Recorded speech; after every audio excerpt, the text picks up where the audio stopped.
And welcome back to a new year and new season of Pixels and Pints. We're coming to you live. We're not live, but we're coming to you live from Pete's apartment. We're back in person. Thought we'd kick off the year this way instead of ending it. Had you all on tenterhooks waiting to see what we'd do. As usual, I'm here with Pete. Howdy. And Dan. Hi. And yeah, we've got some news. We've got some beers. We've got some reviews.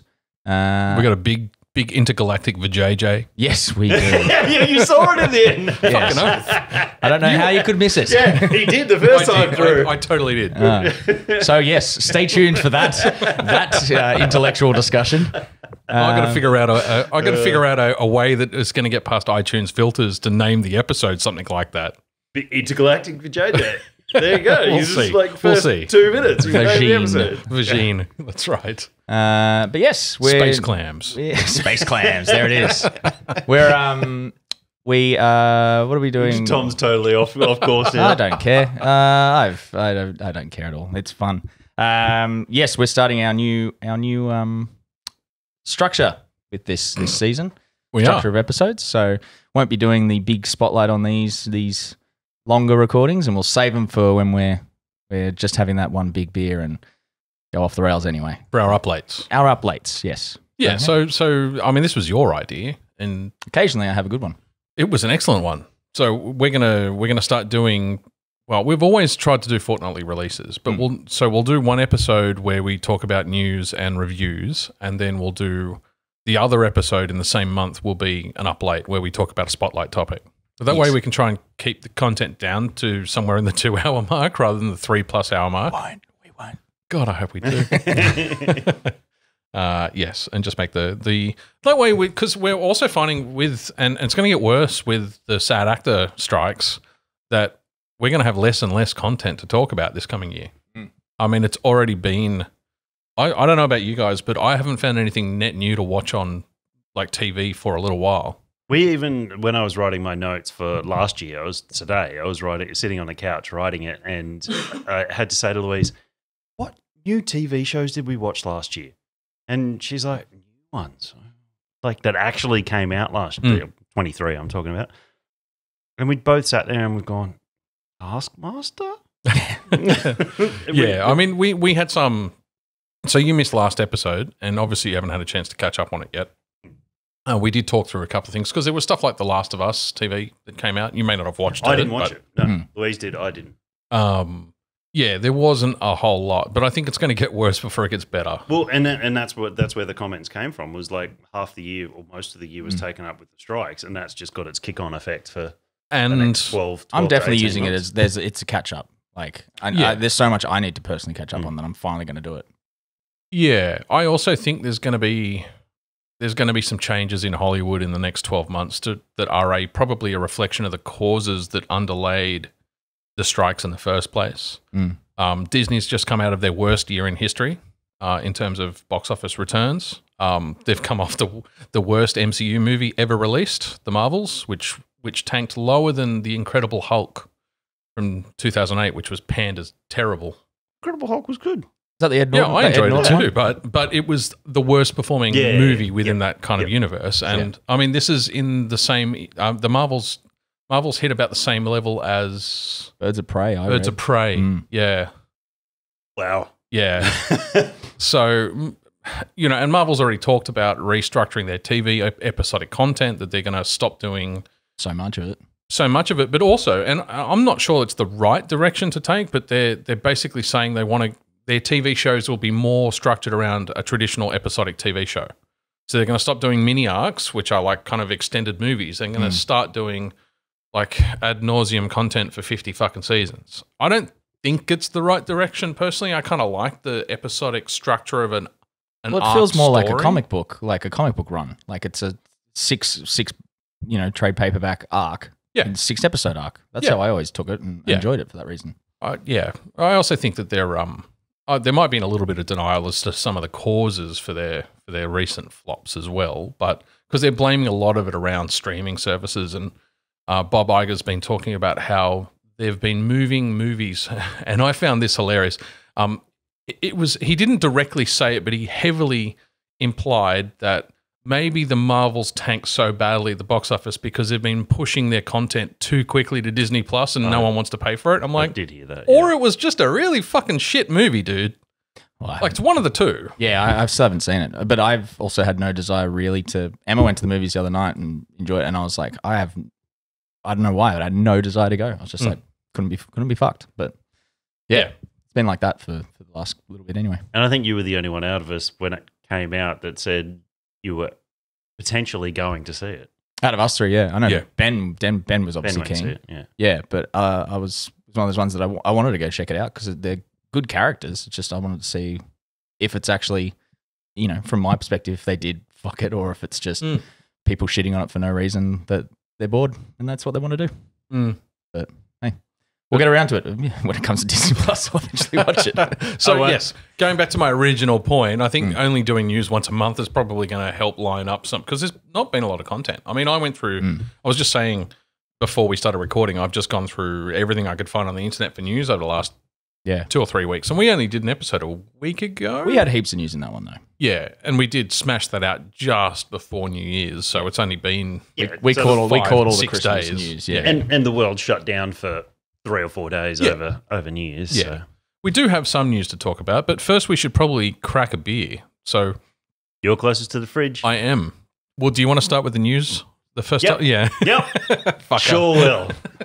No worries. What's on? Oh, no, you've already told us what's on PlayStation Plus this month. I downloaded Evil West today and started playing it. Yeah. It's just a good, dumb It's very arcade. orange. It is, isn't it? Very orange. The color palette of that first level, it's really rough. blend into the dust and the fire Yeah, and everything like that. Yeah, it was quite. What I found too was the blacks were quite black. Yeah. Like you go into areas that are in the dark and they don't do. There's some light filter coming through like wooden slats and things like that, but the dark is the dark. I'm sure it was a design choice, and it probably looked cool in the studio. But playing it at home, I was like, "This is fucking terrible in parts." Yeah, yeah. What was the game? Sorry, At Evil West. It's just it's the cowboys versus vampires. Yep. Part of the secret organization with The most broy cowboys too. Yeah, they're pretty funny. Yeah, Good character. Good character design. Yeah. I like the detail in them. The black buddy you've got to start with that's retired. It's got the short dreadlocks and the eye patch. 2 days from retirement. Yeah. He's got the eye patch and like the character details and everything. The world detail is nice too. Yeah. The combat is just arcadey, just fun, silly. Yeah, okay. Just play. Turn really your brain going off back and going back to playing PS3 games at the moment because I fired that up, which I'll talk about later. But it really felt like a PS3 era game that just got PS5 graphics. Yeah. Or 4, I think 5 as well. Yeah. Your revolver's got no aim. It's just a quick fire. You can either tap it or you can hold it and he fans the trigger. So there's no aim. It's just a shoot from the hip. Your rifle has an aim, and then you've got a melee. And I'm sure there's more that comes on. I literally played it for like 45 minutes. Yeah, okay. So, Sounds like a bit of fun. That was a good 30-second filler. There. It's just a fun arcade style third person shooter. Yeah, right. And some of the lore that they've introduced so far sounds interesting. Yeah. Thank you. Oh yeah, it's relatively well fleshed out for like what would first glance you're like, this could be a pile of shit, but they did put a lot of effort in. But it is very, very orange. Right. It's your first set piece is a taking out a train. At sunset in the west. Yeah, so you've got sunset in Wild West with the dust and the orange sunset happening. Then you've got the fire happening, and then everything's brown and wood and leather, and it's just like has this flat huge palette. Yeah. What Anyway, are we drinking, mate? Well, just before we do that, the other 2 games out on the PlayStation Plus. There's one that's a more side-scrolling shooter, which I can't remember the name of it off the top of my head. The other one that I'm excited for is Plague Tale 2. The Rats. Yes. Yeah. Rats. It's a Rats. Dan doesn't play that one. Have you played Liza P? Have we talked about that? I haven't played Liza P yet. I'm working my testicles up to playing it. Okay. Why is it a Souls S game? Is it? Okay. Oh yeah. Yeah. Okay. It's Soulsy. Because it looks epic. Yeah, I know. Looks really good. Yeah, cool. I'll get there eventually. All right, we are drinking Drop It Slow, which is a Pete's looking for his button. There it is. I literally was. Where's the fucking marker button? I know it's got one. So this is a collab between Slow Lane Brewing and One Drop Brewing, both out of Botany. This is their collaboration that was been a year in the making. New World and Old World brewing techniques. They brewed the beer at One Drop before they took it down to Slow Lane, where it was racked to oak barrels to age with Brett. Yep. And then after 10 months and a whole lot of mango being added, they bottled it and laid it down for a further 5 months of bottle conditioning. Okay. So they say it's well worth the slow drop, with the end product in their eyes being the ideal combo of sour, fruit, and funk. I was very cautious about pouring the end of that bottle. I was like, someone's just going to get a chunk of fruit, just a whole like berry or whatever it is. But it's a juicy lambic. It reminds me of a German lambic. Yeah, I don't think it's quite got enough sort of sourness to it for that, but yeah, definitely down that path. Yeah, the Brett's really nice balance. The oak comes through right at the end. It's very wine like. Yeah, the it fruit definitely reminds me overpower. of a Lindeman's Creek. Yeah, in terms of that, it's not going to rip your palate, mouth puckering sour, but it's got a really nice fruit characteristic. That's really enjoyable. Really nice. Good way to start. What's the ABV on it? The ABV is 6.2. That's good. Okay. Yeah. That's a warm-up beer for us on this episode. Yeah, that's really nice. Yeah. And this was kept in a cool dark cellar because it was in a glass bottle, Clear glass. Clear glass. Those playing at home. Yeah. So I wouldn't be getting it if it was in the front shelf of the bottle shops. Yeah. Although they might explode if someone put them in a front shelf near direct sunlight. An orange fruit beer in a clear glass bottle. Recipe for nastiness. But really nice. Really nice. 4.25 for me. Yeah, I'd definitely go 4.5, 4.75. I concur, Doctor. 4.5 then. Because he went 4.5, 4.75. 4.5. Split the difference. Yeah, split the difference. Cool. 4.5, definitely. Excellent beer. I would happily sit there and drink that thing entirely to myself. Yeah, over a movie. That'd be great. I think the acid would catch up with you. Yeah, see, I don't find that hugely. Wait until you try that new Goza. There's some acid in that. That was an under 3 pH. That one. That was fuck. We overshot a little bit on that one. So that's So definitely a palate ripper So on there. if you leave some in the can to warm up, you can use it to strip paint. Yeah. Good to know. Good. My car needs a new paint job. So. Let's kick off with some news of little there is. We interrupt this broadcast with some breaking news from the front. So Sony's in a bit of poo at the moment with the... I didn't write down the French name for the organisation, but it's a government agency that's set up for competition law enforcement, so antitrust laws, that sort of thing, have just fined Sony $14.8 million for essentially Sony's PlayStation 4 anti-counterfeiting measures that they keep updating through regular content updates. Are actively stopping third-party controllers from functioning. So if you buy a non-first party... Say, can you explain that in layman terms, please? Yeah. So if you buy a controller made by anybody other than Sony, Yep. every time you do a fucking update to the operating system, the controller stops working again. So you got to wait for the company of the controller to do a circumvent the anti-counterfeiting measures. Okay. And so they're in trouble for a couple of reasons. First, it's anti-competitive, and secondly, it's not discriminatory as to who it's targeting. And so there's a bunch of third parties that have purchased Sony licenses to manufacture equipment for the PlayStation 4, and they're getting pinged by this stuff too. So yeah, okay. Naughty. I can see how that's a problem. I mean, most of those third-party controllers are absolute pieces of shit, so just buy a fucking DualShock. Oh my God. I'll have to, when we do our first break, I'll look it up, but there was I'll find the company of it, but GameRanks did a what to buy a gamer for Christmas kind of thing, and they did custom. No. Yeah, well, no, they are gamers, so they went sort of top end on this shit, and they showed one company that does customer controllers, and oh boy, they were good.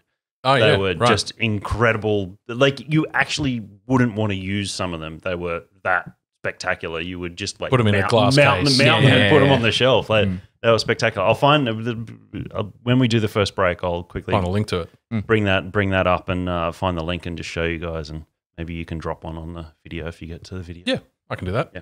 Cool.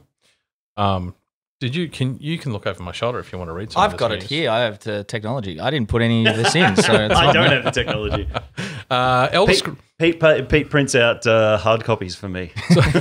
Usually. Sorry, Dan, I forgot. Dan just gets out old red and goes, nope, that's Not talking about that. I did ask him for a pen last time so I could make notes. We don't even have enough content to bother printing anything out. Elder Scrolls 2 Daggerfall has been fully remastered. In Unity. Yeah, Yeah. in the Unity engine. Interesting. I saw that this morning. So, the size of that game, because I've played it back in the 90s when it was released, but it's interesting to put it into perspective compared to today's games in terms of its scale. So the map for Daggerfall is 80,000 square kilometers of in-game map, which is the size of the United Kingdom. And so if you put I think it was the Oblivion map against the Daggerfall map, you have the Daggerfall map, say A4 sized in, and then the Oblivion map is like 2 millimeters wide by 1 millimeter It's tall. like Hawaii. If you use in the United States as an example. And it's full of factions and quests and places to explore and all the stuff that you'd expect out of an Oblivion style game. Yeah. But just in much blockier graphics. Yeah, did you see any pictures? I didn't see it. I literally only saw a found out couple. about it this morning. So. I saw a couple of screenshots. It does look blocky but current at the same time. So the textures move in a modern way, but it still does look blocky. It's been remastered, not rebuilt. Oh, okay. So it's in a modern engine, but that's about it. Yeah. It's not like they've redone all the textures and stuff. So I'll look into it. I mean, I came into Elder Scrolls late. Yeah. Okay, when James got me onto Oblivion, that was when I rolled into it. So I never played Daggerfall or Morrowind or anything. So, But that comes back to like me playing Forspoken and being so fucking shitted off by such a large map. Like how can you fill and map the inside of the UK with stuff in a game like that? There's 18,000 locations, like handcrafted locations to explore in Daggerfall. Yeah, right. So there is lots of content to look at if you want to look for it. So I think, and we've talked about, because there was that theory that we found when we were talking about Hogwarts Legacy, about how frequently people should encounter content when randomly wandering in a map, and we talked about Witcher 3 and it hitting kind of that magic ratio. I suspect Forspoken probably has an issue where you're just not finding enough content. There was just vacant lots. Yeah, essentially, of just open grassland. There was nothing going on. Yeah, right. Okay. Maybe you'd bump into an enemy, but it was just. But I think that took 20 seconds. Yeah, I don't know. I mean, 18,000 is a lot of locations to explore, but 80,000 square kilometers is a lot of territory to explore. So I don't know how that would actually play out in practice. But I guess it'd be one of those things like, how different would each of those locations be in terms of like, Skyrim had plenty of caves to explore, but once you went into like 10 of them, you're like, well, these are starting to I've seen repeat. all of them now. Yeah. Look, I don't know. It was critically acclaimed at the time. It won awards, so it's obviously got enough content to make it worthwhile.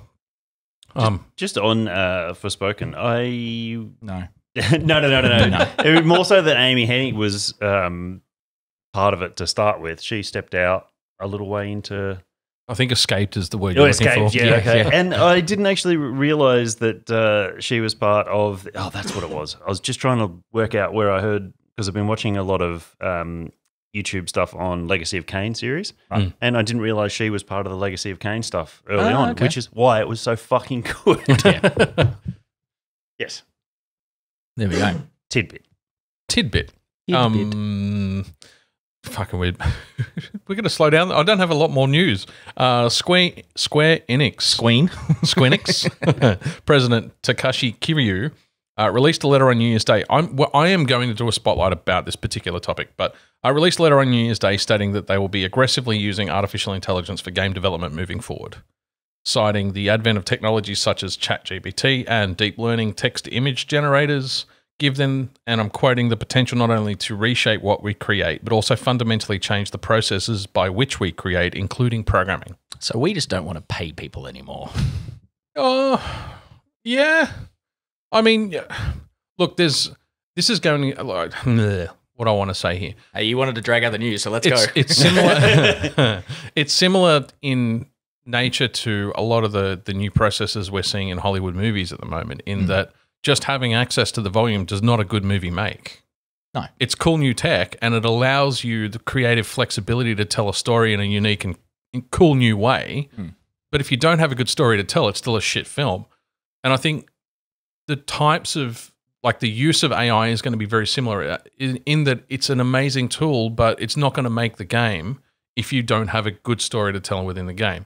And so you talk about not paying people to write code, but at the same time, we paid somebody somebody paid somebody to sit down and write the same scripted fucking line in Hogwarts that was repeated to us 6 trillion times while we're playing the game and called it content.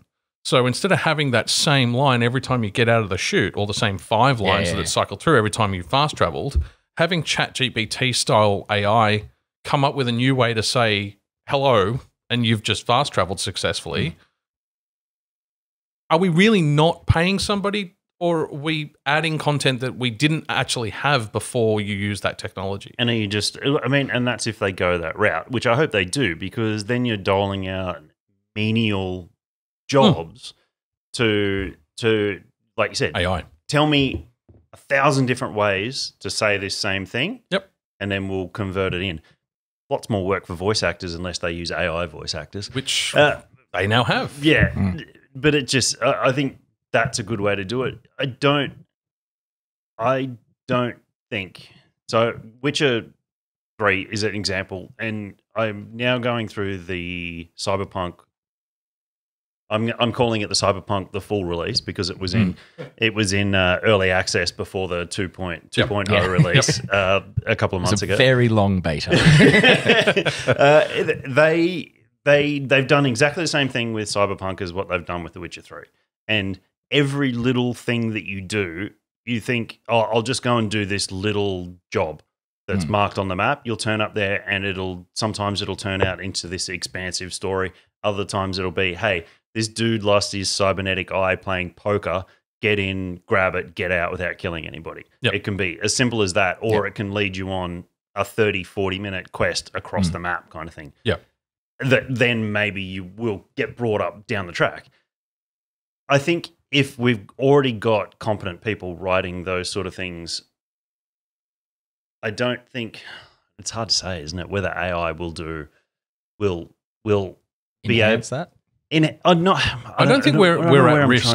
I don't think we're at risk of replacing core writing or voice acting. That's not really what I meant. I mean, it's more like, can you dole those things out for a smaller studio to do those jobs through AI and have your guys? Obviously, CD Projekt Red does this and does it well. We know they do it well. Yeah. They don't need to dole it out to AI. They've got people there that know how to do this content and know how to do it well. Sure. But if you're a smaller studio, Forspoken wasn't a smaller studio, so it's not really a good example. But if Larian's a small studio. Yeah.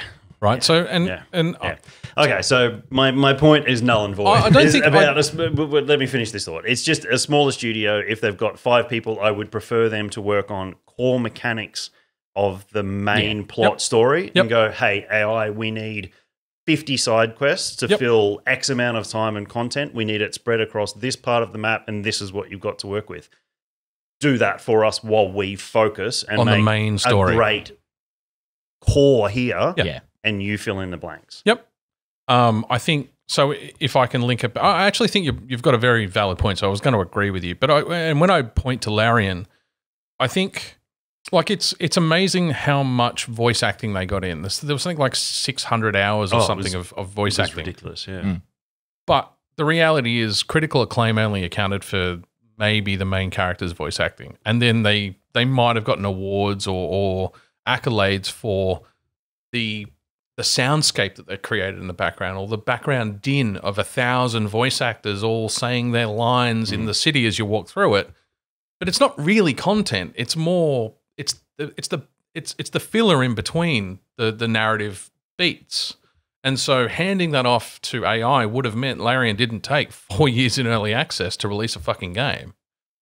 They are a smaller studio.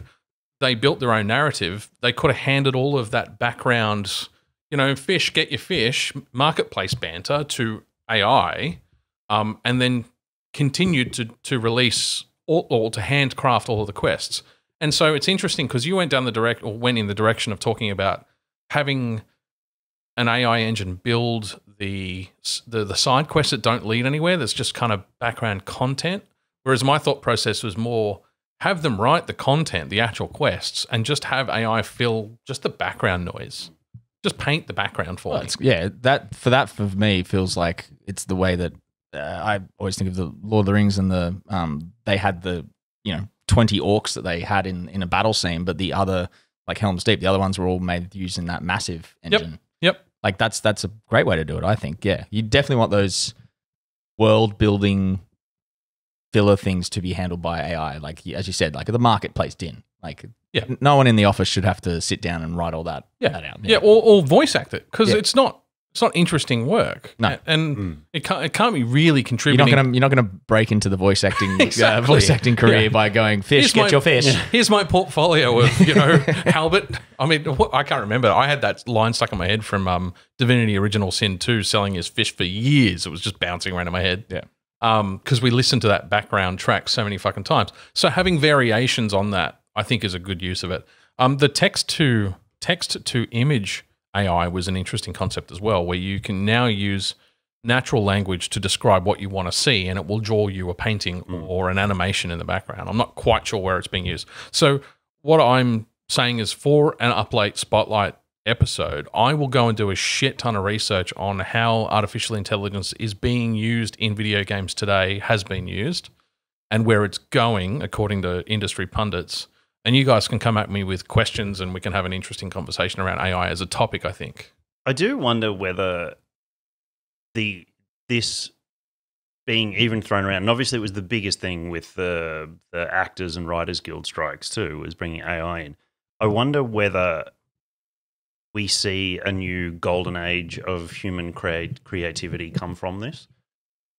Because obviously there's... Because we're removing a barrier to producing content? Or you're putting a challenge in, saying, hey, if you... Stop resting on your laurels. And, exactly. Or AI will come and take your job. Exactly. Kind of, if you don't want AI to do it, write a good fucking story. It's an interesting concept. See,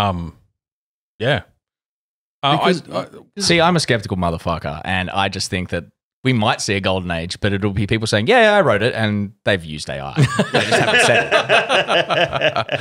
until they form self-awareness and can defend themselves. And we're not far away from some scary crossroads. Not necessarily being cynical about the outcome, but certainly it's moving faster than most people realize it's moving. So anyway, last piece of news for me was on Larian Studios. It ended up being an accidentally good segue.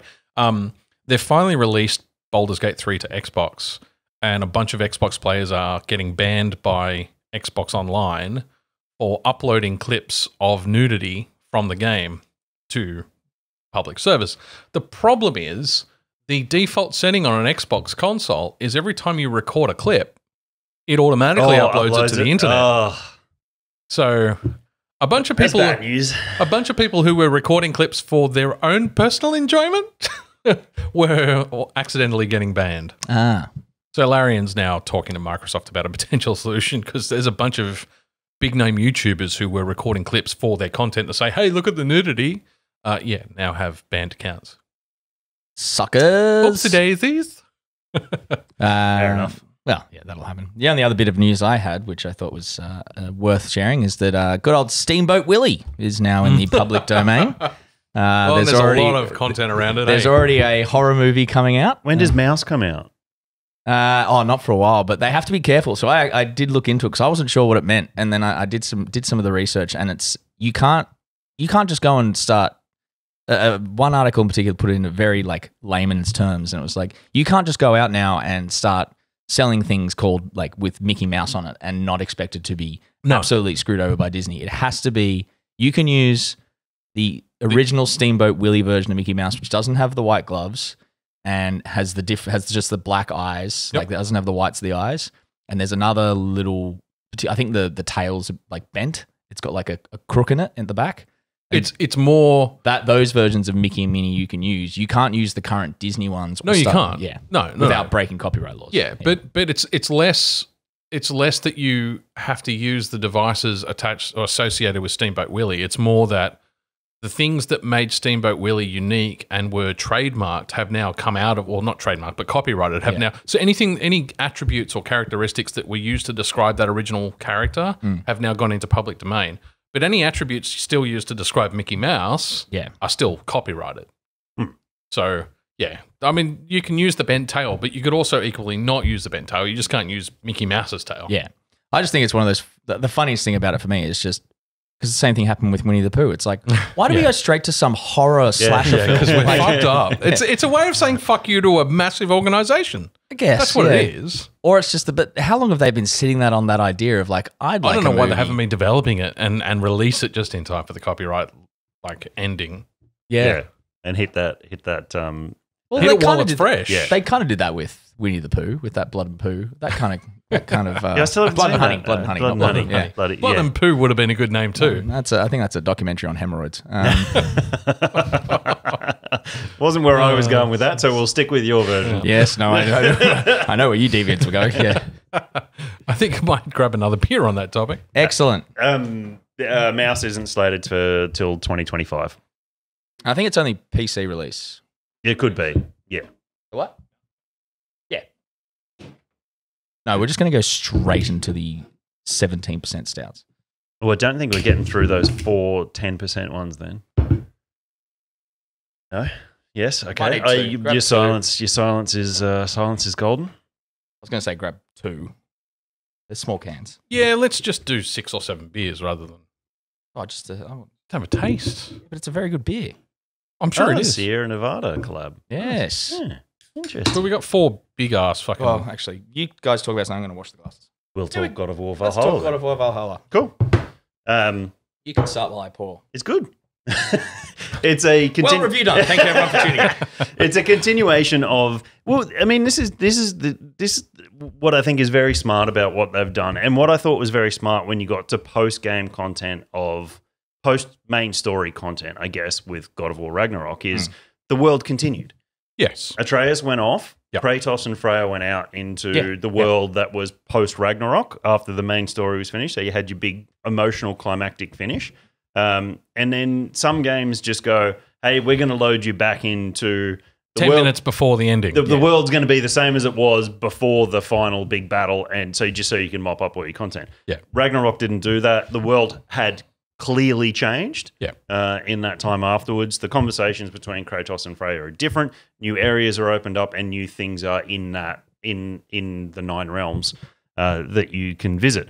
So I thought it was very smart then that we now have a time jump from that post main story content. The world has continued on more and a lot more time has passed. Okay. And you start, it's kind of indicates. I felt the start of it indicated that Kratos and Mimir had been off doing stuff. Yeah. So you start off in a boat. It's just Kratos and Mimir going through some Just mists. full spoilers, just so. This is the first. Literally the first 30 seconds of I'm the game. pretty sure it was in the announcement trailer, all this as well. Yeah. And you're rowing to Valhalla. Yep. Mimir is saying to Kratos, yep, keep going. This is the way. They have a little bit of a chat for the... Do you not visit Valhalla in the game, or is that in... No. See, I don't know why, because they're very different games, but I do blend the content, I do blend content between that and Assassin's Creed Valhalla. I was making sure I was going to say that before words came out. So the content crosses over in my memory. So you get in the main story of God of War, you encounter the Einherjar, which are Odin's warriors that come from Valhalla. Yep. And they're training in Asgard. So you kind of get a conversation with Atreus and Odin as they're walking through, and they run into one of the Valkyries. Yeah. Is she there? Yeah. And they have that conversation about the Einherjar and their training and it's coming back now. Them being in Valhalla. The Bifrost damage dudes. Yes. Yeah. I can. So you're helping separate the content in my head. There is that kind of element of the warriors that are meant to be in Valhalla are within the main game and doing their training within the grounds of Asgard. After you climb that really, really, really tall mountain. Yeah. So that I guess which I'm waiting for the VR version to come out of that climb. The mountain climb. Yeah. So you do get that. So, but ultimately, what the DLC is a continuous loop. So Kratos goes to Valhalla. You go in. It's something happens. But if you remember from God of War 1, well, the 2018. 2018, yes, a very good way of doing it. It's the same as when you go to the mists of Muspelheim. Muspelheim? We were talking about this on the last episode, and neither of us could remember. No, it was Niflheim. Niflheim, where you literally go on that loop, and but this is it's slightly different because that was a roguelike. It's meant to be roguelike, yeah. It's because that was constantly damaging you. This doesn't. Once you get in the right way, we're being a little cryptic about it because there is a storyline to it. Yeah. It's not just a Groundhog's Day. Where Niflheim was just there was a Valkyrie in there. You were going in there to get the there was some really cool armor. To do that. So it was just I guess a content mop up. It wasn't really expanding the story. This greatly expands the story. This has some really good Kratos based core content for him as a character and for the world. For Mimir. And for Mimir, you're right. I think Tom mentioned last ep that it starts to bridge the gap out of kind of Viking mythos and more towards the original Greek mythology and kind of bridges the gap for the next game. But not just that. It actually gives you a whiff of a larger world.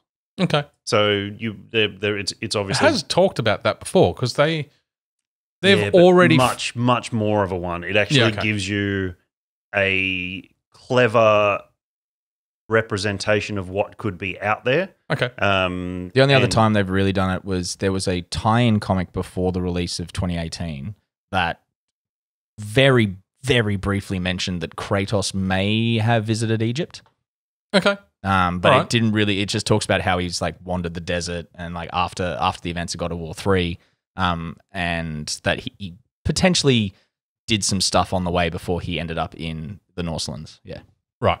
Okay. Because look, I mean, we already knew that all of the gods coexist and all of the pantheons coexist because he has talked about his Greek past in the current series. Yeah. Yeah. So but it covers the Greek stuff, but it also covers a wider world.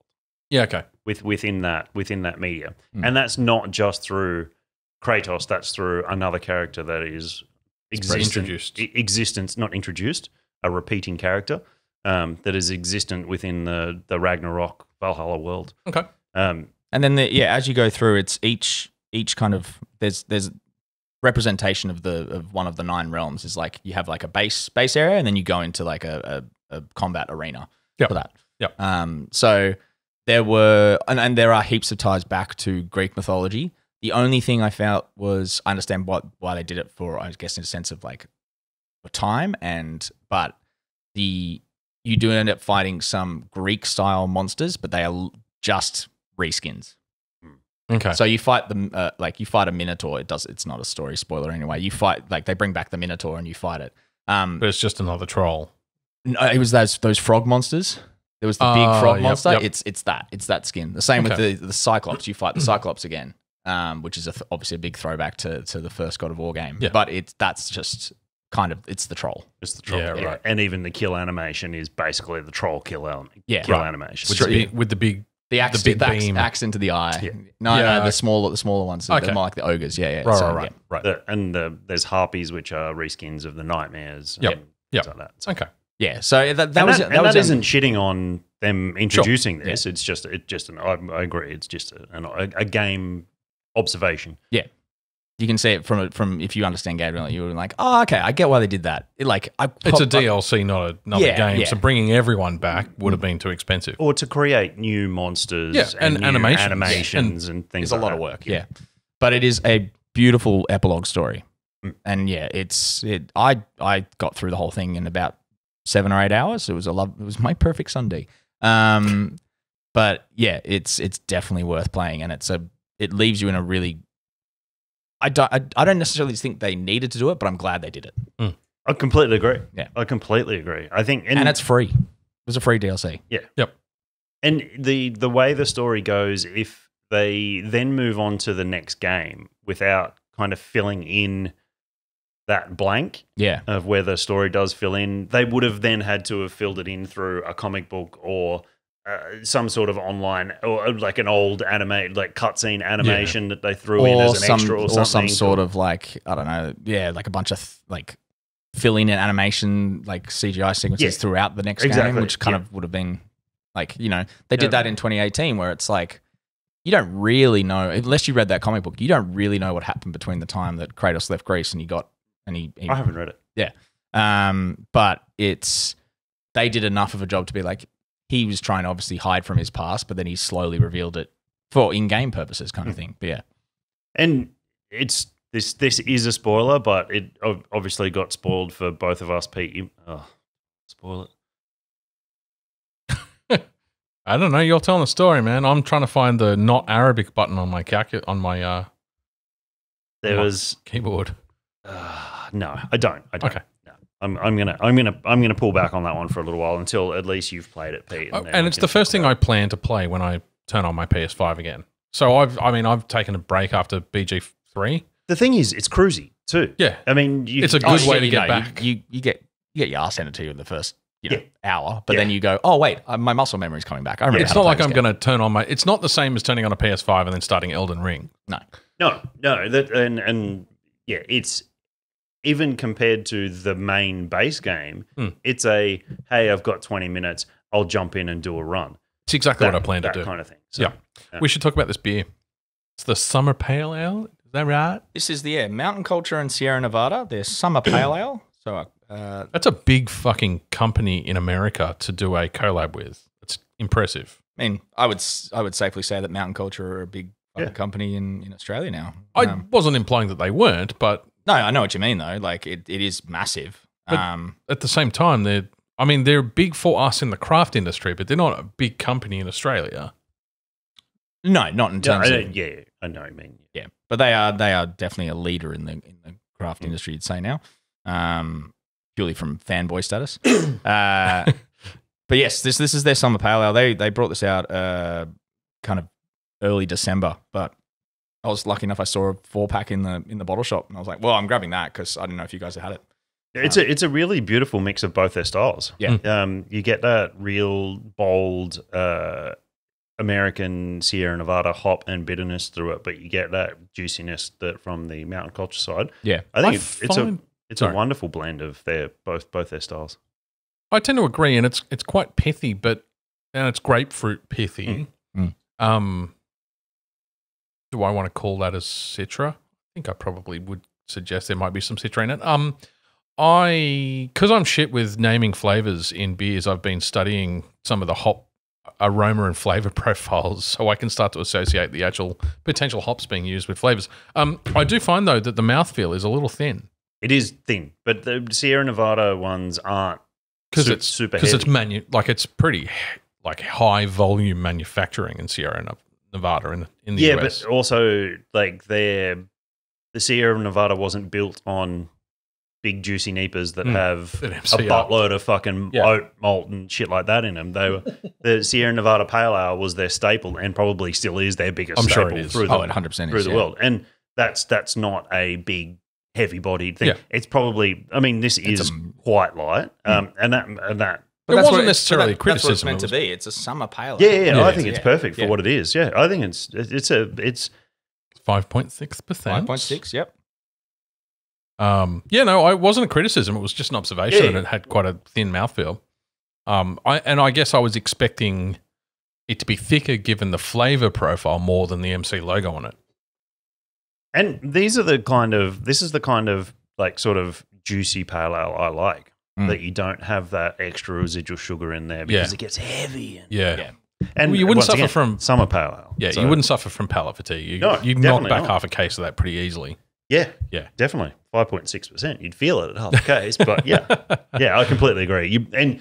You would get too many too deep before you realise that because you would smash them quite quick. Yeah, too, so. Especially in a hot summer's day, and you'd be trying to do something like around the house. You'd be like, "Well, I can't use a hammer anymore." Yeah. I think it's time to sit down. Stop mowing. Yeah, it's complete opposite. So I made the mistake. So this to me would be a camping beer, and I have a specific anecdote where I went camping and I can't remember why I had put off the purchase of alcohol before the camping trip until on the way to the campsite, and we drove 4 hours south to go camping with a bunch of people. And so was it cold, and you didn't have an esky? no, no, it was just sheer trying out laziness. suggestions, okay. I'm sure it was just sheer laziness. But anyway, I stopped in a Dan Murphy's on the way through, and all I could find in craft section that was cold was Jedi juice. Oof. So I bought 16 Jedi juice cans, and that's what I was drinking on a very hot summer's afternoon playing cricket. I got to tell you, that was hard. That was like, it's starting to bring, like, it's just sitting heavy in the throat, and it wasn't, it was just not pleasant. So to me, everything else is kind of a comparison to that in terms of refreshingness. That was the opposite of refreshing. Anyway, kind of like one of those days where you get a beer like that. And I do not condone this, people at home. It's just an observation. Is make a shandy out of it. Probably would have been wise. Dilute it down a little bit. Yeah, because God, it was thick and chunky. Get out right. That's why I said I'm not condoning it. But You're a monster. You're an unhinged monster. Out of 5? I go 4.5. Yeah, me too. Yeah. So very, very good. Oh, bow to consensus? Yeah. No, it's a good beer. This was brewed at Mountain Culture. I actually think, what's his name? Steve Grossman came over to brew it with them as well, which is kind of cool. That is really cool. Yeah. He was, But obviously, like the Mountain Culture guys are well known enough now, I think, especially in the US world with DJ being a US resident. Like, that they get to go over for like the hop harvest and stuff, and I think that's where they're making all these really, really cool connections. Like they're going with some world class brewers to hop harvests in the US, like in Yakima Valley and stuff. DJ came That's from cool. Oscar Blues too, didn't he? Yeah, I think so. Yeah, before he was at Motors. Yeah. I said Motors. I'm like, yes, he was driving trucks. Motors. But those are the types of connections where you go from being big in the craft beer Australia industry to being a well-known brand in Australia generally. Well, because now you're talking to a massive giant in the US. Well, I think about it in that, like, the amount of pubs I go to now and Status Quo is on tap because of their Gabs win, like winning the Gabs Hottest 100. I thought it was just because Status Quo is a fucking magic it's a great beer. Yeah. But like, you know, there's a lot of pubs now where I'll be like, you guys were like, you know, a year ago were just a straight CUB pub, but now you've all got a craft tap or two, and one of them tends to be a Mountain Culture or a Young Henry's. Like, those bigger fucking Newtowner everywhere you look. It's not a bad thing. Just quickly on topic of mini reviews. You triggered. So I had watched a few episodes of Orville, and you triggered you, did I? Yeah, you did. And you mentioned that you'd always wanted to watch it, and I was like, I never really finished it. I've watched a couple episodes. Yeah, but that quick conversation I actually we saw had, some news about Orville today. This is really weird. It's a Go away. confluence of events. But you know, you and I had an offline conversation about Orville, and I went back and decided to finally sit down and watch it all the way through. So it's 3 seasons and done. I'm getting Seth, a little turgid. this was the news. Seth said, like, I can't talk about it, but don't discount season 4. Okay. Wow. Okay. Yep. I got to, because it's been. I think it finished in 20. I'm going to estimate For those playing at home who 2021. maybe have never heard of the Orville, please explain. It's a typical typical McFarlane piss take TV series, but it's a piss take of Star Trek. Yeah, basically. it's a Star Trek parody. Yeah. But It's the Spaceballs of the Star Trek world. yeah, Not as but, Wasn't that Galaxy far Quest? yeah, kind of was. Yeah. But so, and that's what I kind of wanted to say. So after watching 3 seasons of it in a fairly short succession, I kind of feel like it was originally designed to be a complete piss take of the fandom more than the series itself, and it Probably. it never took itself very seriously. But by the end of season 3, it was its own legitimate like space opera kind of series or space drama. That I would happily have kept watching. It was self-aware. It never took itself too seriously. There were still lots of laughs, but it ended up being less gaggy and parody, or less satire, more parody. So it was less taking the piss out of things and more just not taking itself too seriously. So it was irreverent. Yeah, that's the word I want to use. You'd have the pilot turn around and go, "What the fuck?" And which is exactly how you would have seen or expected an actual pilot to behave, rather than on Star Trek where they turn around and say, "Oh no, what's happened, Captain?" It didn't take itself too seriously, and in the end, it ended up feeling kind of more real than a Star Trek in that sense. Interesting. More relatable. I don't know. I'm not going to go deep into this particular topic, but it also tackled some huge political themes or identity politics themes well before it was really a big deal in mass media. Yeah, but that's the big alien man having a baby in the first.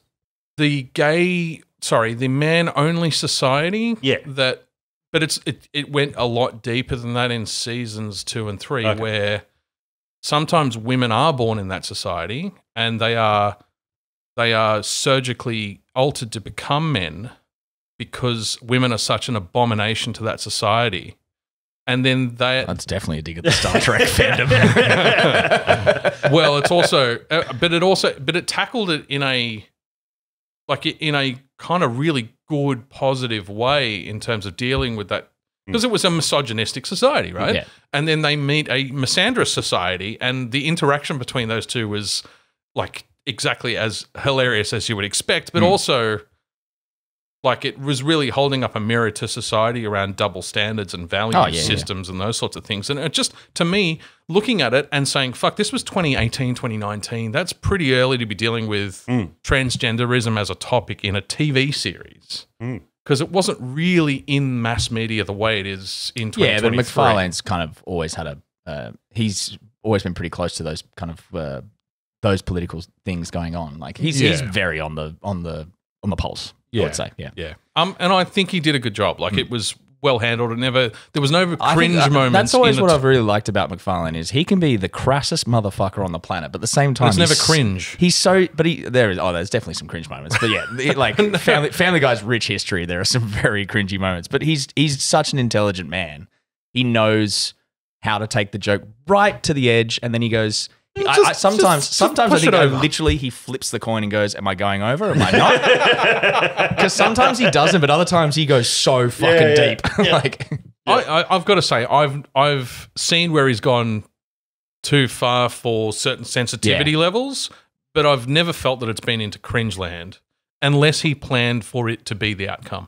Yeah, no, I get if that makes sense. Yeah, but I was impressed by how Orville handled some of those more complex topics. And it's not just that one either. It's not just transgenderism and misandrism and misogynism. Yeah. There was a lot of other themes or comments on modern society. But it ended up being a really interesting, in-depth world. It was the factions were painted, like you could see, okay, they're the Klingons and they're the Romulans, and you could see the sources, but it ended up turning into its own thing. Yeah.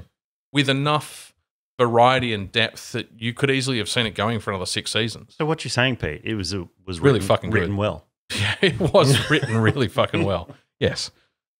I don't know why, but it brought back to Emma's been rewatching Community. It's one of the shows on her loop, but it's there's an episode where LeVar Burton comes to meet Donald Glover's character, and he's like, "I never wanted to meet him. He's my hero." It's a funny thing, but then they finally sit down and have some. Who's LeVar Burton?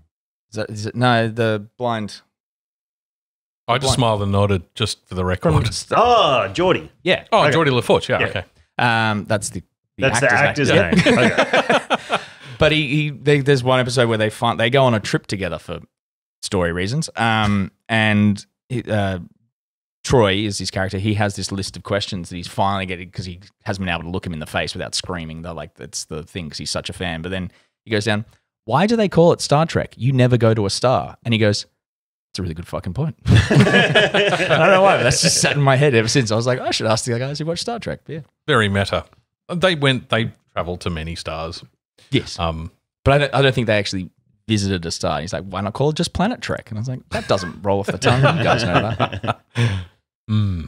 I've got a last little mini review, which I've told you guys about this, but I've rebuilt a PS3. So Yes. yeah, I've gone back to 2009. So a big thanks to Al, who gave me the PS3.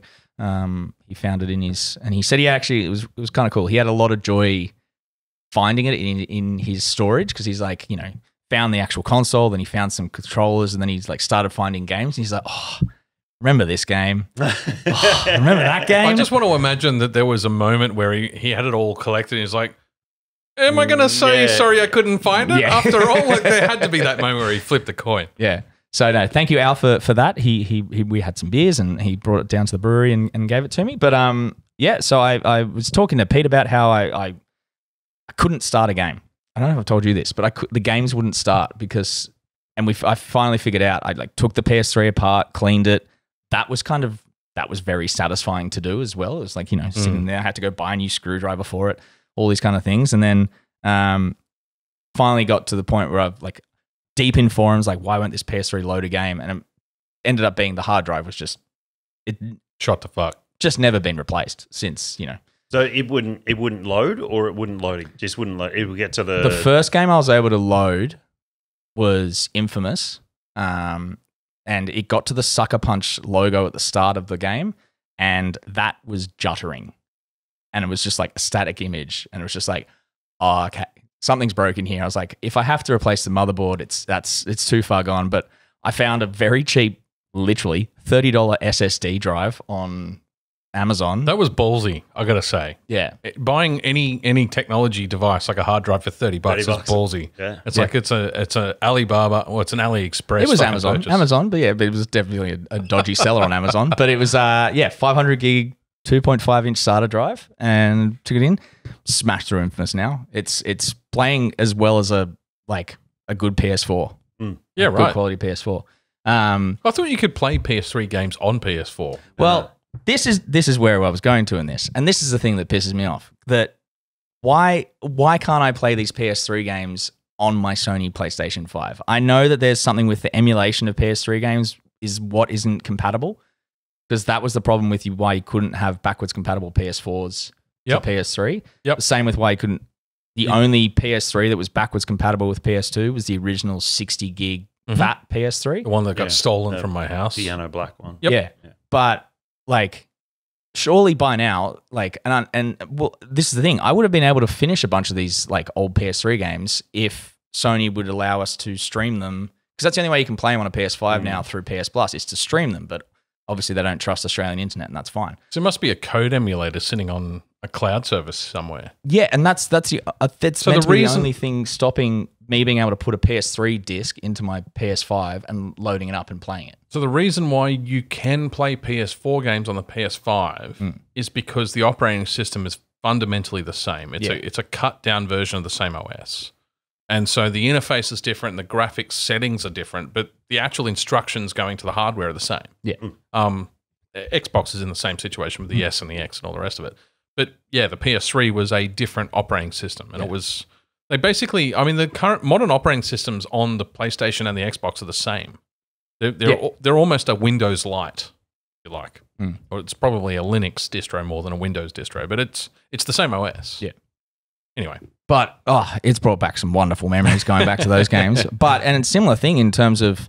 So I just finished Infamous the other night. I finally got through. I had some issues with certain one of the trophies. I was like, they haven't popped. I've definitely done them. Trophies. And it's just what I figured out was because Australian internet's been so shit for so long. When I actually did earn them, but they never uploaded to the Sony server. So Sony's gone, you've got them, but we don't know when you got them or how you got them, but we're going to say you got them. And I'm like, okay, cool. As long as I've definitely get them.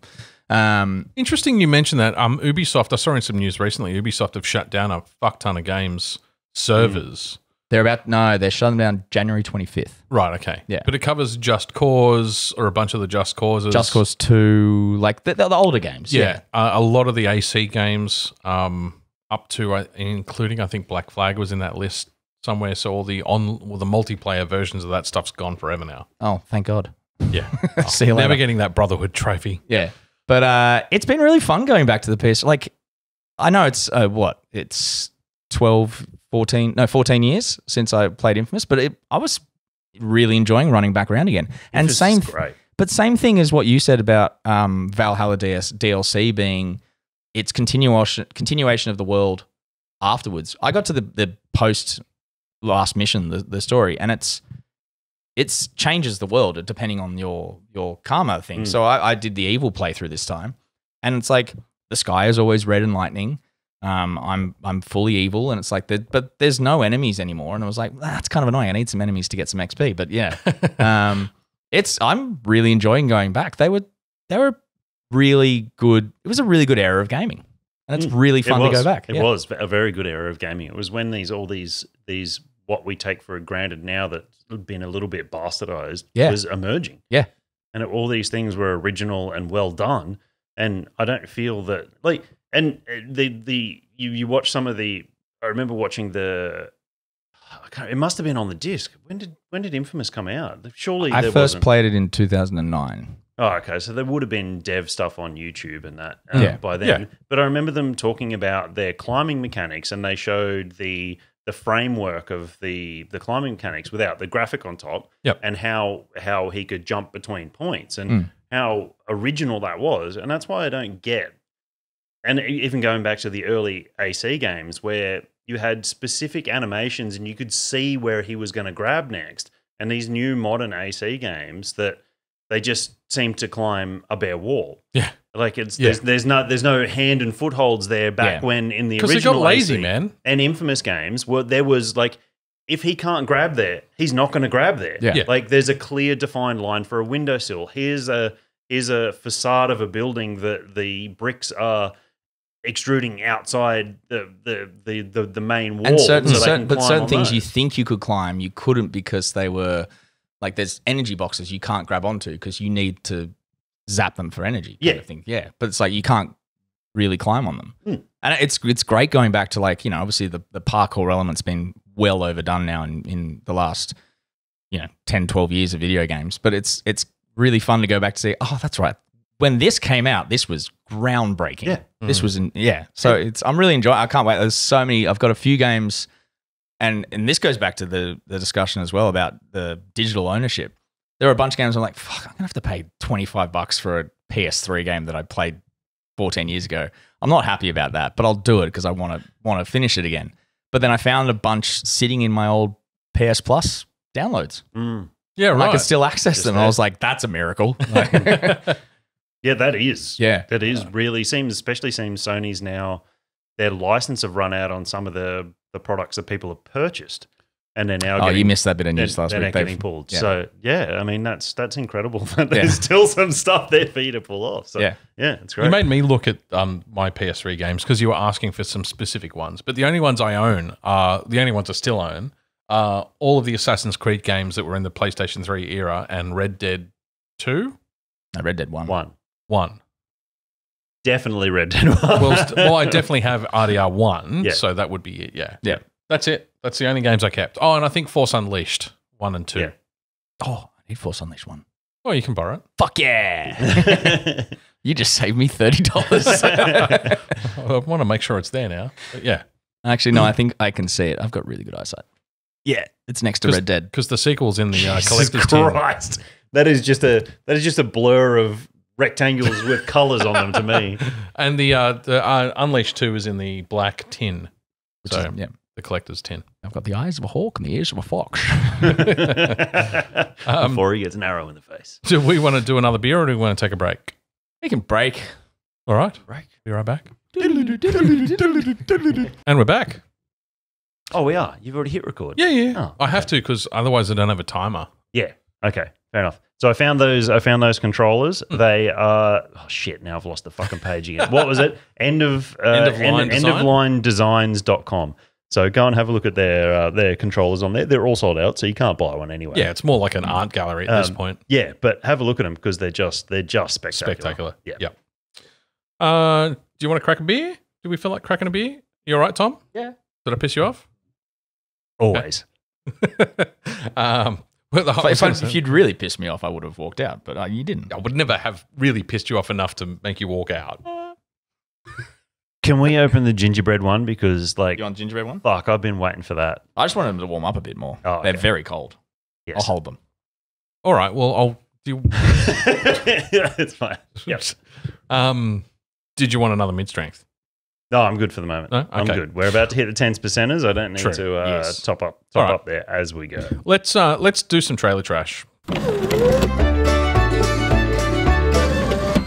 For the last time. Trailer trash. Okay. We're not doing trailer trash in season 7 other than now because we might talk about trailers in news. Yeah, I think it'd be But- more of a we'll bring up if we see something news come to trailer, but we're not going to.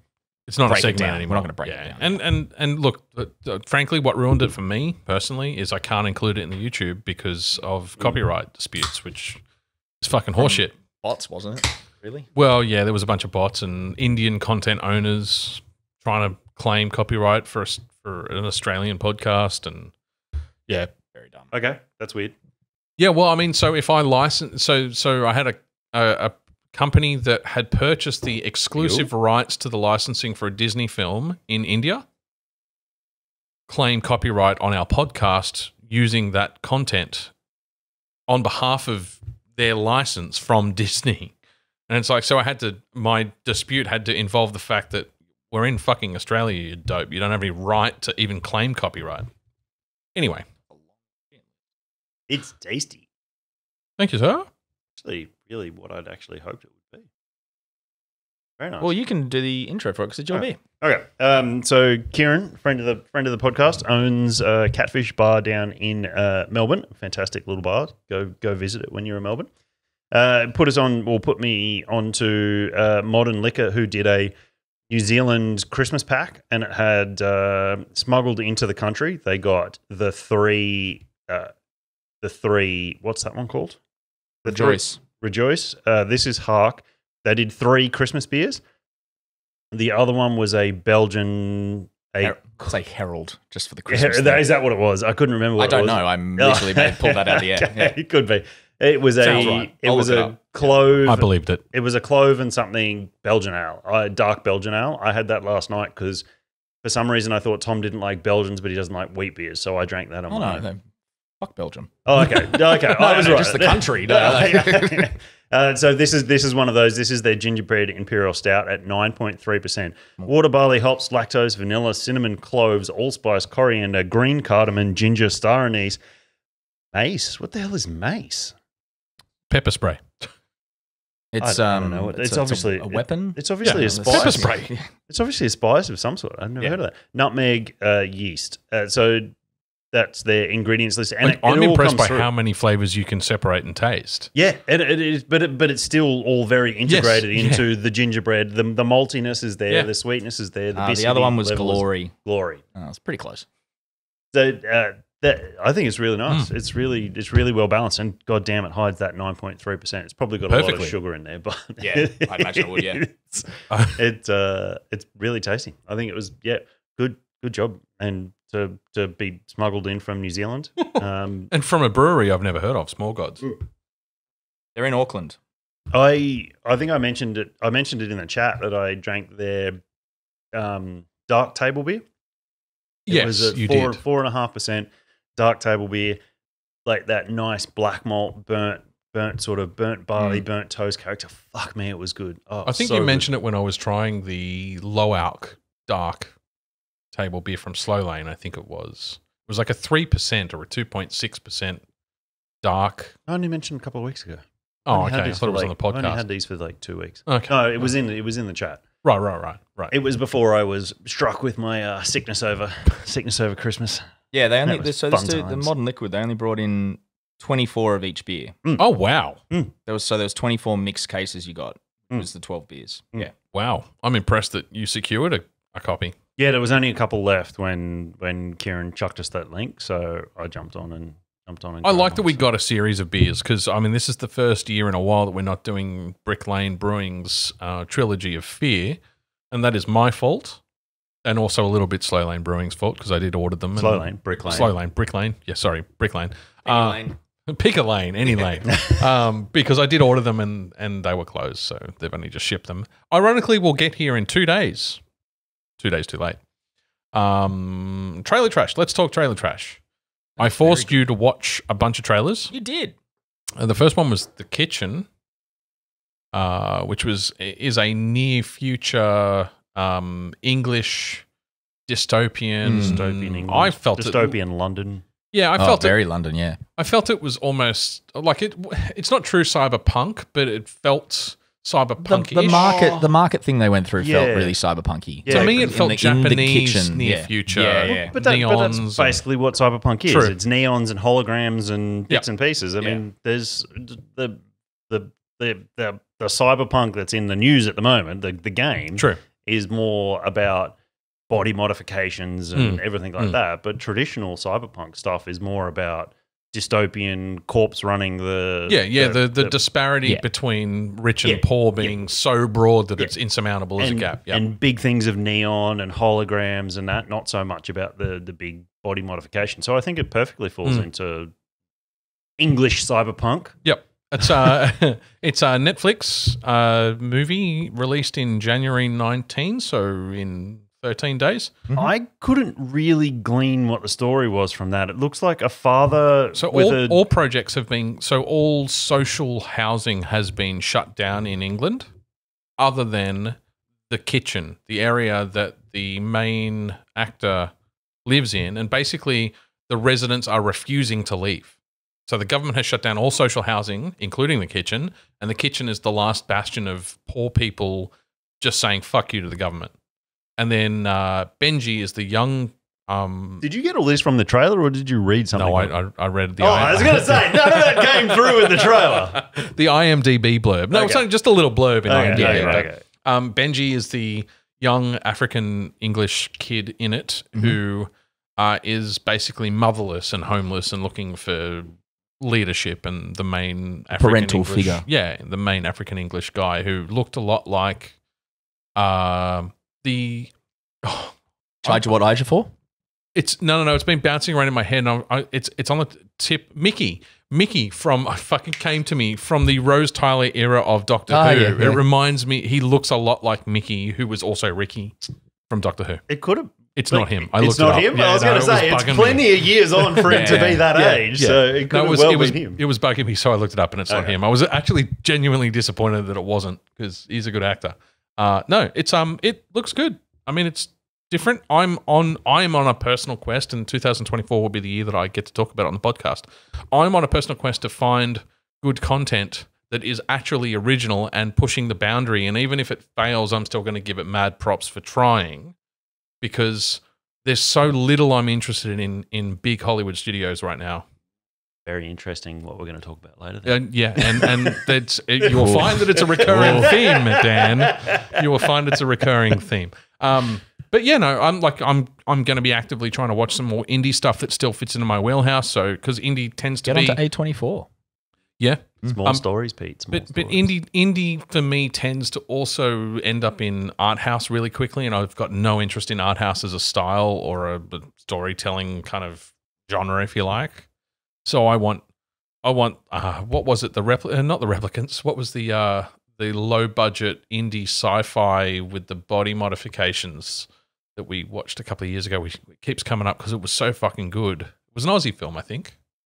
Oh, Upgrade. Upgrade. Yeah. That type of indie. Yeah. I'm going to be actively seeking this year, because I've got no fucking time for for Disney. Anything Disney, in fact. So Marvel, fuck off. Star Wars, fuck off. I might watch Outlaws for a couple of episodes. I think things maybe. like Outlaws is the game. Oh, not Outlaws then. Sorry. Acolyte. A24 is a fantastic place to start. One, because it's not too far from the wheelhouse. Yep. But also the horror thriller side of things is fucking creative. Like these. I want to see a bunch of Black Mirror directors being given free license to make fucking movies. Funny you should say that. Black Mirror season 6 is on my best of 23 list. Yep. And I think you're right. And a lot of the indie horror thriller people do go that route. And I mean, that's kind of exactly what Upgrade is. Yes. It falls a little bit short at the end. It falls into a little bit tropey right at the end, where and I say this in huge quotation marks, the twist comes in because But I'm okay with it was a twist only if you're not a fucking blind man walking through. I'm okay with tropes insofar as tropes almost tend. I was about to say, are you? Because that's one of the things that always comes up is the tropes. No, but and I was going to explain it's almost the tail wagging the dog sometimes, where the trope is the plot. I'm okay if it falls into a trope because it's a natural place for a narrative to land, even if it's repetitive in that sense. So if you've got a 3-arc story and it's the what was Star Wars? I can't remember the name of that style of the coming of age story, and then you've got the lonely warrior story, and like these are all the lone warrior, These have been told for thousands of years around campfires, and now we've got Hollywood telling us those stories.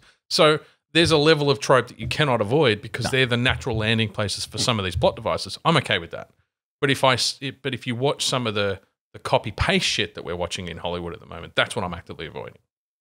Got it. That makes sense. Anyway, hey, that's a good goal for the next year. I'm just Welcome to my world. I'm and then I'm talking to you offline about it. I'm just really depressed after watching a couple of interesting and intelligent breakdowns of a lot of stuff we've been watching, and it's just it gave voice to a lot of the gut feelings I've had recently, and it's just really depressing. I mean, one of the other good places in Australia to start is SBS On Demand. Yeah, because it's got an which is where I found a bunch of stuff that we've talked about on the podcast. War of the Worlds. Things like that. Yeah. But their movie database for that sort of stuff, brilliantly creative stuff that's absolutely not mainstream, small stories, and just fucking great. Yeah. It doesn't have to be non-mainstream. So, and I'm saying that but just not copy paste. Because I'm saying that because just thinking about some of the really good stuff that I've seen in 23, it was all Apple Plus.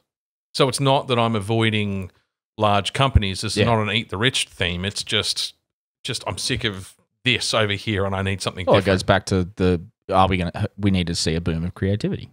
Yeah, we really do. Yeah. And I will watch 1 or 2 episodes and then make a decision, but I'm fucking pretty sure that I'm done with Doctor Who on the same theme for the same reasons. Anyway, so Kitchen looks good. Land of Bad was the other one I forced you to watch, which is that one. Yep. generic action film trailer.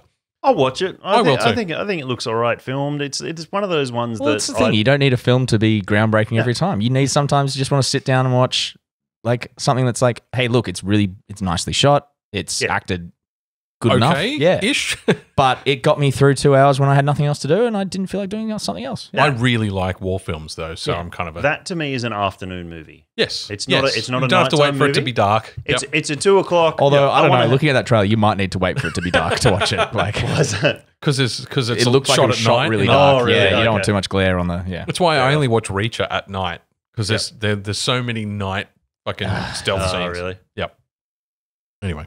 The thing I want to see come out in especially in all films in the next year is audio mixers getting their shit together and stop making dialogue so fucking quiet and then having a massive explosion. The amount of movies that Emma and I have to watch now, we have with subtitles on. With subtitles on because A, we've got a shitty neighbor, but B, just because if we turn it up, we get our ears blown out then like the next scene. It's just I don't know what's going on in the audio mixing world, but fucking pull your socks up. Also, you are aging.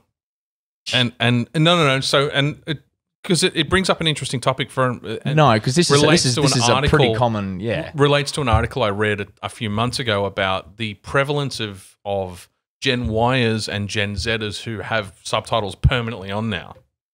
And it's just becoming a thing to have subtitles on because it's getting harder and harder to fucking hear it over the din of the background noise. But also... Oh, no, I'm talking about the polarization from going from you have to turn it up when it's just a dialogue scene and then the next moment... will be a massive explosion that blows up your speakers. Yeah. Because the dialogue track has been volumed down in the master tracks. Yeah. So Evil West suffers from that horribly. Yeah. It was... I could... If I didn't have the subtitles on in that opening cinematic, I wouldn't have been able to tell because the music and sound effects were way too high. Yeah. And I do it in a lot of PC games. I drop the music significantly. Yes. So the but the disparity will get worse over time as you age as well. Because I actually, because of this phenomenon, I actually went and had an audiologist test my hearing, and for a bunch of other reasons as well. I did that post COVID because I told you guys I had the tinnitus thing. Yeah. I went and got it checked out, and she's like, "Your ears are fine." She's just like, so it ends up being neurological a lot of the time, and audiologists typically won't be able to.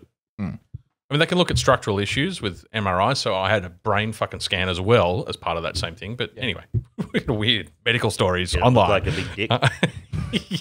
In my head. It was more like space vaginas. But so Land of Bad. Foreshadowing. teasers.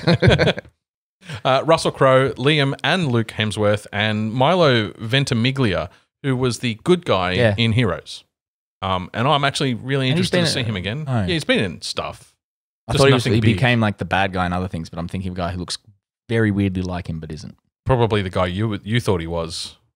What was? Well, I only saw him for like 2 seconds in that trailer. And who did you I think watched he it on was? my phone too. I thought he was Shadow Moon from American Gods.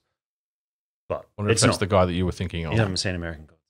Yeah, I've seen Oh, him. did you? Okay. Yeah, seen more than I have. I stopped at season 1.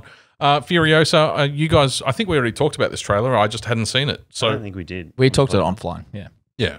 it doesn't. It feels weirdly cash-in-y. Yeah, I'm 100% behind what Dan said about it. So I'll let Dan speak for himself, Which but part? I'm agreeing. The filters, Everything that you fucking said. So I don't. We were talking about There's no spirit. There's no soul. Yeah, so a lot of the stuff that was practical in Fury Road looks CGI here. There's no dirty, burnt, sun-drenched color filters over the thing. I don't think I like Anya Taylor-Joy, but I don't think she has the screen presence of Charlize Theron. I'm not sure. I can't pick who Hemsworth's playing. I thought he was playing Immortan Joe, but then no, he's not. He's not playing a different Immortan guy. Joe. Yeah. Okay. Yeah. I'm pretty So- sure he dies at the end, which is why we don't know him from the rest of the next one. Yeah. Okay. Yeah, so I think his confused there. character is purely for the. You see him falling into fire. I'm pretty sure that it's in the trailer, but it's probably his death scene. Yeah, it could well be. Who knows? I like him in. I think he actually. I shouldn't say that. I think he will be good in that slightly bent mentality Manic, character kind of thing. But he'll be another wait and see. Yeah. I could be completely wrong about Anya Taylor-Joy. She just doesn't seem to be. The trailer just physically- wasn't cut well. I don't think so. I don't, and there was. I agree with that. I think it's purely down to the trailer, and I hope. Yeah. I hope. yeah, it's I hope. purely I down hope. to the Yeah, trailer. that's Yeah. probably a better way. Yeah. And maybe so. they just had Chris Hemsworth is playing Dementus. I Dementus. don't think he's a character that. I don't think we so. saw It doesn't in- ring a bell. Yeah. But the guy with the teeth skull mask is in it. That's a callback to the fucking That's a more Fury Road. Immortan Joe. Joe. Yeah. And look, maybe the trailer, the lack of practical effects and the lack of actual sand. Yeah. Maybe the lack of actual sand is just that they hadn't finished post-production in time for the trailer, Well, and they've and just that- and that's- CGI'd it in. And that's what we were saying, that it's the trailer. They might, but how hard is it to throw a fucking filter on shit these days? Like, Fly to Dubai. It's not that expensive. Film it in the fucking desert. well, Well, they I mean, filmed it which out is of Ballarat, didn't they? Broken Hill. they filmed it somewhere Yeah. here, where they filmed the original Mad Max, Yeah. which was Broken Hill. Yeah. Okay. Yeah, that's where the Mad Like Max Lightning Museum is. Ridge. Yeah. Yeah. Okay. No, it's introduces new villain Dementus, who is a rival to Immortan Joe's son in the video game. Okay. That was a good video. It's a long bow to draw, though. It is a very long bow to draw.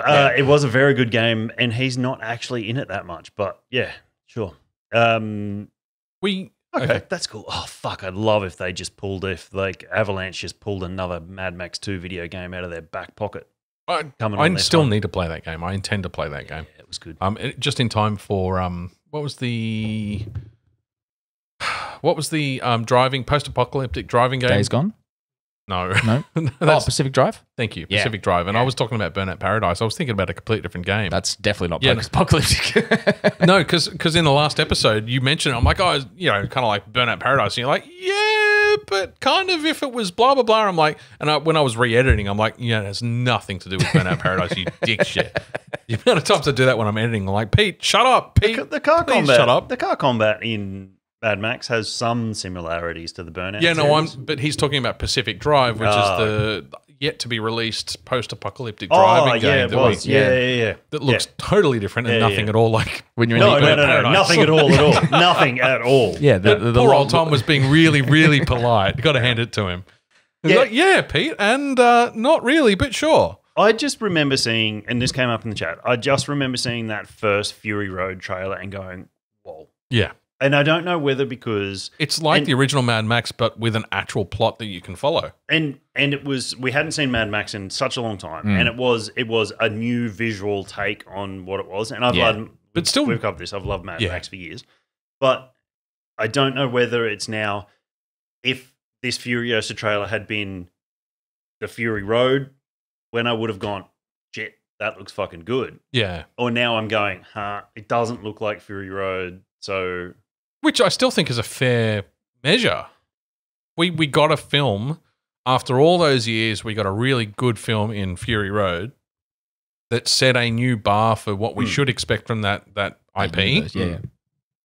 If it goes down from here, it's going to be just another sequel that failed to live up to the original. and fuck George Miller, just come on, he's not gonna. He's made so few movies over the years. He's pretty old though, isn't he? And yeah, he would be definitely in his 60s, if not 70s by now. If he can nail this, if like you could just go, It's a good one to go out on. I'm going to do one more Mad Max, like one more mainstream Mad Max, and then I'm done. And then we call it quits there and go from there. But if this doesn't perform or doesn't sort of come through shit to way the to end a same career, level isn't as it? Fury Road, then maybe there isn't another one. And yeah, so I think if this who flops- would you hand it over to? Is there a director? No, I was you fucker, you fucker. I knew you were going to say that, you There's bastard. sand, so that makes sense. No, I wouldn't. I definitely wouldn't. There would Mad Max in slower motion. you Nah. know what? If it had to be handed over, you would almost have to go with Hemsworth and his Extraction crew guys. Yeah. Because Yeah, okay. a lot of them are stunt people. They know how to film an action scene. So you would just go, you know what? Here you are. And it does. You're in this one. It does need that Australian flavour. It does, yeah. Yeah. Oh, the person running it has to be an Aussie. Yeah. Has to be. And has to be an Ocker Aussie. Yeah. So- yeah. Definitely. So I think that would be. I definitely say on that one, you'd sit and wait to see a second trailer fit further down the development line and hope that it's just a shit first trailer. I think I'm going to pull it on the trailers. And Oh, okay. I'll just, And just I'll wait. just, I'll just Yeah, wait till yeah, that's smart too. I'll wait till cinema. I don't want to be any more. I don't want to be any Get more in your own head negative. before you've seen it? Exactly. Yeah. I would watch a Mad Max directed by Gareth Edwards. Yeah. Go into not the Mad Max Fury Road, but the character that Fury Road described right at the start in the opening sequence, where he's in his own head, he's going crazy, he's dying of thirst, and he's having almost a psychedelic trip.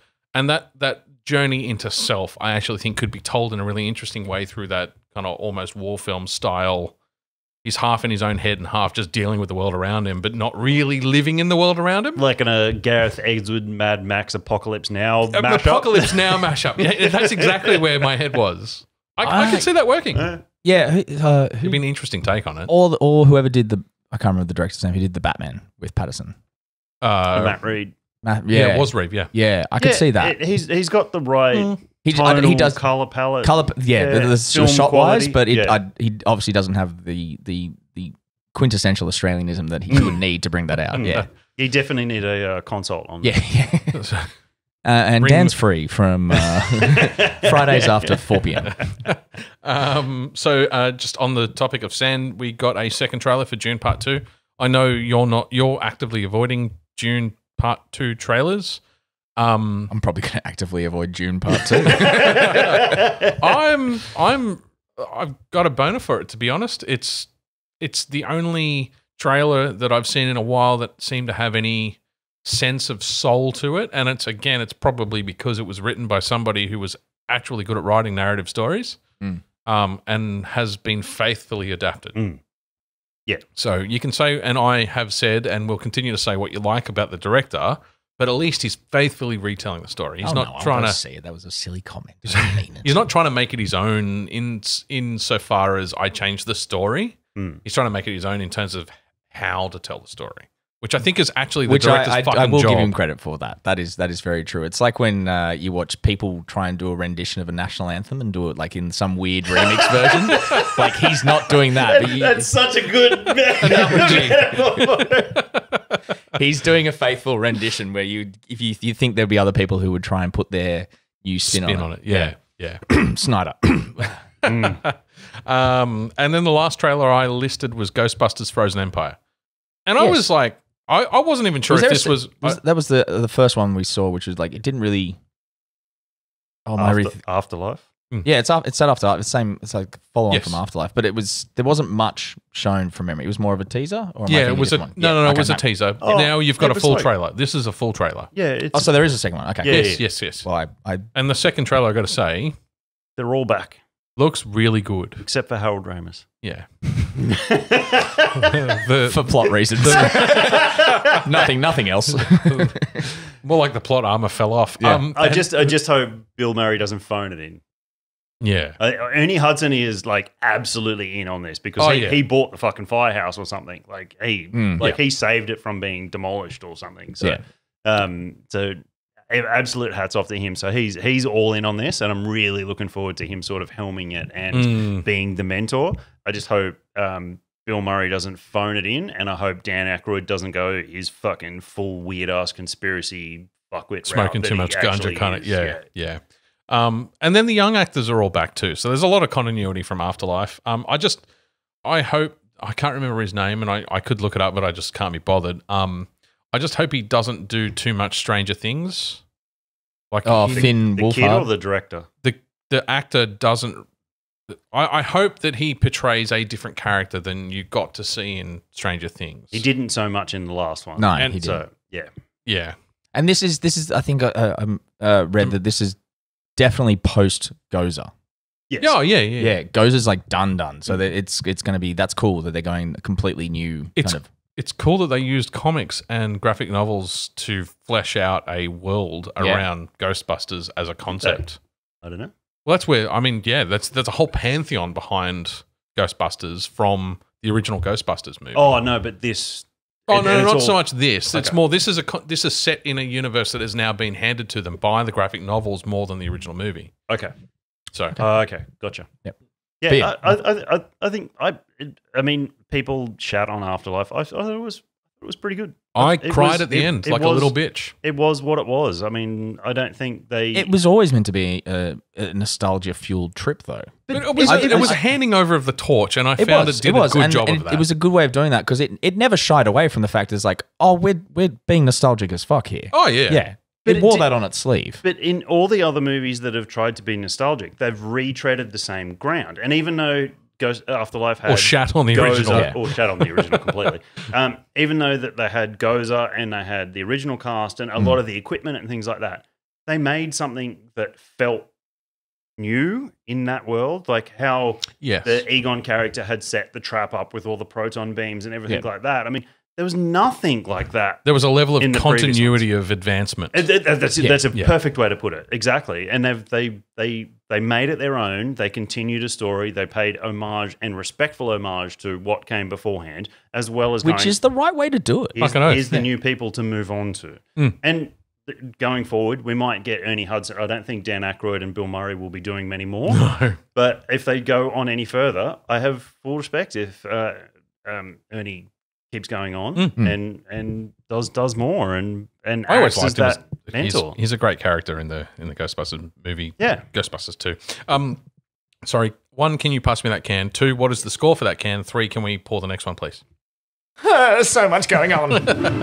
I I can do all those things. I'm Hark. happy for that to be. Well, I'm reckon it's a 5 or a 4.75. I'm calling it 4, 4, okay. but we can average out I think the it's, I scores. think it's 4 to 4.5 in that ballpark. Tom? 1. So it's a 2.5. I was very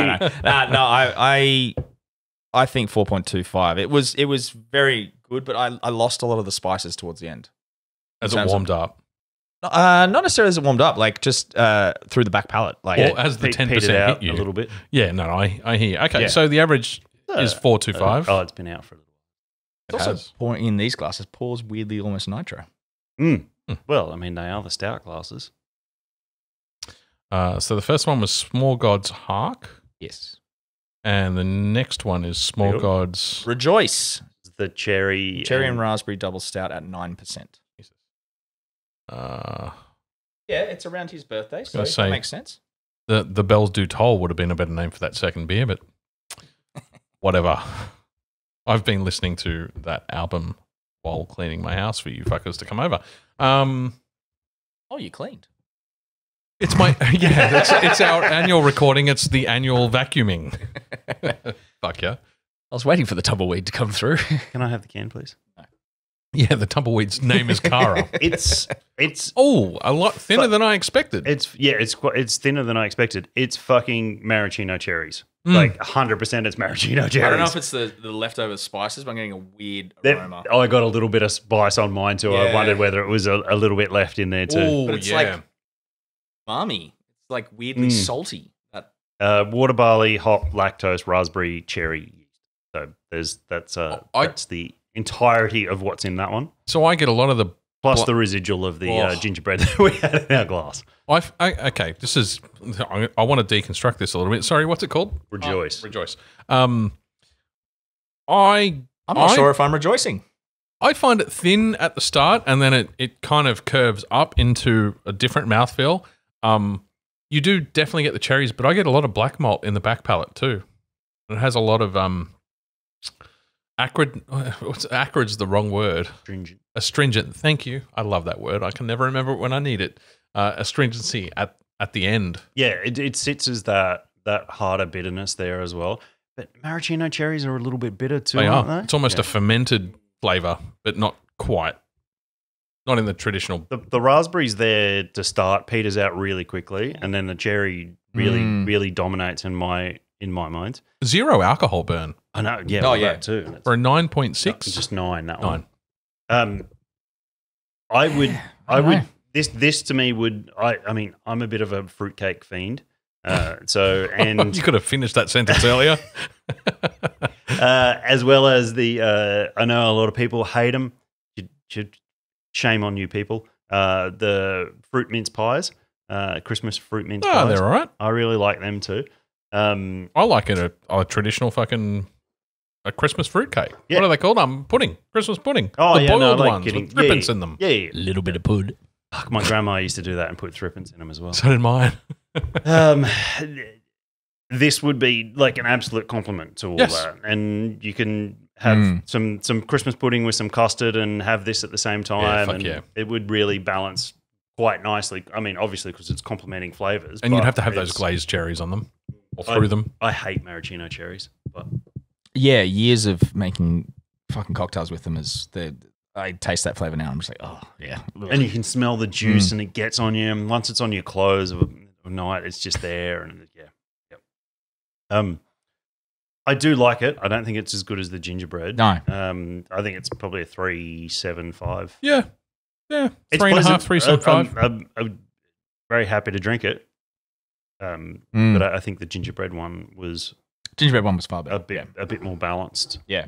across Yeah, the I board. think it's the natural acidity of those raspberries is coming through, and that's also killing me a bit. Like, I've just been drinking a lot of raspberry sour lately, and that's like, I don't know. Yeah, it's not working for me. I would probably go closer to a 3.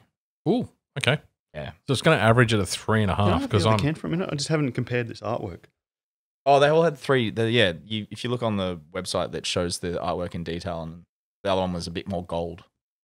I just thought I can see kind of cherry shaped and raspberry shaped patterns in here, and I just wondered whether the gingerbread one had something similar sort of in its artwork, but it doesn't. They're kind of just more generic Christmas patterns. Yeah. Shall we move into Space Vag territory? Oh, can I run through my 23 list yeah, first? please do. Sorry. Also, I forgot to tell Sorry. you before, but mace is the sister spice of nutmeg. Oh, okay. We asked what was mace before. Oh, What an interesting way to describe that, though. It's the sister spice, but is it a plant? Is it a root? Is it? It's like saying, how would you describe Sydney? Well, it's the sister town to Kyoto in Japan.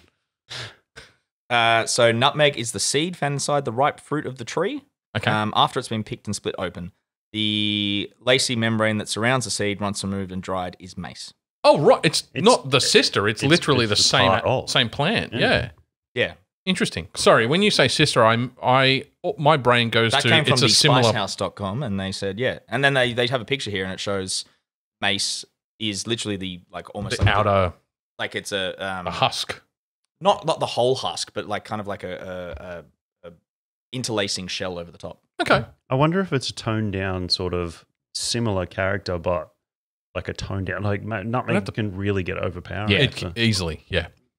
Sorry, when you said sister, my brain went to it's a plant that's in the same genus or something. Yeah, I thought that too. Yeah. And that's just how that website phrased it. But yeah, there you go. That is mace. Oh, that's Pews. So my 23. I'm not going to spend any time on this, so we can roll. We will. Roll into don't worry. Rebel Moon.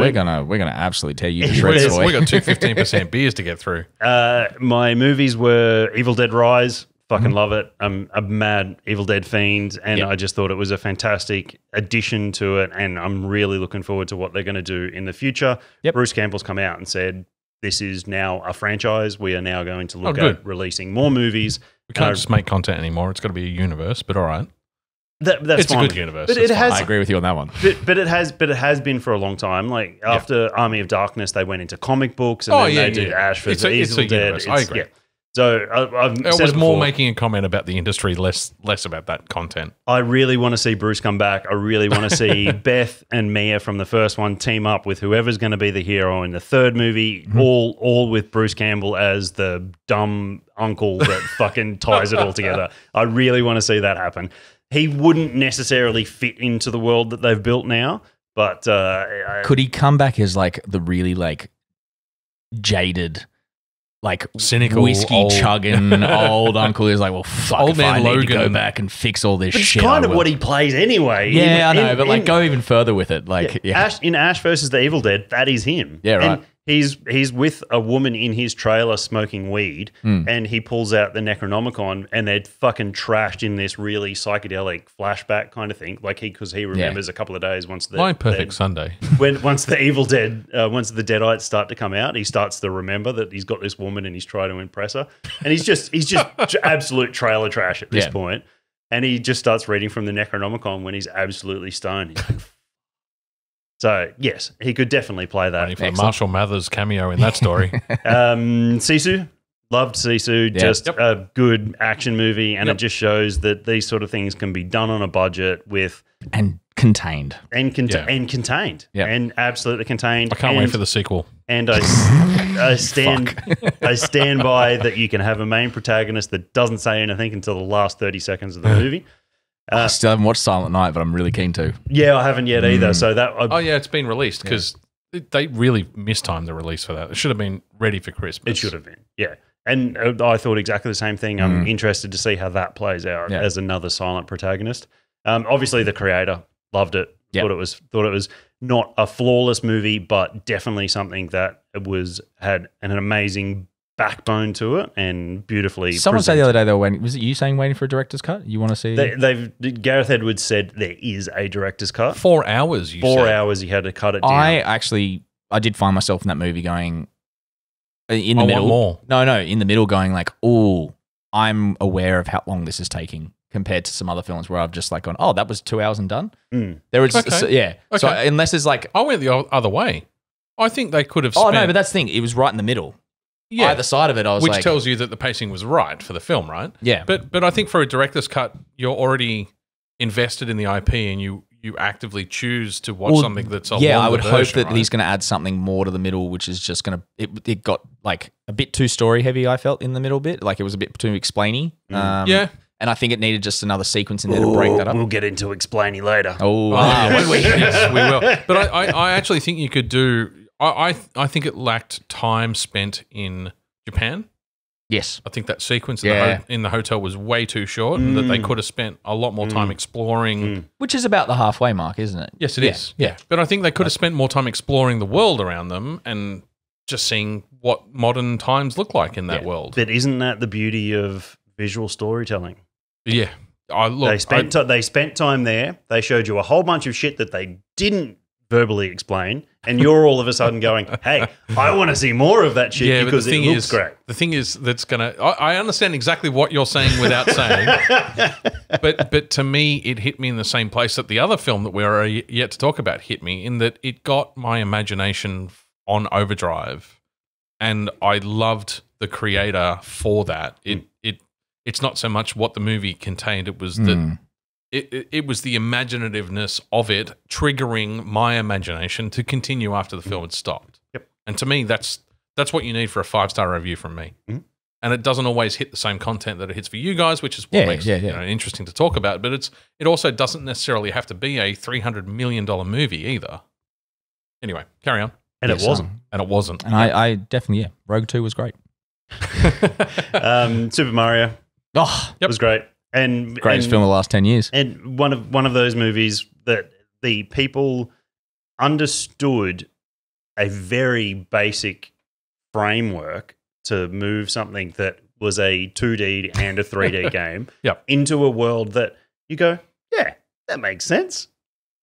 Yeah. It works. And the composer just nailed it. Yeah. Yep, fucking oath. And so did Jack Black. Talk to Me didn't come out in 23, it came out in 22, but I saw it in 23. Why? Okay, so I want to just, I'm not challenging you at all, but why has that captured your attention in the way that it has? So to contextualize the question. Feels like a challenge. No, not at all. So I put it on in the background of something else that was going on that was very distracting. So I saw bits and pieces of it, didn't really get into it. The volume was down for most of it, but it just, to me, all I got was the violence and because it is a horror film, so I got the gore part of it. But obviously there's layers and depth to it that I didn't manage to and I intend to watch it. But what has captured your attention?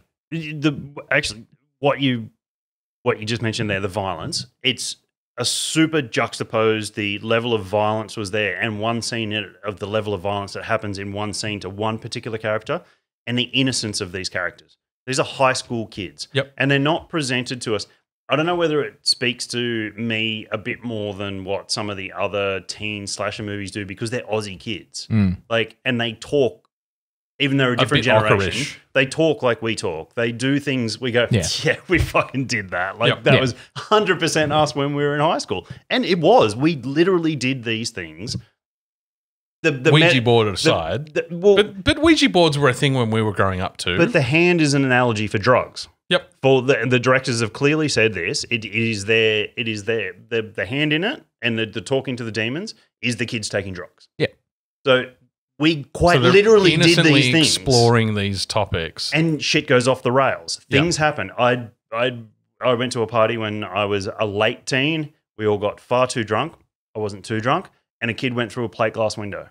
Like, he went through, not a window, a glass sliding door. He ran in from outside. Is this the kid that used to be on the podcast? No. Because he did exactly the same thing. No, a separate friend, a group of friends. He went through this, and then we patched him up. We did everything we could to hide it. We got a glass person in the next day to replace the glass sliding door, so the parents didn't know. Parents came home. We didn't notice the bit that's in the middle of the glass doors. Like little hexagons things? The fucking pattern was different.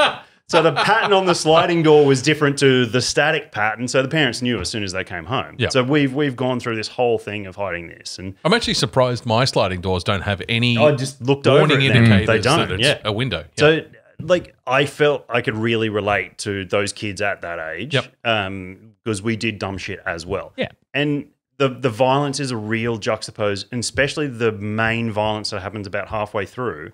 The kid that it happens to is younger than the main core. Yep. So he's the younger brother of the sister whose friends they are. Yep. So she's 17-ish. Yep. He's got to be 13, 14. So, and the major violent point happens to him.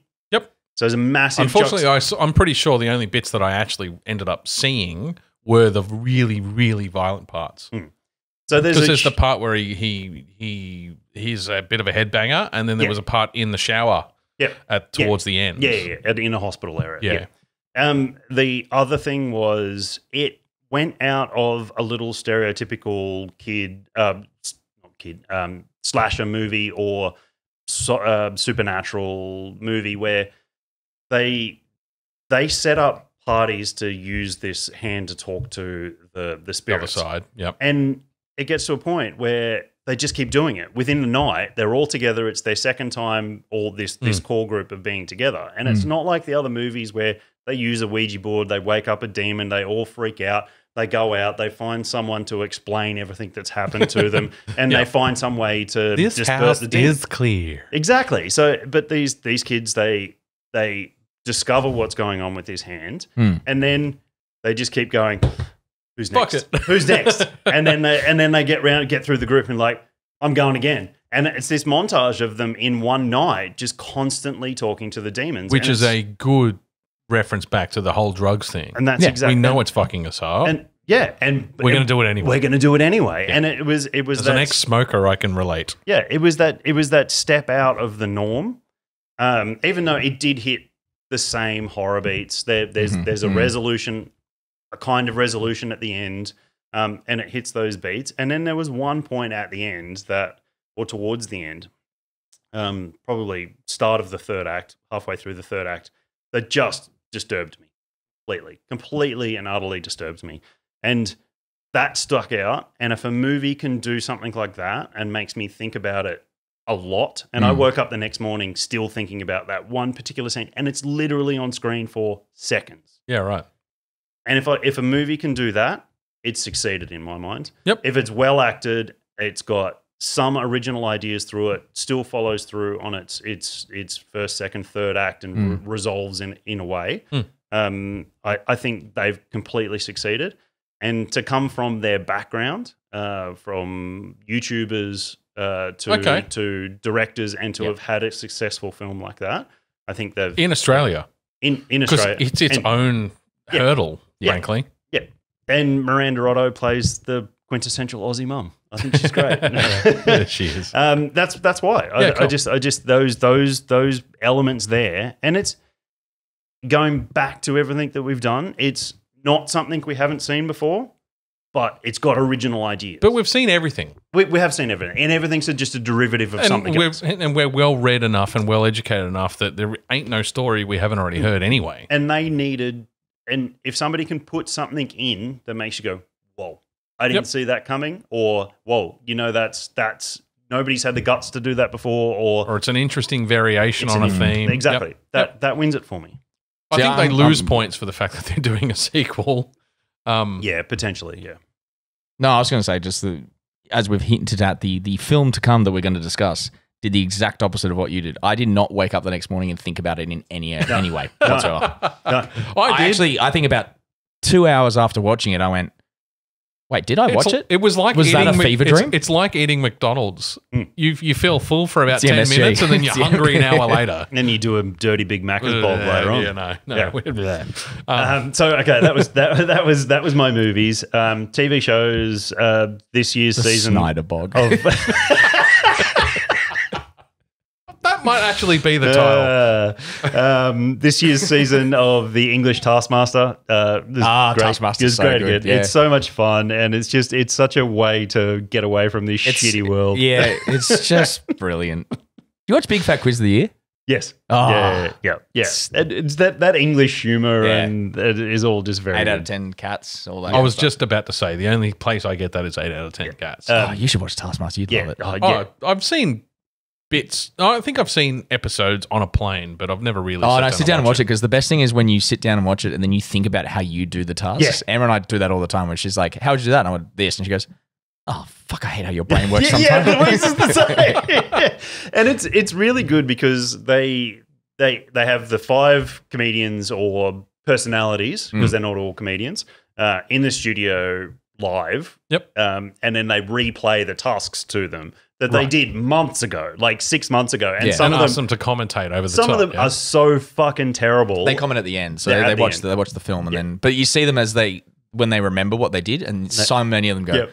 oh, fucking God. Yeah. Just bury their hands. And Yeah. it's just like some of them is just the way they had thought at the time. They're just like absolutely embarrassed. But the 5 personalities, the 5 people that are together, you see them develop as a group of friends as it goes along too, because Yeah, that's what Emma said. She's like, you just know that they're all friends off camera. And And they probably go to the pub afterwards. The first probably episode, they're all kind of just quite Figuring quiet each other and out. figuring each other out. And then the second episode, they start to loosen up.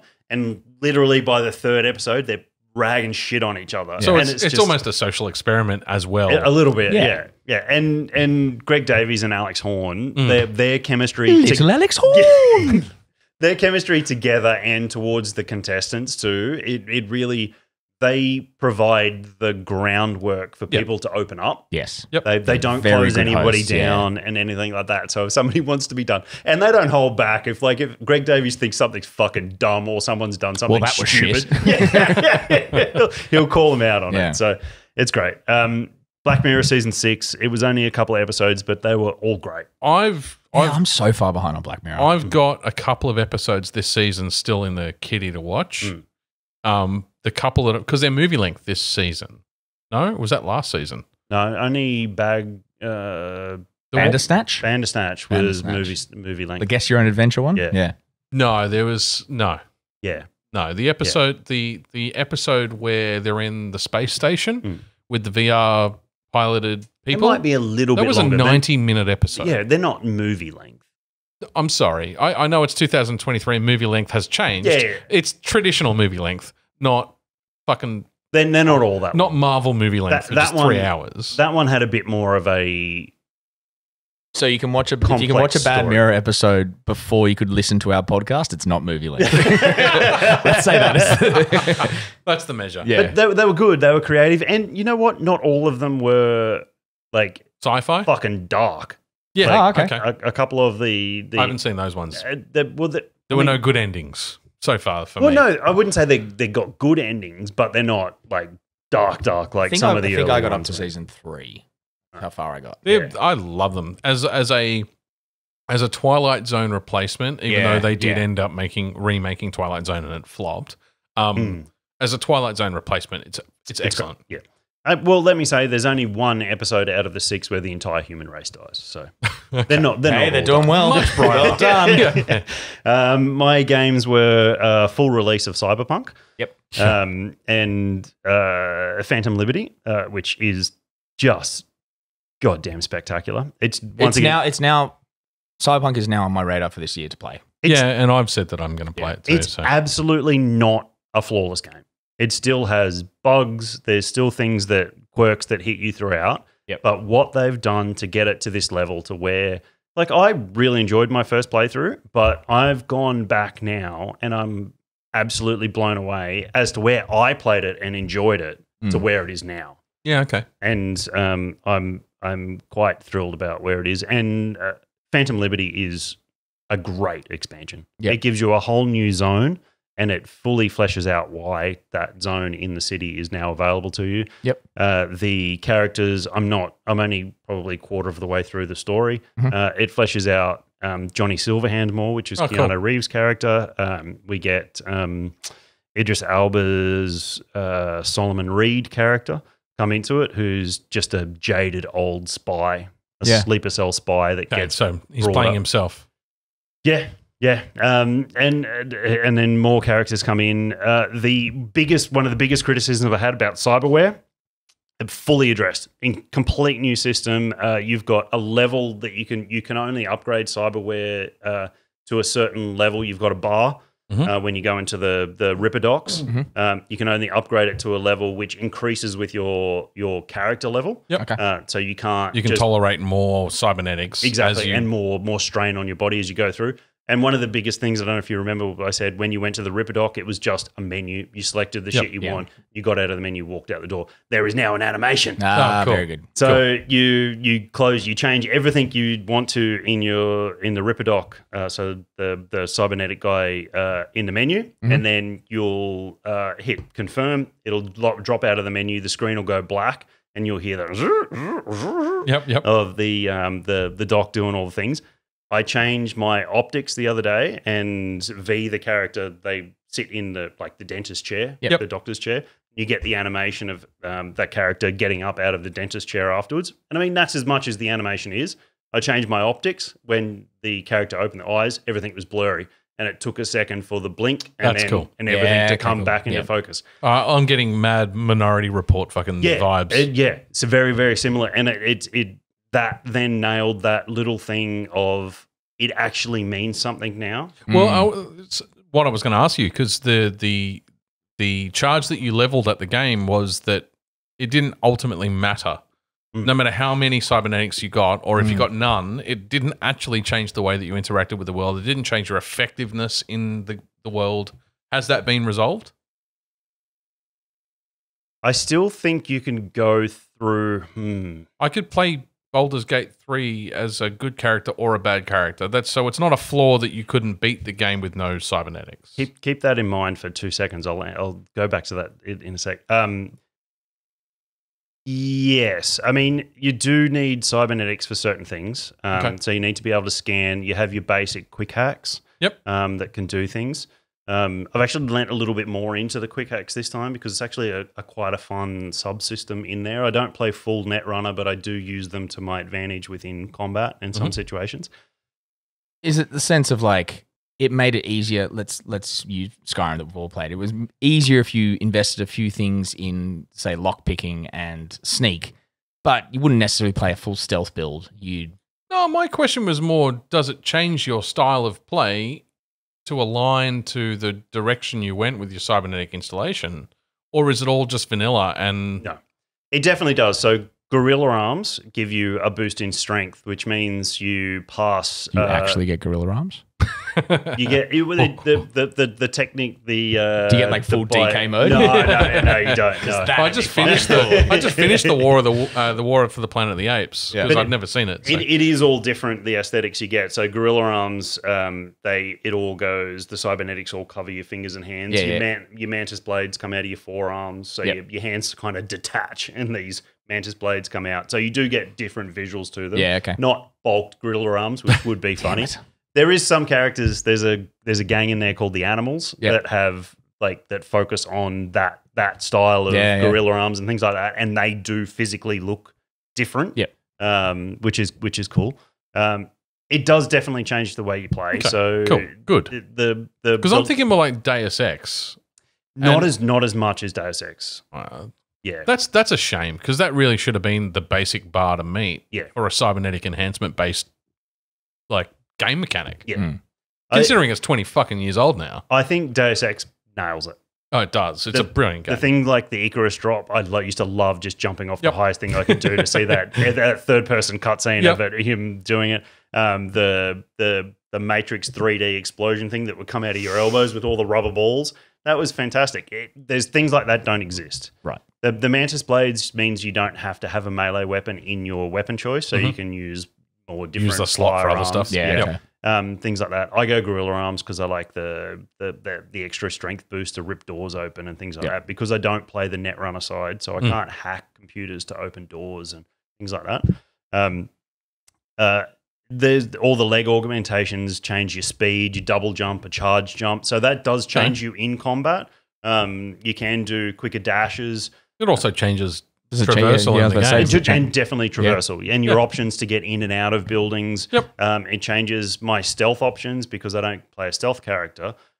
If I want to sneak into somewhere, I can rip a door open, get in the back door rather than sneaking through the front door, things like that. So it does to an extent, but I still don't. Enough. I don't think as much as Deus Ex. But it's more flavor rather than core. Yes, Okay. but where it outshines Deus Ex is the story content, and everything happens, and the world feels like it has people in it, and there's stories in it that are happening. Well, that was one of your without big complaints. I remember. It's just the world felt so static. static. Yeah.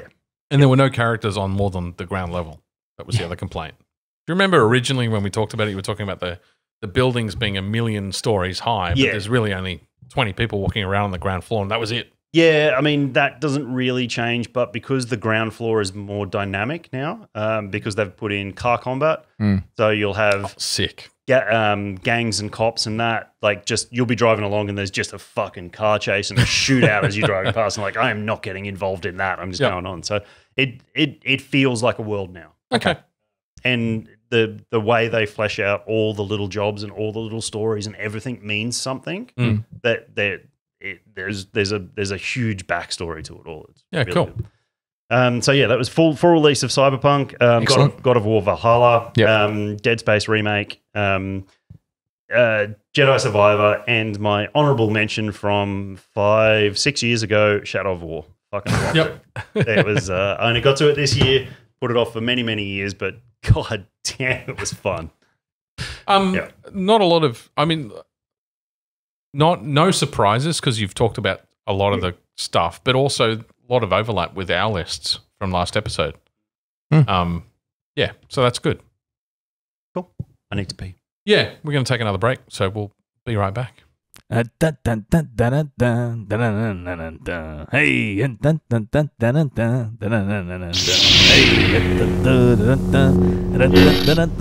Hey. Oh, what's this one?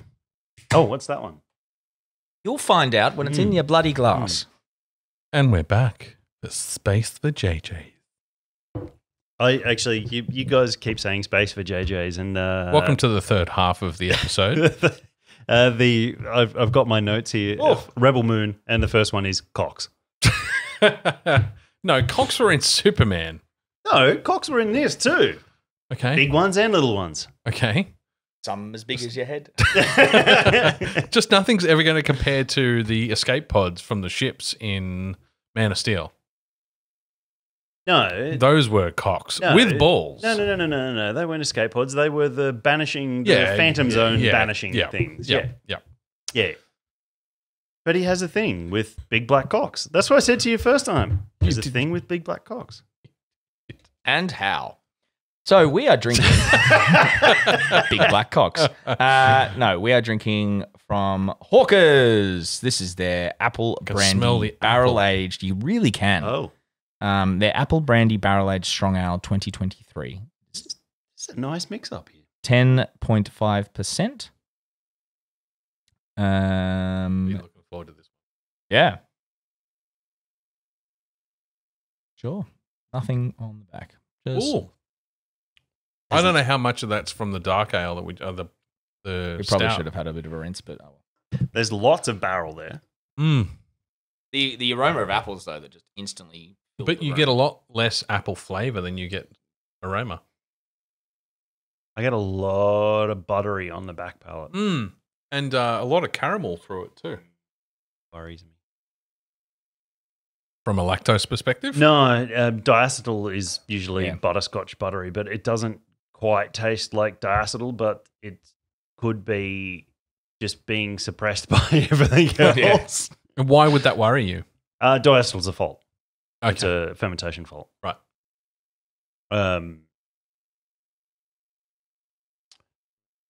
It really comes through in the nasal passage afterwards. Like you kind of do that throat breathe out when you through finish your nose. when you finish your popcorn at the cinemas, kind of afterwards. That's exactly how diacetyl's described. Is like fake popcorn, fake butter on popcorn. Yep. Yeah. Not sure about that. It could be. I was hoping for more apples. I have to say, the smell got me excited, and the flavor just when we quite initially cracked the deliver. can, it was. I thought someone had I thought for an instant it was like a little flavor release button in the seam of like it was. No, that's been really appley, yeah. But you do get that on the aroma, definitely, like Pete said. Yeah, just don't get on the flavor. But apples are really hard flavor because I mean, what is apple flavor? It's acid and water. Well, is it green apples? Is it red apples? Oh, you think apple crumble typically when you think, which are green apples? yeah. Generally, yeah. But when you think apple flavors in anything other than actual apples, you typically associate it with things like apple strudel, apple pie, those sorts of flavors. Oh, I don't know because I think of how disassociate it acidic with like cinnamon. green apples are compared to how sweet and juicy red apples are. That was really green apple to me. It was, Yeah. yes. Which I guess would probably work with apple brandy, but hey. But I don't think it's bad. I just don't think it hit what I had hoped for. I don't think it's bad either. But that buttery, it's not great. That buttery character's throwing me out here. I can't. I just think it's for the aroma, then the flavor is lacking. Yes. I think it's yeah. I mean, everything that you read the can, that excites me. Apple brandy barrel aged strong ale. That's definitely right up my fucking alley. I wonder if it needed more Barrel. cellaring time. When was it? When was the best before? Packed on. It's very fresh. It was packed on the 5th of the 12th. Yeah, 5th of okay. December. I should have probably. Really? I only just bought that. No, I would imagine that they've sold it for at least a year. Knowing In barrel? Yeah. Yeah. But they do say at the end, enjoy now or sell it for a rainy day. And they've got a QR code on the back of the can, information and tips on cellaring. Yeah, so I probably should have sat on this for a year. I did not. Actually, as it's warming up, it's getting more popcorny. Maybe it's one of those things that just needed a bit of can conditioning to just sit there for a while. Look, it's Or maybe it's just the apple brandy barreling interacting poorly with the, because you definitely get a strong ale base. Yeah. Like that's a familiar. Fuck right off. What's your glass, Dan? Hello, Loki. Get out of here, God of Stories. Oh, look, you have a black shirt on. Let me put my orange fur on it. Woof. Woof. Don't necessarily agree with what I've written here. Yes. Brewery fight. It says a well-crafted beer does not spoil! Falsehoods. Absolute falsehoods. Yeah. It will not go bad in the sense that it's going to hurt you in any way. Yes, I agree with that. Okay, yeah. So don't be afraid to try old beer.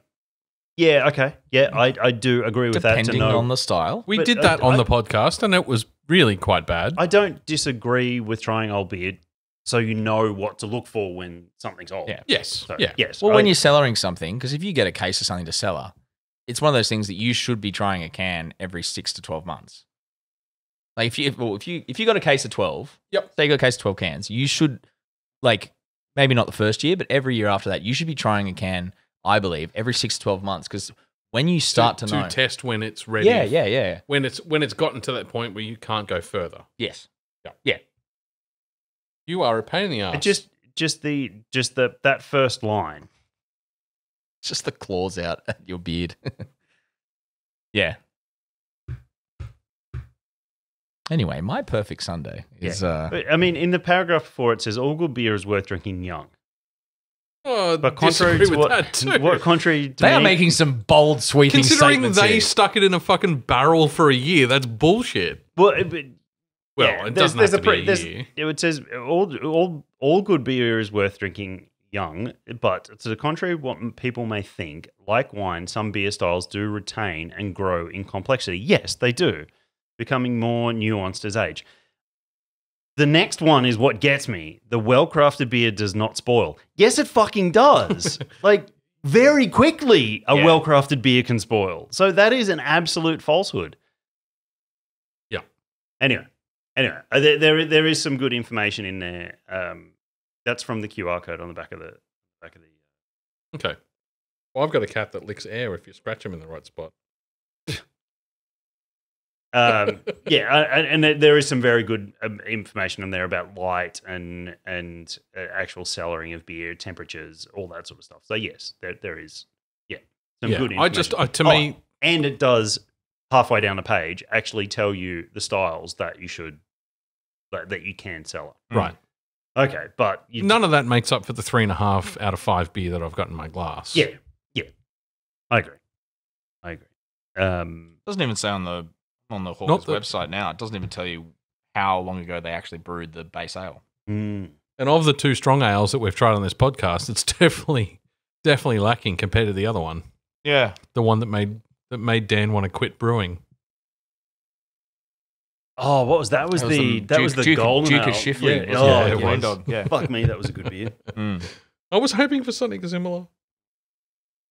Wasn't I, Loki? Yeah, they just say this Fucking beer, this strong ale has slumbered long enough. I think someone might have been slumbering, but I'm not sure it was the beer. You never know. I mean, Look, it's not terrible. It's not terrible. It's just... And it's hard to make those calls about whether it needed longer or less when you True. haven't tried the base. True. Yeah. True. I still get lots of caramel notes through the base beer, and those aren't unpleasant. Certainly regurgitates as apples, so that's good.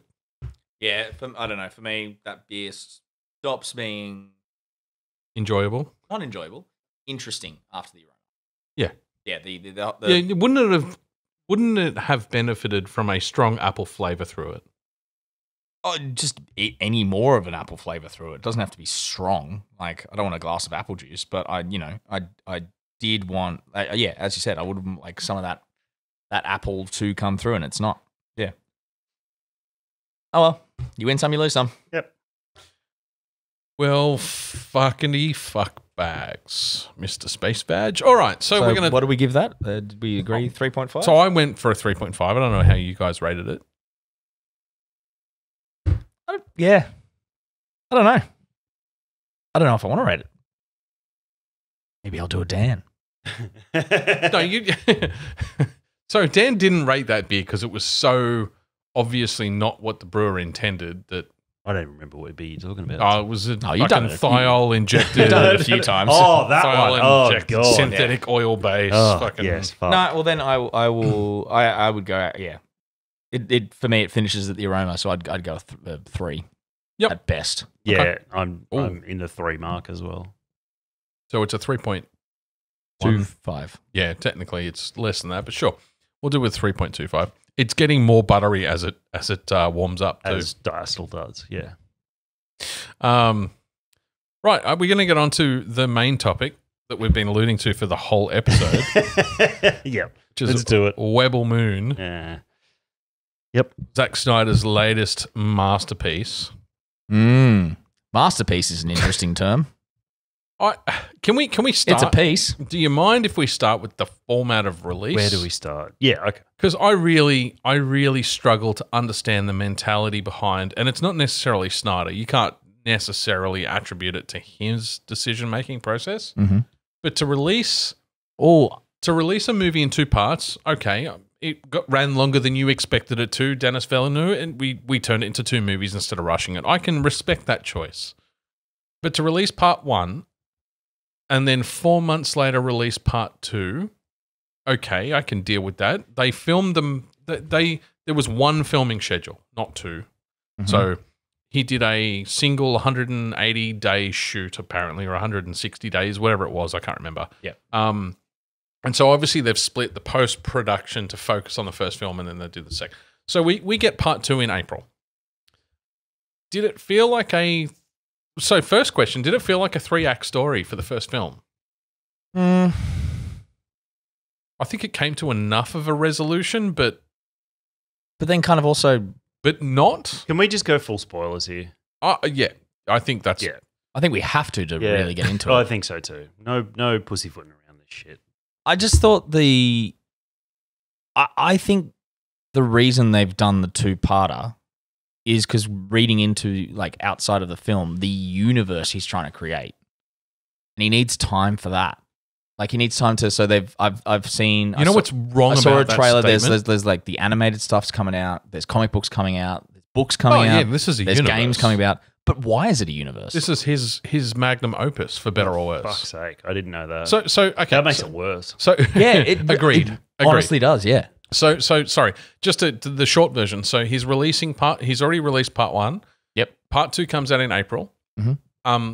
Part 1 director's cut R-rated edition, which we know is at least 45 minutes longer, comes out Showing what? in July. Maybe So- some character development. So I don't know. Some expose that is visual rather than verbal. Apparently or whatever. it does redo the opening and features more of Anthony Hopkins' bot. Okay, because that was clearly missing so much context. It's him. From what I've read, it's meant to be him's journey to becoming more wild. I just want to know if it's going to be Anthony Hopkins narrating the story about his past, or if they're actually going to show it on screen. No, But it'll be narrated.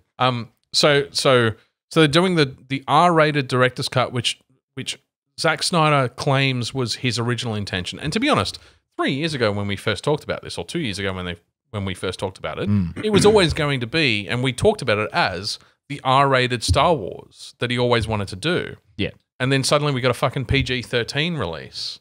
So which is definitely Netflix coming in. I got the impression the only reason we ever got a PG-13 cut was because Netflix wanted to attract a different audience. And then Zack Snyder said, but it's not what I set out to achieve. So now we're going to do the R-rated director's cut. Side by side. Should have been a simultaneous I completely release. fucking agree. Yeah. Why make us wait 7 months to see the film the way that you intended us to see it, if that's the case? So part 1, 4 months later, part 2, 3 months after that, part 1R, 3 months after that, part 2R. So, but I don't think we have to wait almost a fucking year to see the film. I can't see what part 1R is really going to add. That I'm going to sit through an extra. How long did you say? 45 minutes worth of footage? That's a guesstimate, man. Yeah. There's really not much talk about it. I honestly don't see what it's gonna add to it. But you got to still sit through the other 2 hours of the footage to see that other 45 minutes of the footage.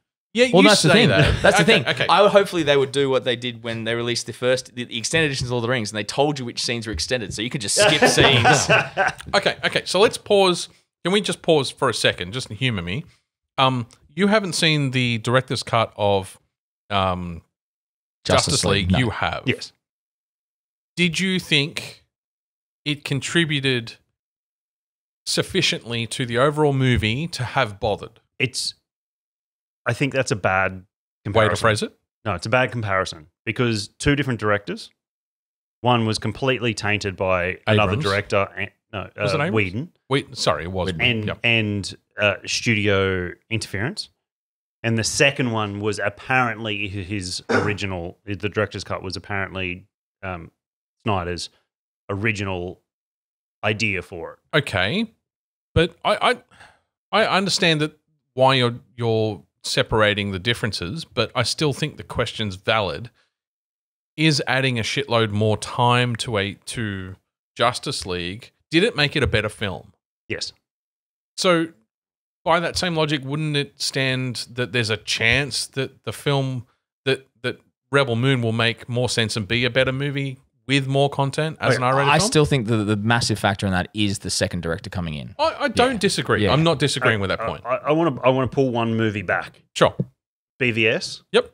I think the extended edition is a better movie than the theatrical edition. Yes. Because it adds Totally agree. I didn't realize there was an extended edition. some very small elements to it.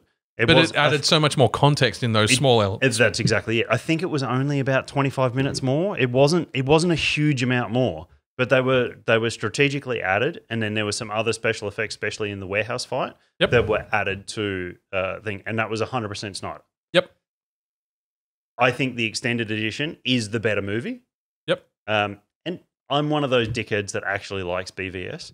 I'm with you. I have thoroughly enjoyed it. I like Other than the BVS, Martha scene, that's the only thing to let that film down exactly. for me. That's where it lost it. I think that's the better comparison. By the way, but you say that, and yet the director's cut of Justice League is the only way I will ever watch Justice League again. But it's almost a different movie. That's my point. There's It's almost, but it's a different movie that I thought was worth watching. But whereas the original cut to me was just another Suicide Squad movie. Yeah, but I think we're far off track because they're different directors that Whedon refilmed things in the way that him and the studio wanted to film it to be more Marvel-like. And Snyder added things that were his original filming. And the story went in different ways, and the characters were developed and done in a different way. The Affleck points in the Whedon, the extra things that were filmed in the Whedon theatrical cut, Affleck didn't want to be there. He didn't want to do it. It was all phoned in. The Bruce Wayne character, the Batman character, completely broke down in that original cut, but is completely rebuilt. I don't think it's well rebuilt, but it's a completely rebuilt of that character in the Snyder cut. So I think it's a bad comparison. Okay. What you're saying is, is the film redeemable with the director's cut is really the base question. No, because I think you pull things like Blade Runner original theatrical cut. Yep. Completely, very different to the director's cut and the other 4 cuts that there are. The definitive edition that we should talk about later on too, off screen. Quite quite different. The theatrical cut and the director's or the definitive cut of Blade Runner, both very good movies, quite different. One has a complete monologue voiceover by the main character. The definitive cuts and the director's cuts completely take that out. Yes. Very similar movies, some more added in the thing, but both very good based movies. Yep. If you've got a bad base, adding 25 minutes to a bad, or 45 minutes or an Isn't hour gonna to a redeem the bad film. base isn't going to redeem that 2 hours of a bad I mean, base. I'm with you in the sense that like I only watch the Lord of the Rings extended editions now. I won't watch the theatrical cut because I feel like they miss out too much. But again, a good solid, base, a solid good base. base. Yeah. No. But I'm made with better Pete. by more. Well, Yeah, I'm with no. where Pete's coming from with he'll only watch the Snyder cut now. Of Justice Justice League. League, Yeah. I guess I'm, and it's ironic because I'm pretty fucking cynical. I am hoping the director's cut sprinkles enough extra content that it makes how bad the PG-13 release makes sense. I can see why they had to cut that to make it PG-13, but I can also see why cutting it made it a horrible movie. I mean, I guess we'll find out we should definitely revisit it. We have to watch it. We have to do it. One of the key issues that I had with the film was how much tell not show there was. The backstory for the mother world, the backstory for the main protagonist, the backstory. What's her name? I don't remember her fucking name. I don't remember her name. Furiosa. I don't remember anybody's name in there. General Titus. Yeah, I would have said Zod, but sure. Titus? No. Was that his name? I don't think It started with T. I don't think it was Titus. Oh, it was some This is kind actually of one Roman name. No, but this is actually one of my things. I thought that Snyder's whole naming system was very fucking lazy because it all sounded like biblical. Yeah. The planet they went to with the Cthulhu Somebody Kit blood Fisto King? Yeah. Kit Yep. Fisto Cthulhu King? Yeah. The name of that planet was Leviticus, which is a Oh, massive biblical name. yeah. Like, But every other name I don't popped think up. that was accidental. No. course it wasn't. But that's what I think. That's why I think it's a bit lazy. Cora is the main female protagonist. Titus was. Titus. Did I say Titus? You I did. said Yeah, no, I Demon apologize. Hansu's character. Yes.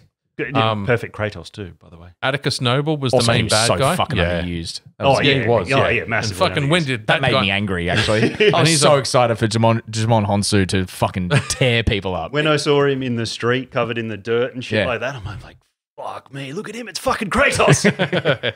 I'm fucking beefcake too. Yeah, like he's yeah, that's bulked what I up mean. so Like, much. he's always been He's been built, big, yeah. but he's bulked up Yep. considerably. Atticus was the main bad guy. Atticus Noble. Gunnar. You mean Francis? Nemesis. Darian. Kai. Kai was Charlie Hunman's character. Yep.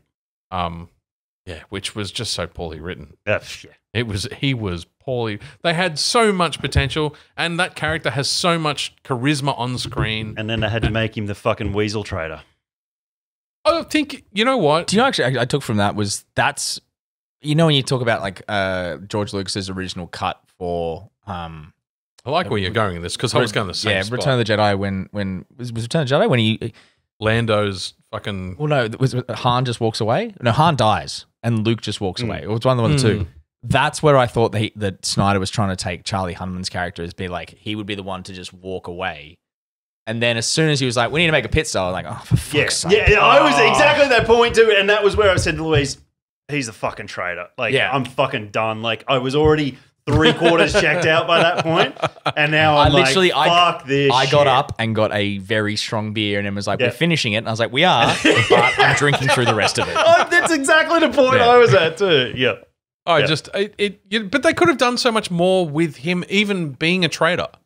Lando was a traitor, but it was a charismatic, interesting, complex reason behind it. It wasn't just money. And a redeemable scoundrel. Yeah, exactly. Like there was depth to why he was betraying. exactly. It wasn't just cha-ching motherfucker. When they turned around and they Give made him a dying fucking son or something that he had to pay medical expenses for. Give him some reason to be chasing But the dollars. I wanted him to, as soon as I realized that he was making pits up, okay, cool, he's the one who's going to betray them.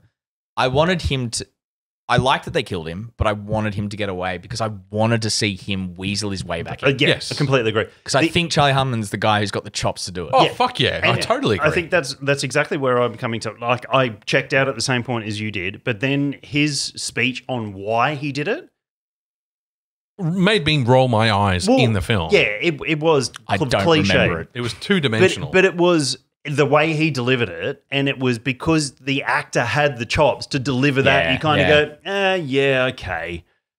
But it was don't be on the wrong side of history was literally what he said. Oh, that's right. No, I do remember. But he delivered it in a way to the character, to Cora, in a way that I've kind of gone, you know what? He delivered that in a way that I don't like what they did, and I don't like that was the cheap way that they did it. Mm-hmm. But his charisma passed it for me. Yeah, you got a hall pass. If it had been someone less, he rolled a D20. What was he did, oh yeah, he rolled the 20. He rolled the quit for sure. I just there's so much wrong with the film. I don't know. I feel Should like we just start from the beginning and go through? I made made notes. I made notes. Okay, So did I. let's roll on the notes. So my first note is vagina portal. Well, I got cocks on that one, so we'll go with the cock and the vagina. Yeah. what was the cocks? The fucking big black fucking cock that came through the vagina in the ship. In the ship. It had balls on the back, Pete. I didn't see That's the. generally where the balls go. And if it's not, folks, please see your doctors. Yeah. Yeah, and so It was a single cylindrical ship that had a bulging bridge, and it was glossy black. And it had a bulging bridge on the back. Passed through a almost diamond-shaped curved no, edge it's wall. worse than that. There was lippage. There was lips. Oh, yeah. It peels back, and there's Yes. and it's not And the symmetrical. little man in the boat, he was up here. And it wasn't symmetrical, so it did flare out at the bottom. And the mother world in the background of the portal. So, like, there was so much, like, genitalia, female anatomy. So, like, in Yeah, it was a weird Freud fucking would have a choice. field day with him. Yeah. But all we need is an oral and an anal fixation for the fucking quadfecta. But it's ironic because he was asked about it. He was asked to comment on it in a formal I want to get interview. to my second cock when you when you get through. It's probably a Screen Rant interview or something like that, and they've asked him about and he has claimed there was no intention Bullshit. for the portal to look like a vagina, and that it will all make sense. It's shaped like that for a very specific reason that will make sense in part 2. And it's like, Because the planet's actually a mother, and it birthed that ship. what a fucking joke. At least Guillermo del Toro, when he made Owned it. Blade 2, and he came out and he said, I like vaginas. Yeah. That's why all the openings look like vaginas, because I like vaginas. Yeah. It's like, own it. Like, if you're going to do something that fucking blatant, Yep. like, just go, yeah, you know what? You got me. It was- I was childish. I like did it. pussy. Yeah. I just, fuck. Yeah. Make it an idiosyncrasy, not an idiotic choice. Yeah. So, cock number 2 with the blue balls was the little alien in the bar. Had the little The gay bar. the little weenie cock with the eye in the end. It even had a fucking eye in the end. The of one it. that had the tentacles into the dude? Yeah. Yeah. It was a little tiny cock with a big boob ball sack. I mean, that, yeah. It- I believe you. I it was- didn't pick up on that. I didn't pay that man, much It on was it was so blatant. I don't know how you fucking didn't see I it. wasn't looking for genitalia in this film. Nor was I, but it was there. I don't know. I think I passed out at several points during this film. Just like, yeah, I- my brain shut down. That whole fight scene with Cora in that gay bar just like went way past the believable. worst thing for about me. the fight scenes for me was the slow-mo. Look, the slow-mo felt video gamey. I can deal with Zack Snyder's slow mo. No, let me finish because it was when he does it, when he uses it well, it's good. Yes, He used it poorly in this film. It was used in the wrong points. I agree. agree with that, Yeah. but I still think there were still scenes in it for me. So my first, I didn't need 1,000 shots of her flaring out No. that cloak and grabbing the pistol and then slowly bring it up. It's like, that should be in real time. Yes. What I needed was to her- demonstrate how quick she was. Yeah. Not how fucking slow it What was. I really needed was when Cora took a dive and shooting. That's when I wanted yes. the slow-mo. Yeah. I just, the slow-mo was just used in the wrong fucking points. And to go one fight before that, the hand-to-hand fight, because the slow-mo In the was barn? in the barn, Yep. because the slow-mo was used so much in that, it actually threw out the dynamism of the scene. It definitely did. And the background characters too, because it was slow, you could go... It felt like they're all standing Just around standing waiting. around. It's like, and then Get in queue, boys. I'm going to kill y'all. And then there was the point where she blocked the two guys at the one time, and it just really... you've got these two muscle-bound morons coming in on this small female. If they'd done that in real speed and used her lithe movements, you would have gone quick block, roll, get up, and hit. it would have, you would have seen her like flip around one of their legs and shoot a guy while she stabs him. Something and like it would have Exactly felt like way more realistic. Yeah. Because the way that it was portrayed was Wait. utterly unrealistic. Yeah. Also, that general, the Kiwi general of that army, South African. Oh, South African? He's Yeah. a South I think African. they were all South African. Oh, they might have been. Can't believe. But as if he'd wait that long for all his men to be absolutely fucking butchered without killing the girl he was about to rape. Or at least shoot her in the leg to go fucking stop and take off a toe or two. Yeah. Yeah. Yeah, I just found it completely unrealistic. That whole sequence in the barn was unrealistic. For Cora, the well-trained general, to be superhuman, it didn't link well-trained to superhuman enough for me to believe that she was superhuman, and yet she did shit that she had no right to have.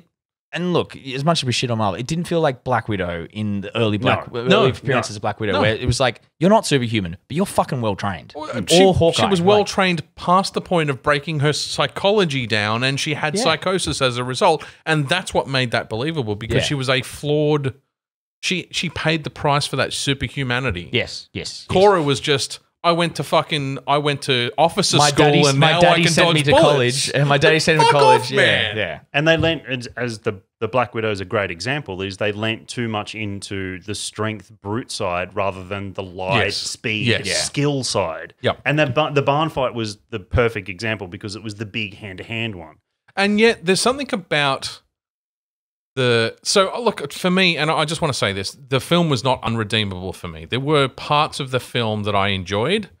The overall, I have to give mad props to probably it's not the only original content we saw in 23, but it's out there. He did take risks. It is not original fucking content. It is the Seven Samurai butchered. That is one of the more blatant ripoffs I've ever watched.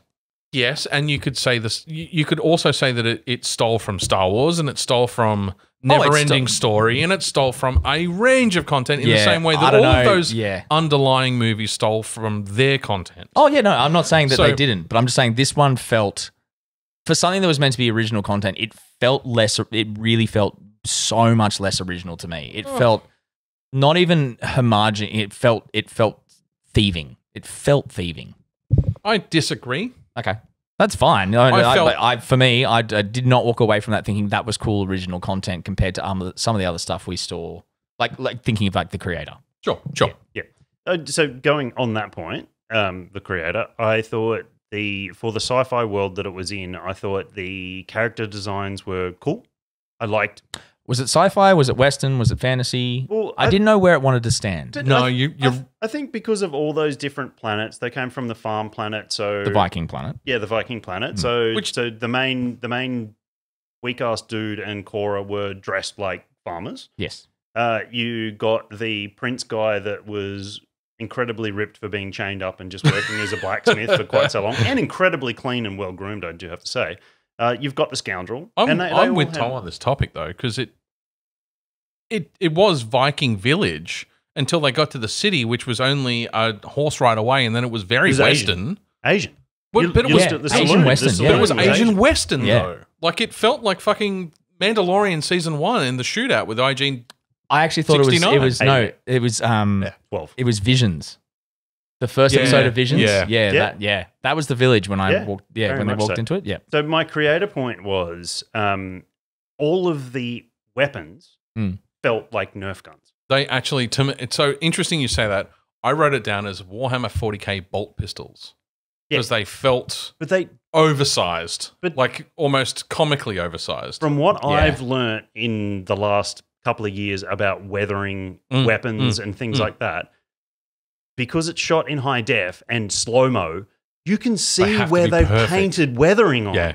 Like, it's too much. And then you go to the creator that has earthbound weapons that were designed off real weapons, and they look like they were made from metal and wood. You go back to the Star Wars era where they had... They were literally made. They were literally World War II It was junk put prop together, weapons that were made. And they had weight and look and proper bangs and dings and weathering. She could fling that massive heavy pistol around far too much. Yeah, it was too light and would have plasticky. literally broken a wrist. I'll show you later on a shot of a screen grab of her pistol and a screen grab of an artificer grade bolt pistol from the Warhammer 40k universe, and you will not be able to tell the difference. It was 100% ripped.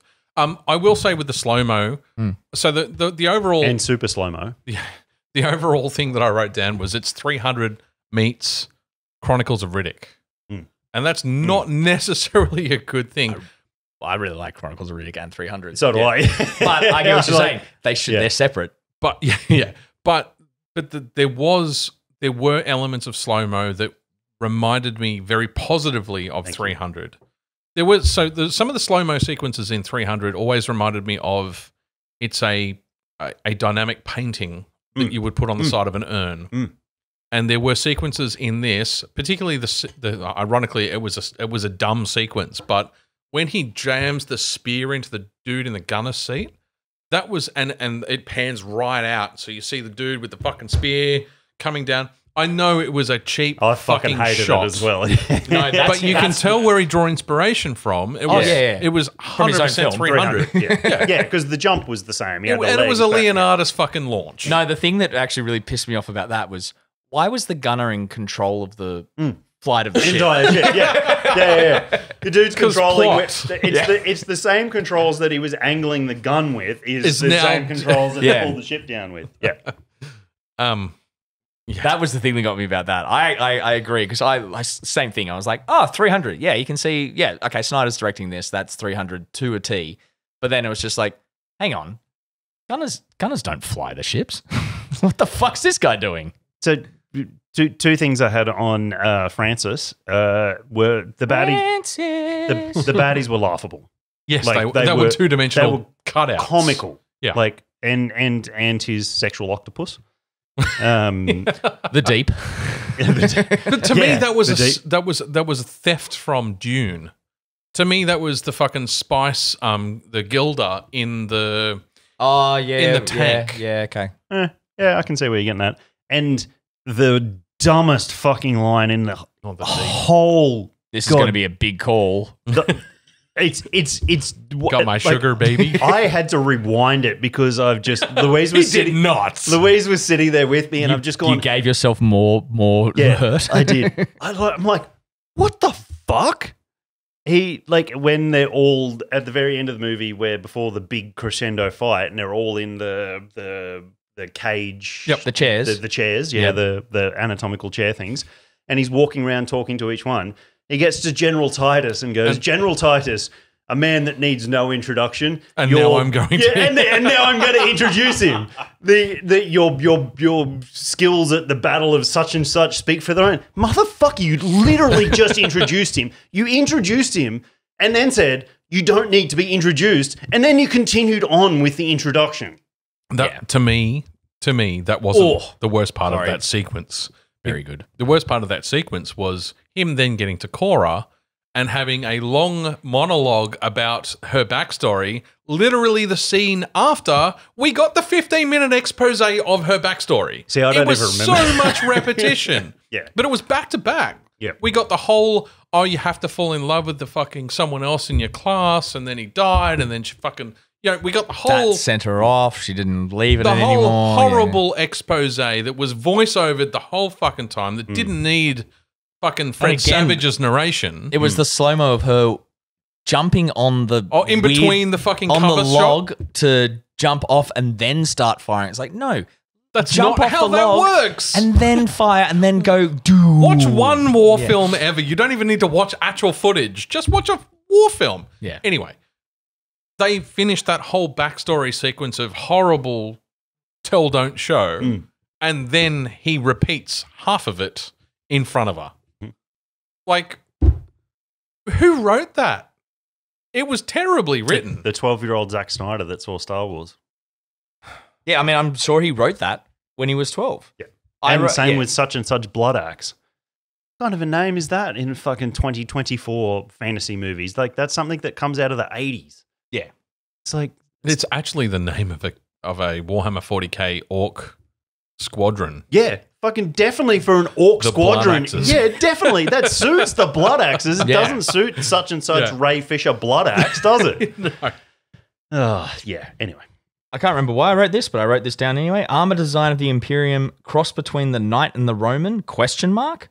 I also thought the Yeah, I can see that. the I can see quality that. of the armor rings plastic rings fantastic? a power. Yep. Yeah. Yep. Plastic fantastic. It didn't need all the filigree Yeah. on it. They tried to make it... Also, who were those witch dudes? The Inquisitors. Yeah, that hung around with him. I know they'll be explained in some other part of this fucking universe he's creating, but I won't go find it. They were there because they won't be able to make the Unity for the mother box in Ah. Justice League. So they got pulled out of Darkseid's side and got brought over to... I said it's very similar words in the last episode when we were talking about Rebel Moon. The fucking mother box Yeah, you did. in Yeah. Dark Side. No, but I think we were making more vagina jokes then, so, you know. Never have too many vagina jokes. when Yeah, we're I just talking felt about the this story movie. was just look. I get it's the first story of what he wants to create, and I guess that's another point. I think he tried to jam too much into it, frankly. definitely, but I also think the other thing to remember is if you actually looked at what he wants to create, he wants this to be the first of a trilogy of sequels. So he wants to make 6 films, or 6 films after these 2. I can't. The wording of the article was a bit off. So I couldn't tell if it was 8 films altogether or 6, but this was the slow forming of a D&D party. Like, it was the most basic But it was horribly done too. Why did we then- need the Griffin sequence? Oh, because It was utterly pointless. He got And- on the Griffin. He flew around with the Griffin. He I think he needed to make a Harry Potter homage. got kicked off yeah. the Griffin. He jumped on the Griffin. He landed, and that's the end of the Griffin. We did, and it It didn't even come on the ship. contributed nothing. Yeah, I thought it'd end up in the cargo hold. Like, You need a pet in your party. Why didn't you take the Griffin with you? why didn't he still? So you guys haven't watched Foundation season 2, but it was like Foundation season 2. They put the Griffin in the storage hold. It became a pet, and the pet came out and fucking murdered some motherfuckers at the end. That would have been a cooler ending for that guy. Yeah. But why make us watch 15 minutes of him spiritually connecting with an animal, Where you're animatingly swinging that hand. just gesticulating angrily? Why make us sit through 15 minutes Also, of that was- spiritual that was- connection to not have the animal And come with you? it was pretty fucking tropey too, that whole thing of having the shirtless, for lack of a better word, native control the animal. It was like, oh, come on, dude. Like, that is an 80s trope. Did And any he was of a you- slave too. Let's Yeah, not forget. yeah, He was. Did any of you think it looked like Matthew McConaughey in blackface?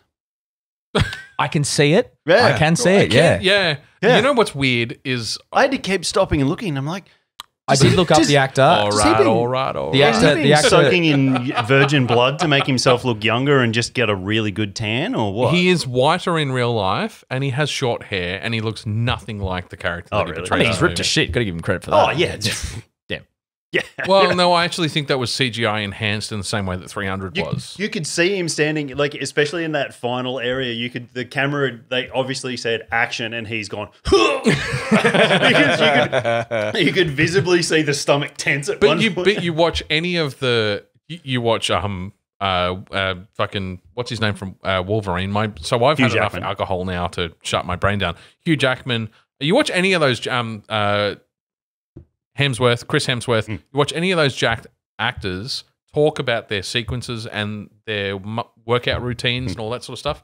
They all get a pump just before they of go on course. shot. Yeah. Which is what that would have been. Well, that's It's- the famous thing of the Wolverine poster where Hugh Jackman has been holding briefcases full of cement. Yes. And then he drops them, but his muscles And then, will- and full then of take the blood. photos. Yeah. Yeah. But they will literally do light weights, like 2 kilos, 5 kilos. Yeah. And they'll do 100 pumps just before they go on set for the shoot. So, yeah, that would have just been fucking tense.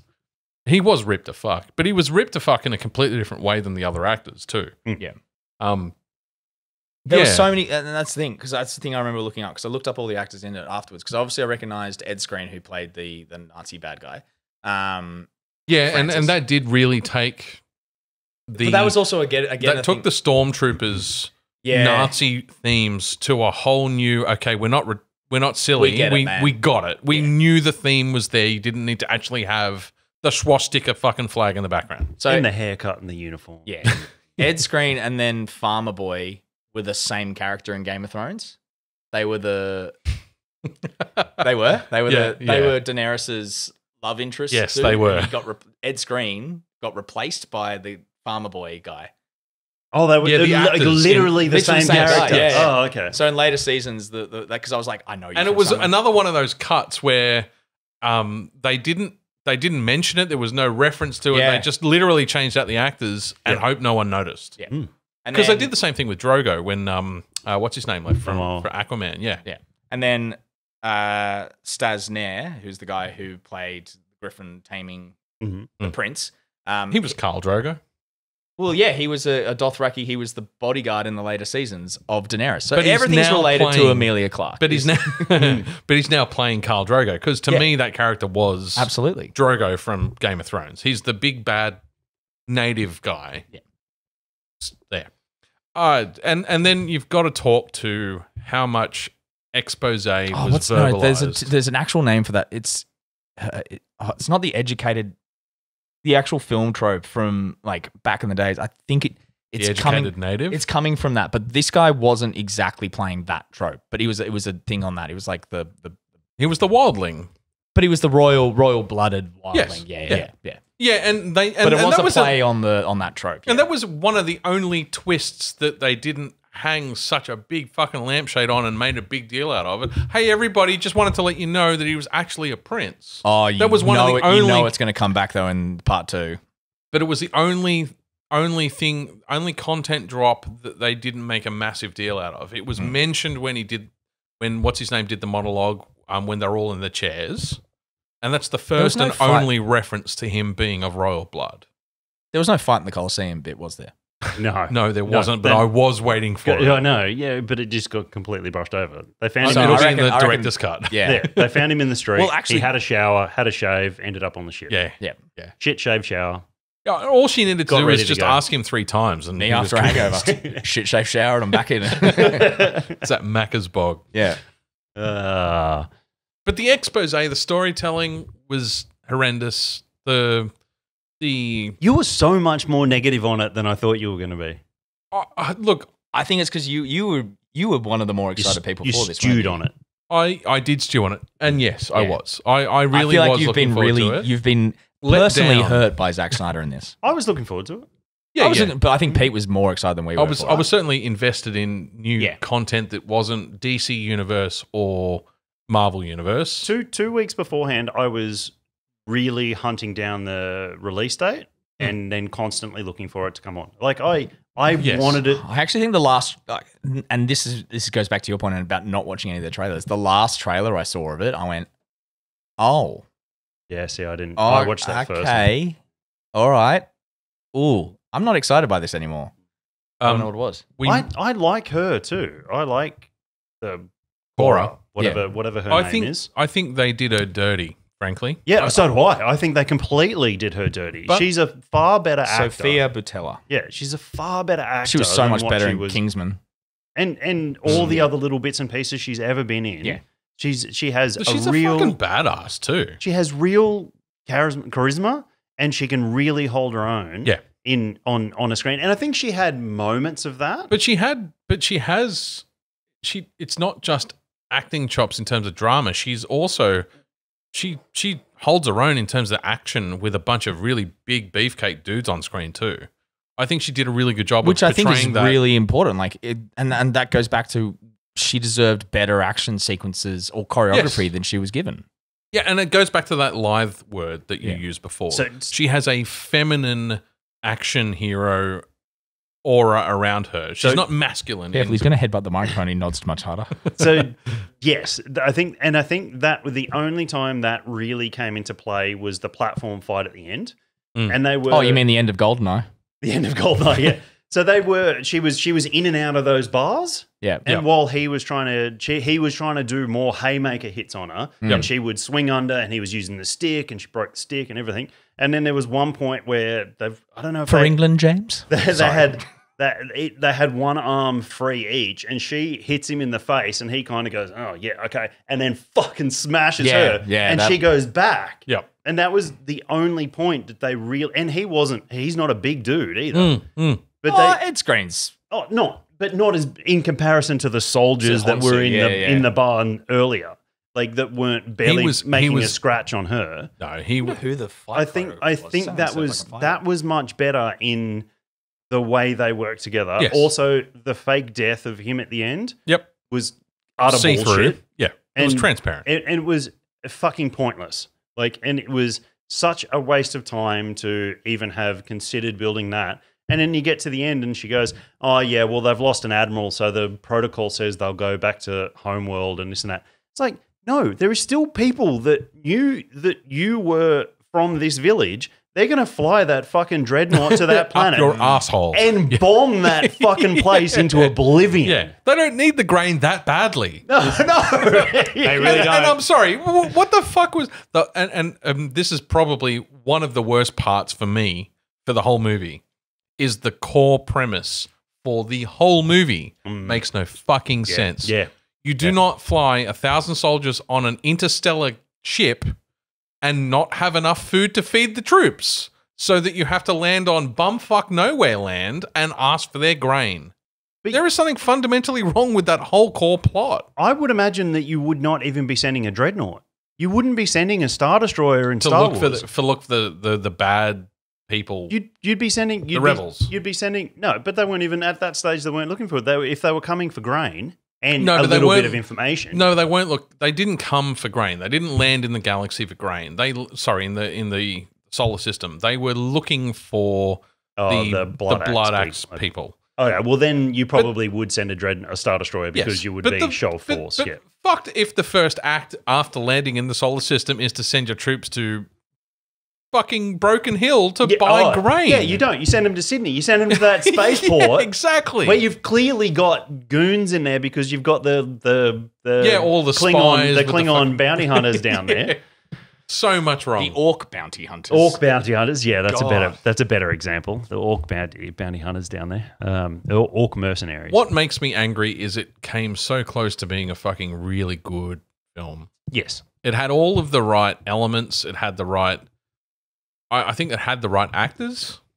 It had the right cast. It didn't do a terrible job of things like set design and that CGI, throw that down. Yeah, some of the CGI was a bit. That CGI of coming to Kit Fisto Cthulhu World, was fucking awful. Bad. Yeah, real that bad. was horrible. Real bad. I'd only a few minutes beforehand because Louise only got home probably about 30 minutes before that, and she asked what I was watching, and I'm like, Rebel Moon, explained the story to the backstory of the movie to her, not the story of the movie. The Zack Snyder pitched it as Star Wars, and I said, look, it's been really hit and miss in the CGI territory. So some of it's been pretty good, some of it's been not so good, and then that scene comes on, I'm like, see, this is a not so good bit, and it was pretty shocking. And the other core part of the plot for me that failed was the whole Jesus child being dead. We all fucking know that she's not dead. Oh, the princess. I had to think about that for a second. Sorry, like, which Jesus one's child. The Jesus child. She brings the fucking dead back to life. Come on, but she's a Jesus child. But you needed to be told that, Pete. Well, you've already had enough enough biblical names in the fucking planets and kings, so you know. Look, there's in my opinion, and just on to directly address that, because I disagree that was the inspiration for the series, but at the same time, I've seen some really, really good narrative content that was loosely based on parts of the Bible that I don't think would have been a good enough story if it hadn't been.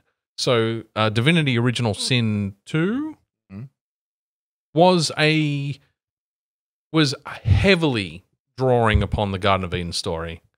I remember. Makes sense because the name is Divinity Original Sin. Yeah. That's not the linkage. That's not the linkage. It's not, but when you say that's what it's drawing the story from, and you tell me that name, I'm like, a regular person. Sorry, Tom. So I'm okay with. Thanks, Pete. I can't find a nice way to say that. But I'm okay with drawing inspiration from the Bible, and I actually think he probably would have made a better film had he drawn more. Passions of the Christ is a great movie. I've never seen it. Oh fuck, man, it's a good movie. I intend to. We should talk about this You beer. don't like it? No, but I was also bastardized by the Catholic Church Oh, for years in yeah, education. So Yeah. Bastardized is probably not the right word to use. no, it's the right word. It's the Catholic Church. We should talk about this beer. Mars bar and a Coke. I missed that, but I don't think it should be repeated. Yeah, I don't think it should either. What are we drinking, Tom? Oh, just before we get this, I forgot to go back, touch on one point. We will continue talking about Space Badge after this. No. So one point that I had about my playthrough of Cyberpunk, one thing I've learned about myself is I have mild psychopathic tendencies when it comes to video games like this. Because No, we knew.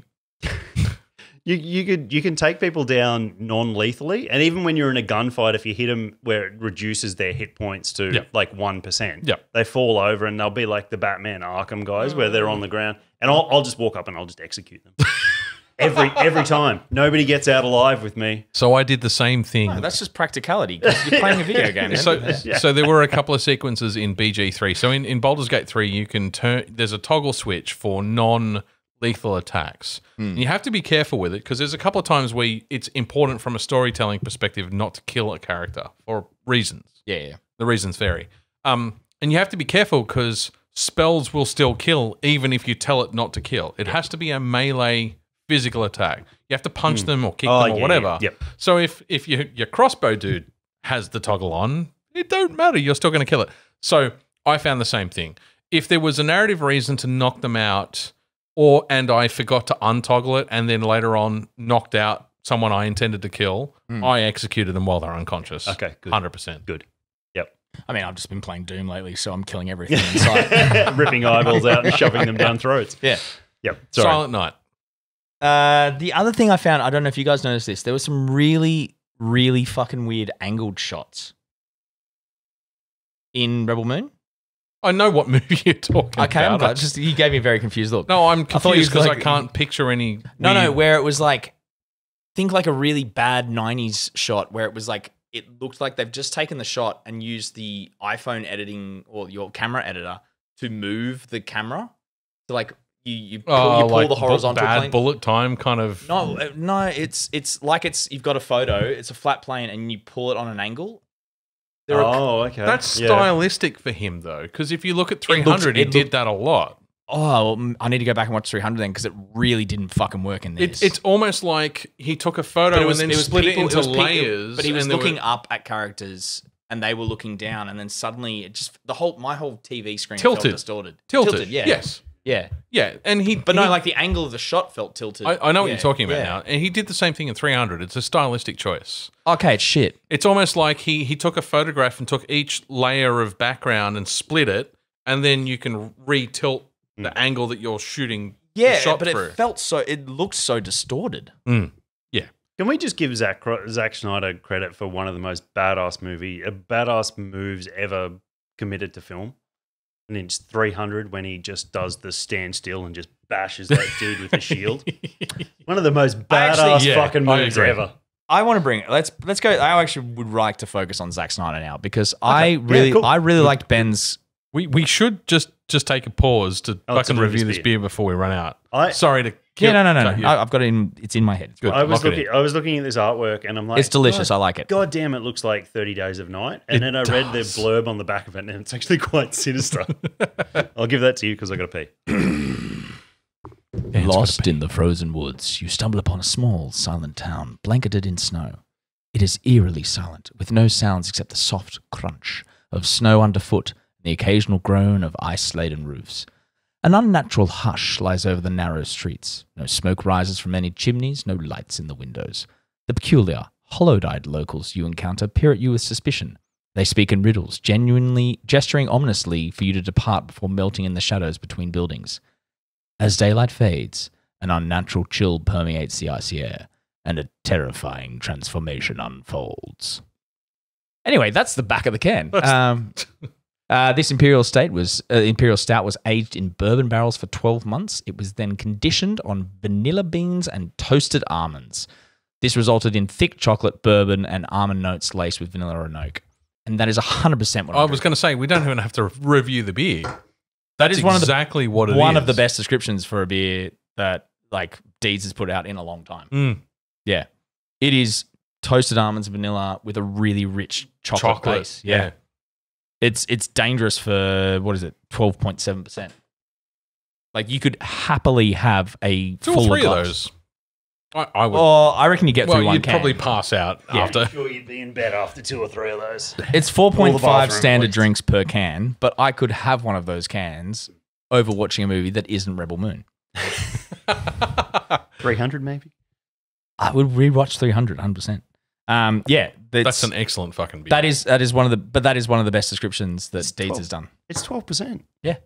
Does not taste like it. No. I'd put It's that quite sweet, but It is very sweet. I'd put that in like 8 or 9. Just decadent Yeah. chocolate. But you do get the coconut.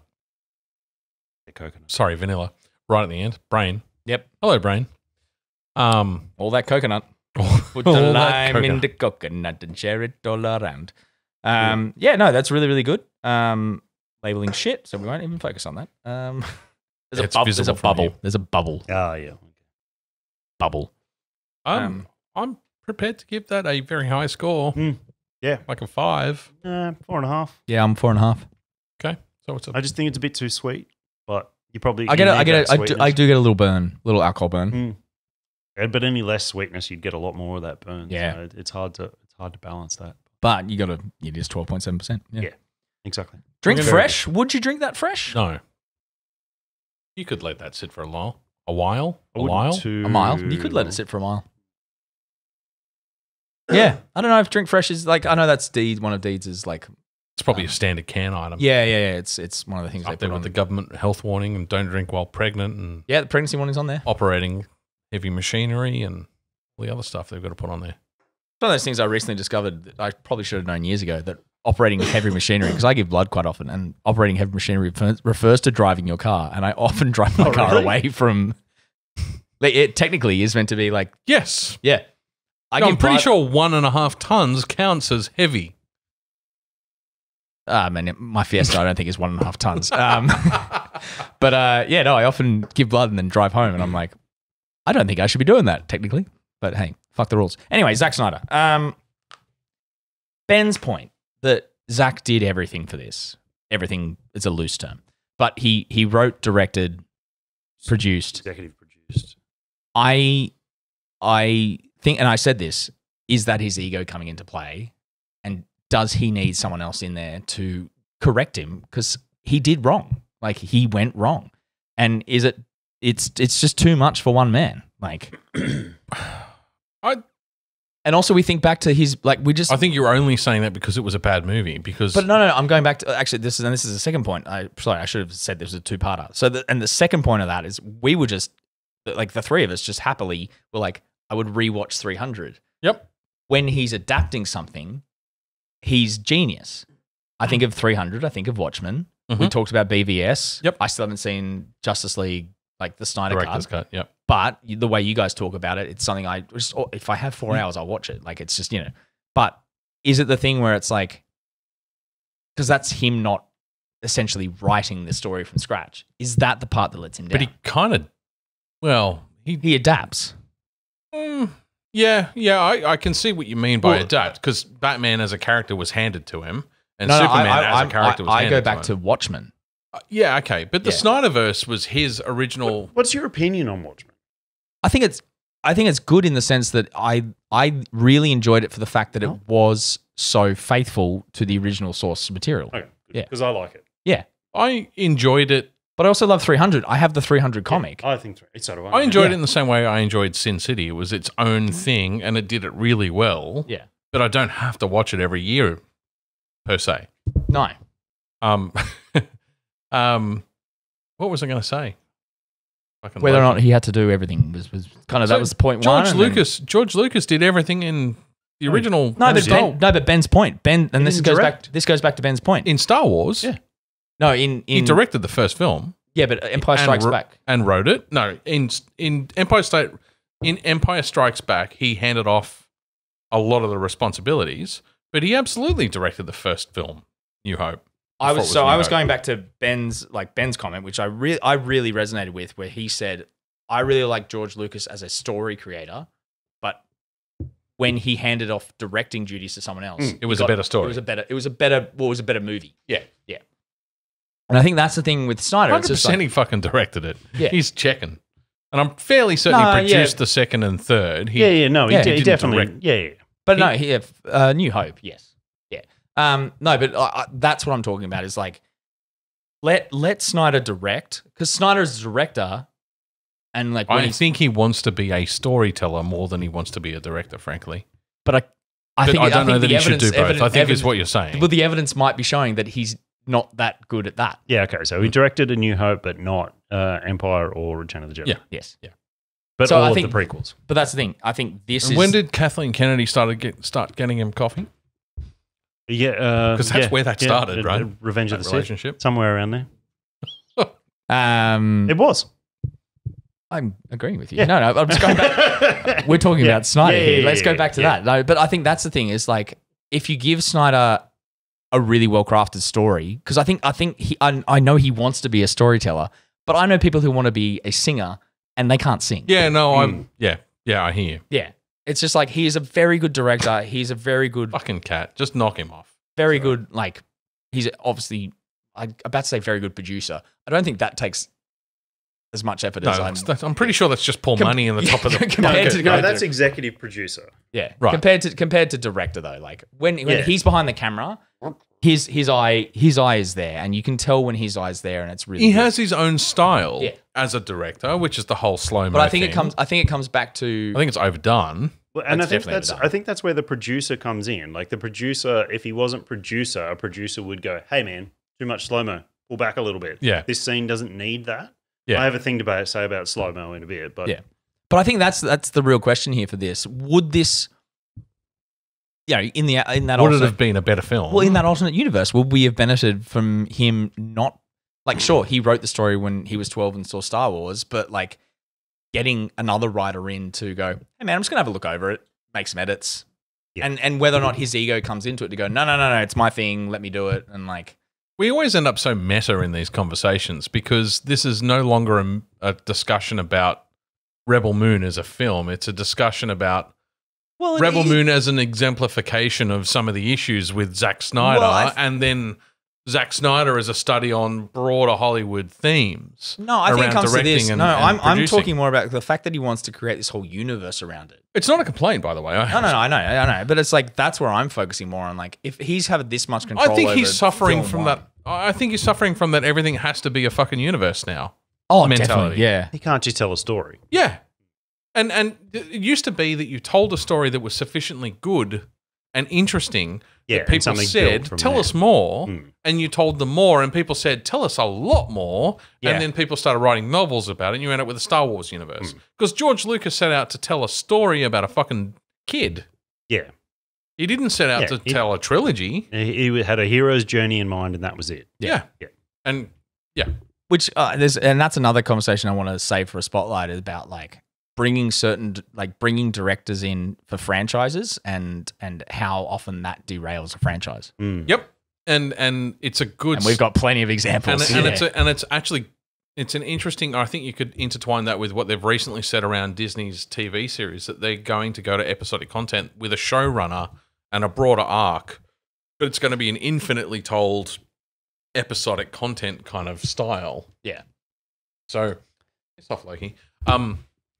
What I don't understand, and this will no, actually, you know what? That's a nice end cap to the conversation. So what else do we have to say around Rebel Moon? I've run out of content other than I had higher hopes for it than it delivered.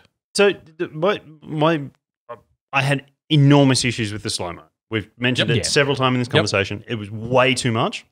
It was way, way too much. Wrong points, and to go slow mo, super slow mo, regular speed, slow mo, super slow mo. That was battle where jolting. Korra was on the planet dodging between video game cover, ridiculous. Like it was Someone's playing Time Crisis 2. exactly like Yeah. it was so poorly used. And I mean, we're fucking armchair filmmakers. I understand this. I think Zack Snyder. No, but that's No, I don't think that's a fair statement. And you are self-effacing too often around topics like that because you've made a few other comments and then pulled them back. Yeah, but we're not out there making Hollywood films. No, but I can comment on people's beers that are made because I make beer every day. No, but you can sit back and look at a piece of film that has been shot and say, well, it would be better if you did that and that and that. And you know what that job is that I just described? A fucking director's job. Yeah. Look at the film that you captured and critically review it. No, actually, on that though, we're doing it then in hindsight though. But yeah, but the way that filmmaking is made these days, I understand that. Yeah, you film the thing, you watch it back, you redo it, you watch it back. Well, this is where I come into is Snyder too involved in every side of it because he doesn't have an impartial view on it? Yeah. Yes. So my comment on his slow-mo is he's overused it in projects past Man of Steel. Yep. You think of Man of Steel, he used very little slow-mo, if any, from memory, and the Kryptonians that move fast didn't move in slow-mo. He was one of the first people that took a person that moves at speed and made them move at speed. That moves at speed. And so they would disappear from one point and reappear at another. It gave gravity to their ability to move that quickly. That's exactly it. Yeah. And it was used as a film, a storytelling visual element to show these creatures are well past the people that they're fighting. Compared to Michael Vaughan's slow-mo in First Class and future X-Men films where it's, well, this is a musical break. Quicksilver. But that was whole Quicksilver scene. Well, the musical breaks. Yeah. But so that was a very stylized choice for that stage. And that Man of Steel came out at that same time. And Snyder could have easily have gone, look at what he's doing. I'm going to do the same thing because I love slow-mo. Yep. And I'm going to do that. But he's not. He's made a very conscious decision to go, these Kryptonians are well and truly, I need to show their superiority over the humans that they're... It was a storytelling vehicle. Yeah, and going up against. Because the Kryptonians weren't even going up against these humans because they just swatted them like fucking flies. They didn't consider them. But okay, so do you think that there's a chance that the overuse of slow-mo is as a result of a feedback loop between Hollywood reporters and Snyder? And so Hollywood reporters start reporting that Zack Snyder's style as a director is to use well-developed slow-motion sequences, and Zack Snyder his ego starts feeding into that. Oh, that is my style. It could well be. I'll start using it more. Could well be. And we just end up in this feedback loop where it ends up well overdone. Because in 300, he uses a lot of slow-mo, but that never felt out of place. It never felt out of place. But also, that was overused. It was poignant. But that was also pioneering. Really. It was because he used. Holy shit! It usually makes him run away. It wasn't us, Loki. We didn't do it. We didn't do it. Don't wipe it on me, you bastard. It was your dad. Your dad's a dick. Sorry, it usually makes him run away. Yes, I There's a chance. It could well be. Yeah. Look, the one thing that I will say is, at least to me, he tried something different. He bucked the trend and walked away from a lot of, well, maybe he walked away, maybe he just didn't get the gigs, but at least he's doing he's producing content that is not in the universes that we're stuck with at the moment in Hollywood. No, but he is. Because Star Wars is a ripoff of Seven Samurai, and so is this. And it's a ripoff of Star Wars in many ways. But they're not actively making any of that. No, I just don't think it's. I'm not saying it's 100% original. No, I know that. It's just like, but at least I think if we were just talking about like in terms of the 300 and the slow-mo and what the pioneering style that Zack Snyder can have, I don't think he's done that here. I think he's really rested on his laurels. I think I don't disagree with that, but I'm at least prepared to give him props for doing something different, doing something by himself without massive backing behind him. Like there's dollars behind him, but it's not Disney-sized dollars. It's not. Oh yeah, it is. It's Netflix dollars. It's $188 million. Yeah, okay, but the last film that just flopped at the box office was $300 million. Yeah. I'm not saying that he's broke. I'm not saying it's a fucking shoestring budget or an indie film. But he sold this universe to Netflix to develop. Because that's the thing. You think about that. He wants to bring out novels for it, and that's sure. Maybe that'll develop the story some more. I didn't know Netflix owned a book company. Well, maybe they're looking to buy one. They're going to find someone to to produce Right. that with. But then, AI. and then, yeah, maybe. Comics, let's be honest, comics will probably go through Dark AI. Horse. AI through Dark Horse. But then the whole thing about he wants to create this this massive RPG. That Does goes this with not remind you of Riddick? No, but the massive RPG he wants to release through Netflix games. Yeah. Well, that's the deal. The deal is to release it through Netflix games. Right. Also, if you've looked at Netflix games, they're just mobile trash. I've never looked at Netflix games. I didn't know they had a games division. And also, Chronicle of Riddick's Escape from Butcher Bay was fucking fantastic. It was good. I It's I an played that excellent- game from start to finish. No, I've played it several times. Absolutely. It's a fucking excellent game. But my point is, does it not remind you of Yes. the Riddick universe where it started off as a couple of really interesting, good, different films? One movie. Pitch Black. Pitch Black. It's just fucking It was fantastic by meant, it itself. was meant to be a standalone movie, and then all And of it a sudden, was for like a decade. and then all of a sudden they've gone. You know what? Fuck Film Australia. Riddick could be a pretty good anti-hero going. But the forward. second film, to me, was not as different. Like it was really good as a second film, but it was good for a very different reason than Pitch Black was. Pitch Black was unassuming, new story, small story, interesting story. The second film was a universe. Yeah, but it was well built and it was well told. Great. Yeah. And then it turned into dribble. The third And one. and it's not And then it became about family. After Chronicles of Riddick, it became a power fantasy. Yeah. And it was a bad one. Yeah, it was. And yet there were But hey, it had Carl Urban, so that gets a point from me. No, it was number 2. Wasn't he in the third too? Didn't he feature in the third? Oh, briefly, right at the very beginning with a story flashback. Yeah.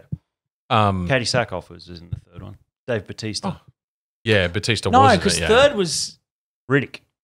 and that was the one was meant to be more of a harken back to the original, Is it and they back- and they and they- didn't quite make it. fucked it. They They screwed shut it. the bed Yep. in a big way. Yep. And that was where they brought in the Furiosa storyline. No, that was the second one. The Necro. No, that was the second one was the Necromongers. Necromongers, Yeah. and the third one was the Furians. They went back to but he was the last of the Furion, and that was the whole. the old lady, and he walks out and she disappears. Judi into the- Dench. Yeah. Yeah, Dame Judi Dench. She was an elemental. That was the second one. The third one is just him being hunted on a planet by 2 groups of mercs.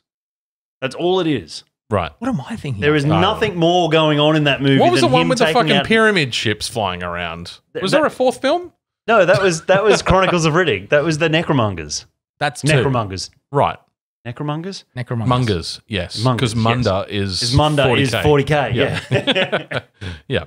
Oh, shit. We got to stop because that's going to stop filming in like 3 minutes. So, Well, we're clearly stuck on which title in the Riddick series that we watched. how do we end up in this hole? I think the 12.5% has kicked in. Yeah. Do you want to take a quick break and then we can close out the episode?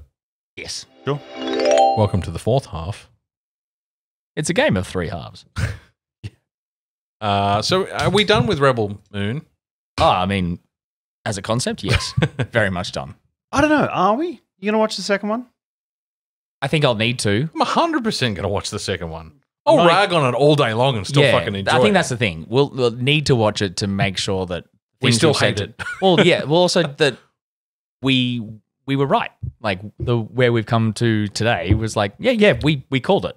You know But what? it's bad storytelling. I'm an absolute glutton for punishment because Oh, we know.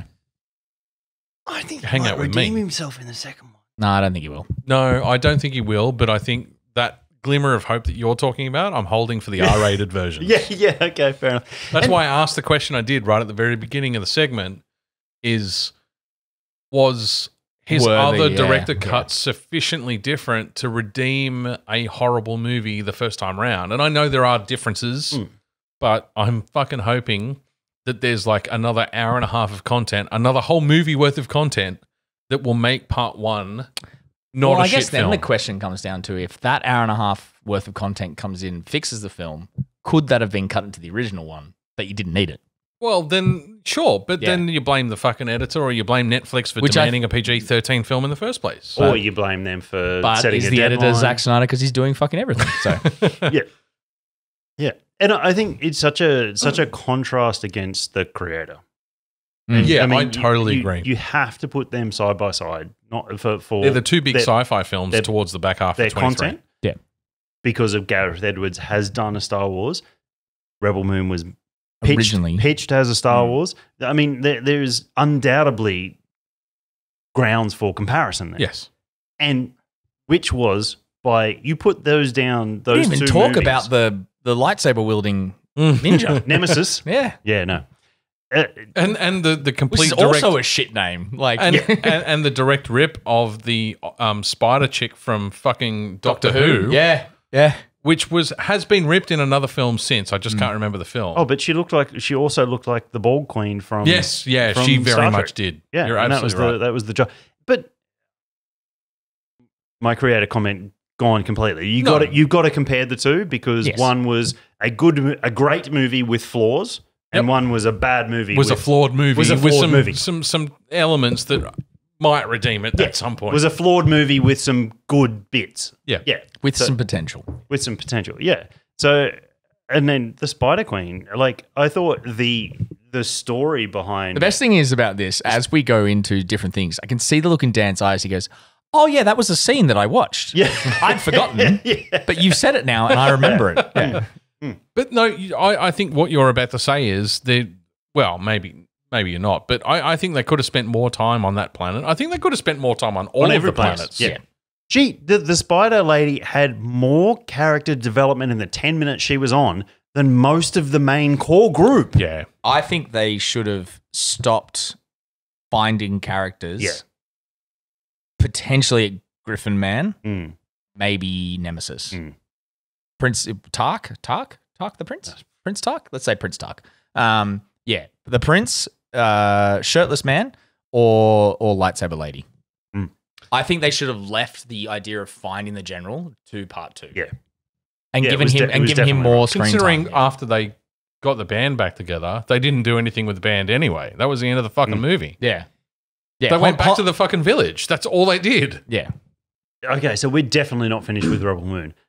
Sorry. The final fight when Ray Fisher Bloodaxe is running up the side of the platform to run up. He the doesn't look like he's running. to go inside, but he's running past soldiers that are to his left that could have just gone Yep. Blink.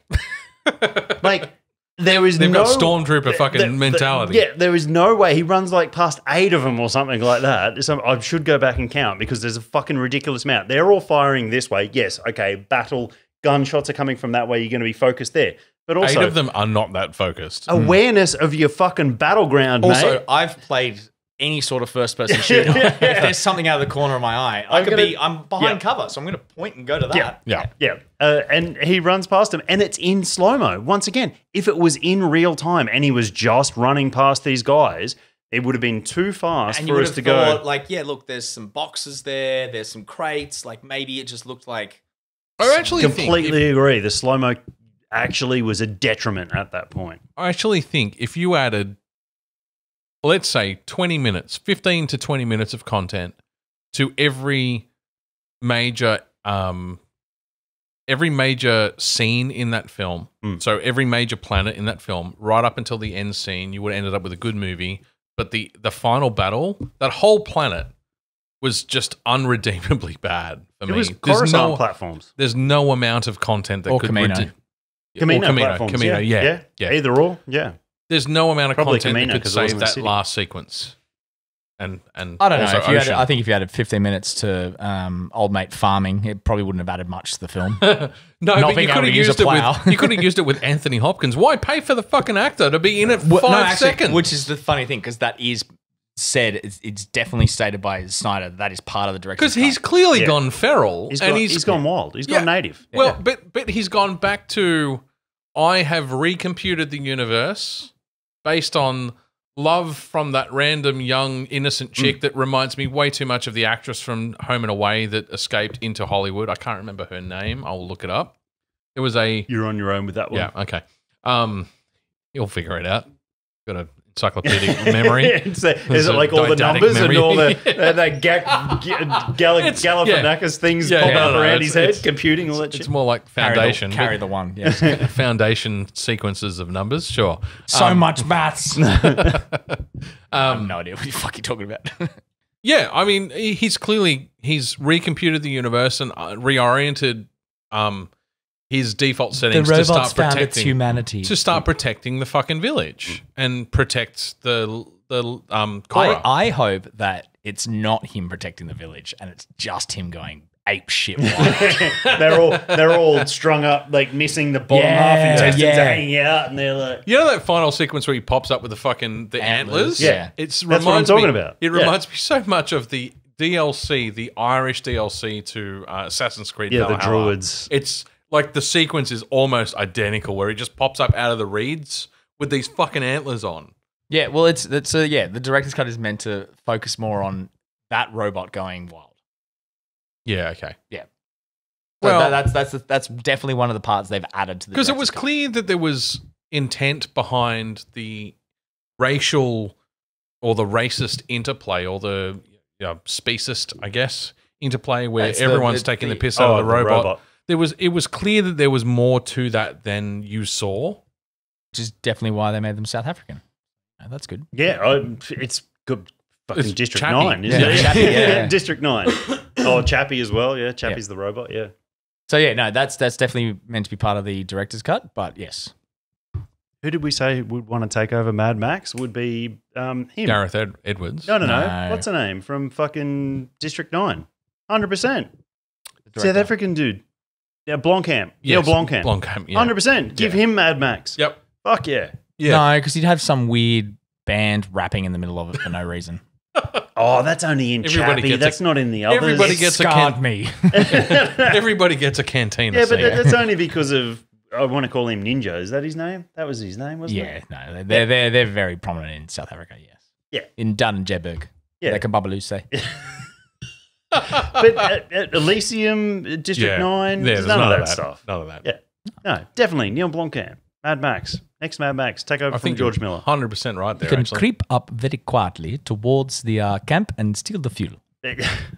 Yeah, but I reckon the South Africans would get the Aussie, The racism, yes, Side they of would. it. Yes, definitely. well, that too. Yeah. But I reckon that's an interplay. That I don't know. I think South African humor is very different to Aussie humor. No, not humor. I'm not talking about. But it's off- He'd still need a consult. Yes. Yeah, we Yeah, definitely yeah, need a yeah, console. yeah. Yes. Cool. Oh, Rebel Moon. God, I thought we were done. No, we're not done. The plasma splash from the shots. Loved it. Yes. Yeah. Yeah. From the plasma bolts from the gunshots. Oh, yeah. The splash that would happen once the plasma hit. Yeah. I thought and, it was and I expands thought it and was a cools nice down. touch. Yeah. Really, really nice touch. He did a couple of A visual element that had There are a couple little of- bit of storytelling, but didn't need to be told. couple of solar flares in there too. Have you noticed when I shoot my gun, I guess recoil, the plasma fans out and cools? like any other shot, dickhead. When I was just a child, I was taken away from my family. It was the fucking Gamora story retold. I'm sorry. Yeah, that it whole was, sequence yeah. remember me so much of Gamora. Oh yeah, it was too. Yeah. Yeah. And then the big bag gave her the fucking now he's an knife. astral god as well. Yeah, Yeah. yeah. And And I got raped by Cthulhu, and now I'm a god. they had to explain the whole astral thing. I have One of to the bleep that writers. word out. the- Grape. You can't say that online anymore. really? Yeah, no, you can't. Oh. I lost my train of thought now. Sorry. The astral plane thing at the end apparently had to like I just The problem with you saying that is I think Astral Plane in D&D terms, and then I immediately think it's a Zack Snyder film. So Astral Plane's probably an aeroplane of some kind, Oh. because that guy takes everything way too literally sometimes. but I think it was meant to be one of the writers explains it as like that was connecting to an astral plane. I thought it was just like a it digital was a matrix. it was No, point-to-point communication. That's all it was. It was a phone call. Yes, but that's not. It was yes. FaceTime. It was FaceTime in 3D. Yeah, but and- that's not how they meant it to be. The writer actually did Oh no, I thought it was astral plane. Oh yeah, see, What, they both go to the dream world and have a conversation. Because he was basically dead when they sent Ed Screen there. That's why I thought it was astral plane. No. So okay, I just that's thought interesting. they skull fucked Matrix him and then I'm pretty sure- chuck him into a 3D phone call. No, because they were talking about just before that how dead he is and how he won't survive the trip, and that's when I was like, cool, this is an astral plane sequence. No, Yeah, I didn't felt get it it. was that they were plugging his consciousness Well, I mean, into a virtual reality into phone Matrix. call. Which is astral plane. If you want to break it down Yeah. digitally, yeah. I guess Digitally. we land there, I guess. But yeah. I mean, they were both clearly. I never took it that the big bad was actually standing on that ice. Like, I never took that to be a reality sequence. I took that to be, this is the VR world that this phone call's happening in. Yeah, Yeah. well, I guess your So I VR guess in world that is my sense- astral plane world. Yeah. Yeah. I guess in that sense, it's kind of the same thing. Yeah. Mm. Yes, because he suddenly had a lightning cane. Yeah. So I think it was meant to be the world between worlds. That kind Yeah. of thing. Yeah. It was meant To me, to be that whole this, sequence felt very Dune again. Yeah. Yeah. Like, there's just a it lot wasn't. of It wasn't. spice It wasn't a influence. straight. Order 66 phone call hologram. It was definitely more. There was more to it. So yeah, whether it's a Matrix world or it's an astral plane, but yeah, I always took it as that. Yeah. Yeah, whatever terms you want to use for it. Yeah, I guess we all kind of got it, I guess. Yeah, because Ed Skrein then his character came back and was like alive again. Yeah. Like the whole shock of sending him back was like, nah, fuck it, go. Yeah. Yeah, I actually the whole think. shock of peeling the skin up from the back of his fucking skull to stick the spike I don't into know his about spike that in it. because he was peeling off to put octopus. Yeah. Yeah. Some of that Yeah. deep Yeah. erotica. Yeah. I just think. So the shot of him getting his teeth knocked out, Oh, and he spat them out in the digital teeth. the digital 'Cause teeth they were on the very Golden Knight CGI. platform, when she gets control of his rod and then she Yeah, smacks him in the face, Yeah. and his teeth fly out. Oh, okay. I don't remember that. Well, this is important because I wonder if they'll actually put that Having into come back with no teeth. with missing a whole bunch of teeth. Like they looked like they weren't just Dude, back they were molars. the front two Yeah. fucking incisors. Yeah. Yeah. You better Steel- have a massive gap. Yeah. Or it gold just- teeth. A fucking grill. He's just going to Yeah, wear a grill. gold teeth, He's yeah, going to he wear a will. grill. Straight back to the He will. fucking- He'll have Damn it, steel yeah. teeth. Stock and two smoking. Yeah, 100% he will. There'll be metal teeth. Yeah. Francis. We need to move the fuck on. Yeah, Say no. my fucking name. Dan, we haven't asked you for a little while. Are you winning, son? Oh shit, are we still doing that? I thought we It's were pulling the point. most plug then. important part of the podcast.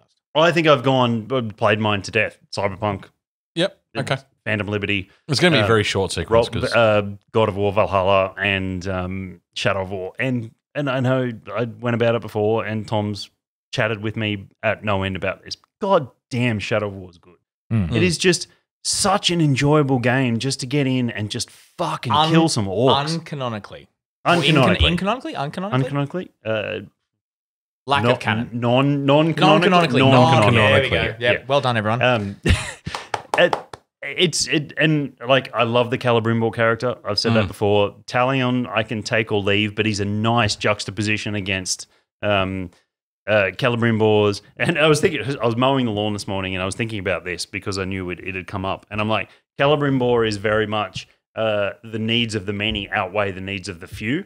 And Talion is very needs of the few outweigh the needs of the many. So he wants to yes, save but yeah. He's Kirk. everyone, every single little person, and Celebrimbor Because he like, watched his family get slaughtered, whereas Celebrimbor was like, I Trying to save the race. I see the bigger picture. I'm trying to save Middle Earth. Yeah. As like we cannot I think let he was. Sauron keep going with this. I think canonically he was only really all that interested in saving the elves. yeah, but this is far different Celebrimbor. Yeah, okay. Canonically, yeah. Yeah. Okay. Yeah. And I think everything about that game is everything that I loved about Arkham Knight and the Arkham series, because it uses the same free flow combat, is scaled up when you come to using swords and broken daggers and taking out an orc at the end, and it goes into bullet time slow-mo and you chop a leg off and the leg goes there. They've still got the other one, but then the black blood sprays out that way, and it's just like there's just something so satisfying about that. And it's for a game that is probably never going to get continued. I really It's a shame because they patented a really good system, but I don't see it being used. Who's the developer? Warner Brothers Montreal. Warner Brothers, the game development company. I've never heard of them. Yeah, they did Batman Origins, Arkham Origins, Okay. and both Mordor. Were they? I thought they would be a distributor, but not a developer. Mad Max were part of. But they were Monolith. Monolith. Oh, Monolith. Okay. Developed by Monolith, published by Warner Brothers Interactive. Yeah. Well, there Okay. we go. Okay. They The reason men- I ask is because I could easily see that game system being integrated into way other games. they've copyrighted. Yeah, no, but Monolith own the rights.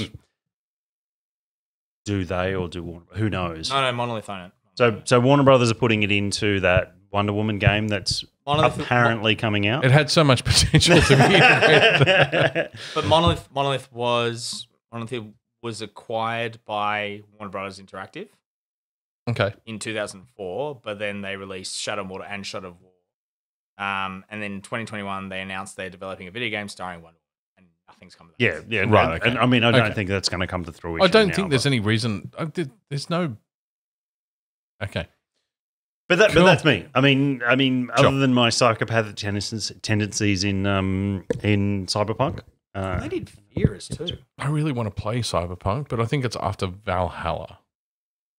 yeah, God of War Valhalla. Yeah. Oh yeah, Yeah. definitely. And if I need a palate cleanser, I've got Spider-Man, Miles Morales, and Spider-Man 2. yeah. I mean, and Cyberpunk's such a time sink too, and it is far more of a time sink now with the 2.0 than it was before. Yeah. than it was before. I'm still resisting the temptation to play another playthrough of BG3, but I think I'm going to wait for you, and then we can play it. I'm playing. I played. No, that's what I'm saying. okay. Yeah. You're gonna I'm be waiting waiting for a you. long Yeah, time no, then. that's fine. That's fine. But I'll play it on PC. Yeah.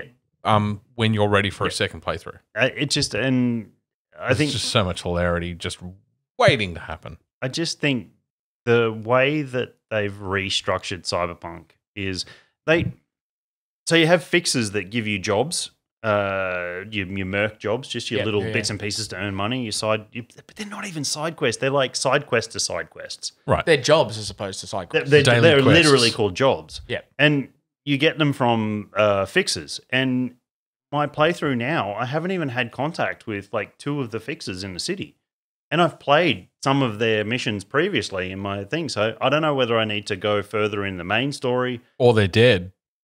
I don't know. I don't know what I've done. Wouldn't it be cool if they were dead and Maybe. that you got another fix later on? Maybe I've done something that has not activated them. No, or won't most of the time activate them, with or- games like that, it's you need to activate a certain Or progress the story storyline, mission, yeah. But one of them is called, because I played the Street Kid backstory. So you get 3 choices. You get Nomad, Street Kid, or Corpo, the backstories. And I played Street Kid, and Padre is one of the fixes. And you meet him during the intro of the Street Kid because he's one of the ones that brought you up in your time in Night City as a. I think as I a played young that kid. mission in the trial. And you get in his car and you go for a Yeah, drive. yeah. So I played through Padre, so I know Padre is still alive. No, but in this world, in So- a game world, he wouldn't have started giving you jobs yet. yeah, but in my original play, he did. So they've restructured where things are coming Yeah, and being right. added through. So So instead of I think it's you need to progress more in the story. I think so. I think instead of a content dump straight up, and because you were Which when may I have been first part of played. the broken experience. Like if you got to access this guy before you, like in terms of not in terms of that, because I played that story mission in the 5-hour trial I got to play, but then using him as a fixer later on, if that's more linked to a story mission, Yeah, if you got to access potentially it, could if you be, got to yeah. access that earlier in the story than you should have, that might be part of the precursor, the beta test. Yeah. One of the things that they did ease up on was because all these people call you.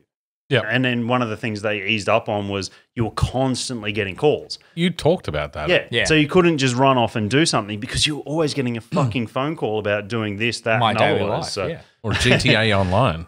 yeah. So it's just they've just really dialed that back in some way. So I'm really loving just existing in Night City. That's cool. So who's winning next? Peter, are you winning, son? No, I haven't turned my PlayStation on.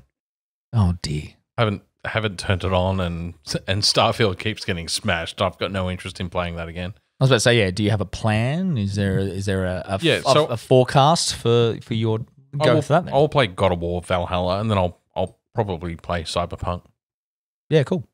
When I might actually borrow Mirage then as well if you're not going to play it soon. Go for it. Yeah, sweet. So do you, when you're doing winning next, do you have any 24 upcoming releases that you're interested in? We talked about it last ep, and I don't remember. There were a couple, but not many. And We they were agreed on most of them as well. miles away from memory. So one coming out in February for me is that Banisher's Ghosts of Eden. Is that actually still coming out in Feb? It's what they slated it for in Yeah, December. we watched that trailer. It looks super cool. Got the Scottish dude and his dead wife is the ghost, and then and it's like set in the south. But suddenly there's a Scottish man there and a yeah, kilt. it's got well in his part kilt because he's wearing pants under it. Yeah. So I don't know. I think that looks super interesting to me. It's like it's a new IP. It could be something really cool, third person action. Didn't make my list. Didn't hit my radar, to be honest. Well, we talked about it. We talked about it. during- It was a trailer release. Yeah. Yeah. And then in December they had a February late Feb release. Did you talk about it on the podcast? Or was Yeah, definitely. I don't remember the discussion. Banishes Ghost of Eden. Okay. Oh, okay. That's ringing a bell from the replacement for E3. Yes, was Summer Games Fest. Yeah. That was middle of the year. Mm. Yeah.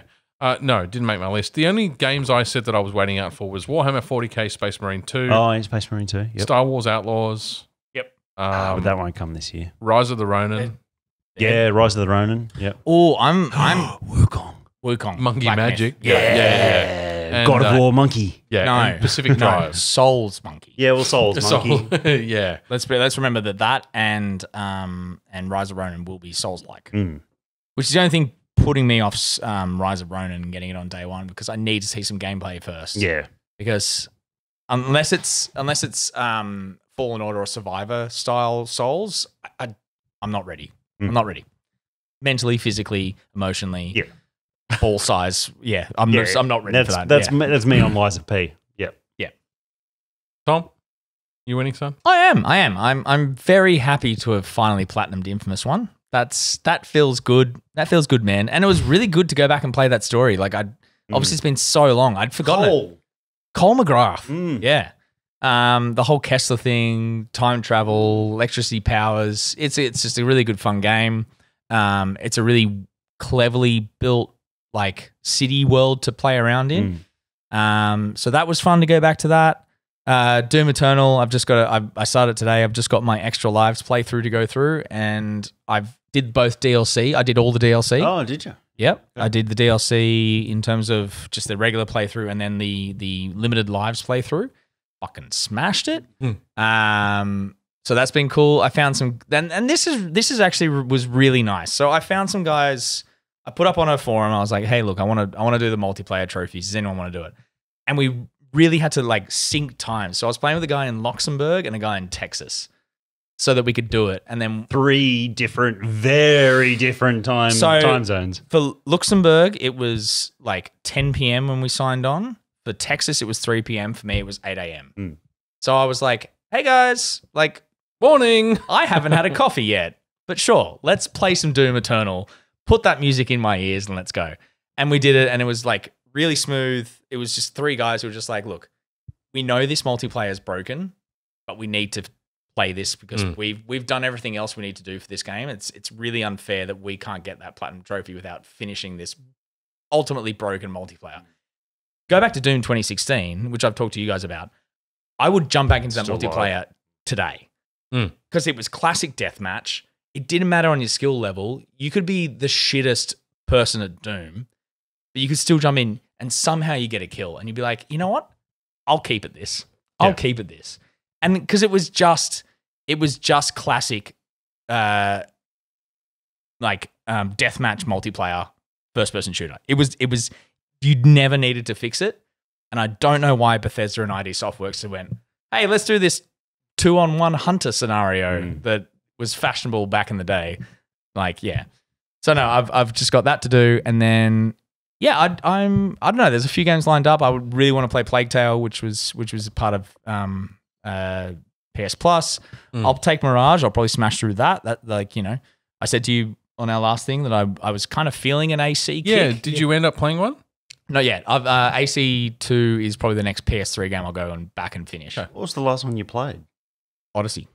Okay. So he was asking about, does he go back and play Syndicate or Origins? And they're very different games. Oh, It's so kind you of never, a hard- okay. So you never finished off traditional AC, and you never started at So the I played RPG most of AC2, and then I Bayek's a very likable character. he is. Yeah, I had the same struggle between those two because Syndicate's a smaller more interesting narrative tale. And I like the time period. Yeah. Well, they're both good time periods. But Origins is I've got so many fond memories of the Nile River and all the shit that goes on. Yeah. And it wasn't story related. It was just background interactions related. So I've played AC2. I've played AC1. I've played AC2 up until a point. I stopped AC2 for some reason. I think I got rid of the PS3 at that time. And then never played AC3. Smashed through Black Flag and the DLC. And then didn't touch anything until Odyssey. I don't think I want to go play Unity, French Revolution. I've thought about playing Unity. Yeah, But that was the one where the faces kept melting. It's not anymore. That was a long launch. time ago. That was I don't a know. launch issue. I don't trust Ubisoft. It might still be happening, yeah. I've got to say that ended up. So I avoided playing it for a long time. It sat in my queue. I actually thoroughly enjoyed that storyline. It wasn't as good as Ezio's timeline in terms of fleshing out that historical period, but it wasn't bad either.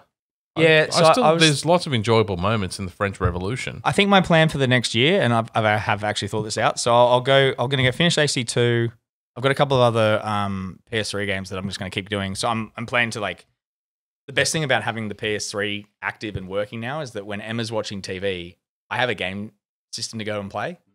It's not the Switch because I was running out of games. I did download Breath of the Wild, but I want to wait till I'm overseas because I know I've got nothing on.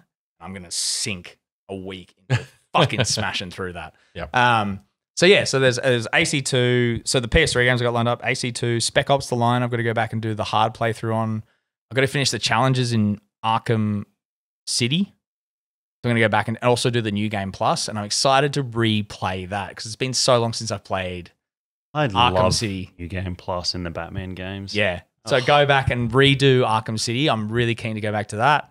Also, there's a bunch of other on that list, and then but for new games, I was thinking, I'll actually jump on a few of the AC games that I never touched. But yeah, so Origins, I'll take Mirage and do that, and then in terms of games releases this year, there's nothing besides Outlaws and potentially Rise of the Ronin. Once I see some gameplay, there wasn't much that was really grabbing my interest, but. Again, I think it's a year like with TV and film. I need to go back and finish. It's catch up year. Yeah. Which I'm not angry about. There's some really good games.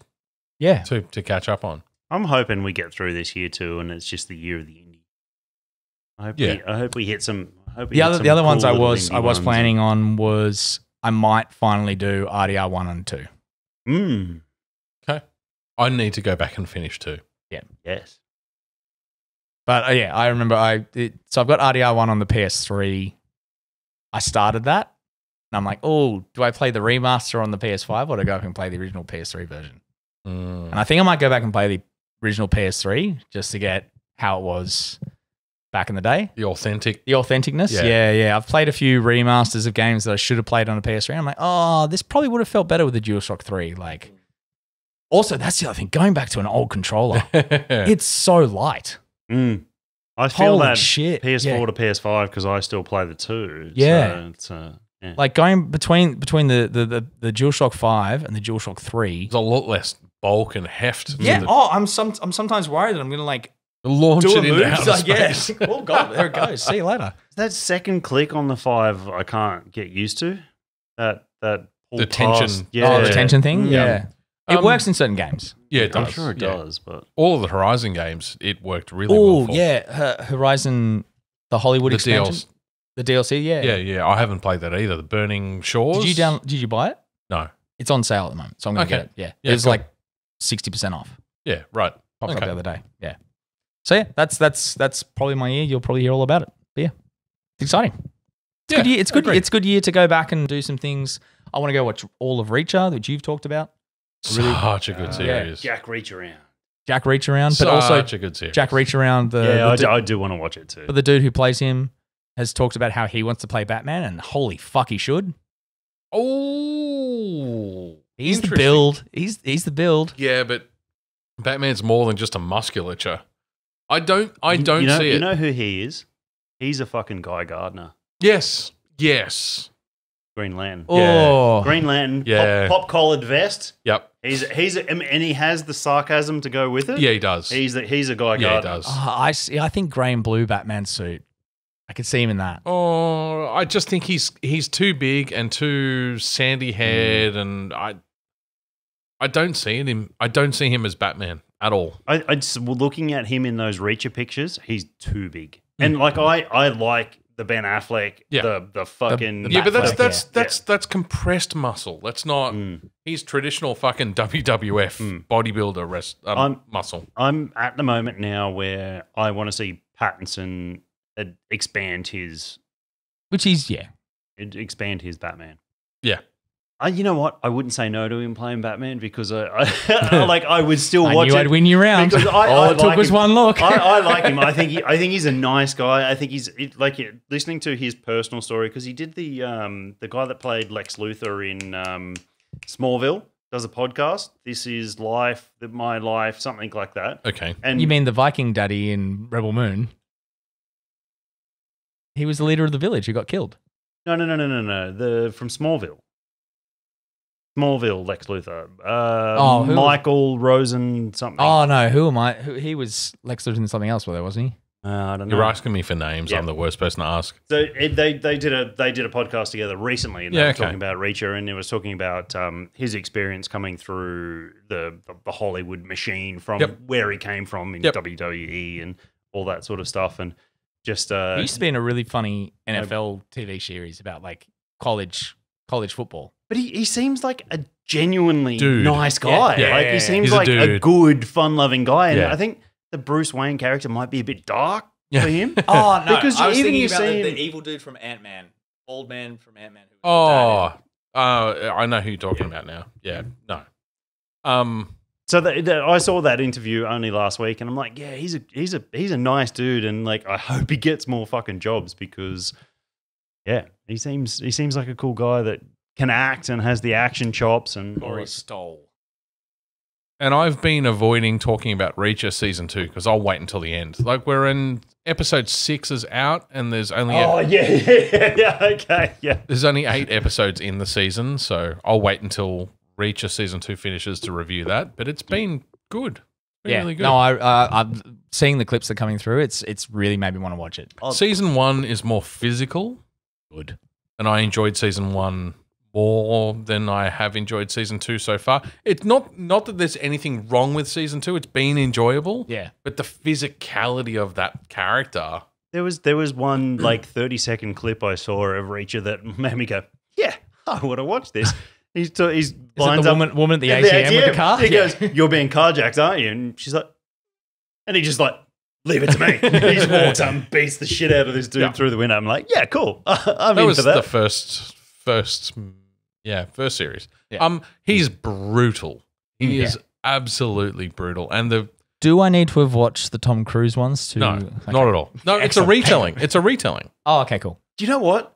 I don't have an issue with those Tom Cruise No, ones. neither do I. think No, I never watched some the of- second one. Some of the shit was actually pretty The good. first one was really good. Yeah. The second Same one, with Collateral. Collateral was really good. Collateral. Oh, is- that's a Collateral different class, It's but yes. absolutely different class. Yeah. Collateral is amazing. But no, the action sequences in Reacher 2, the movie with Tom Cruise, was as good as Reacher 1, the movie. Okay. But no, the TV series is a complete retelling of the character.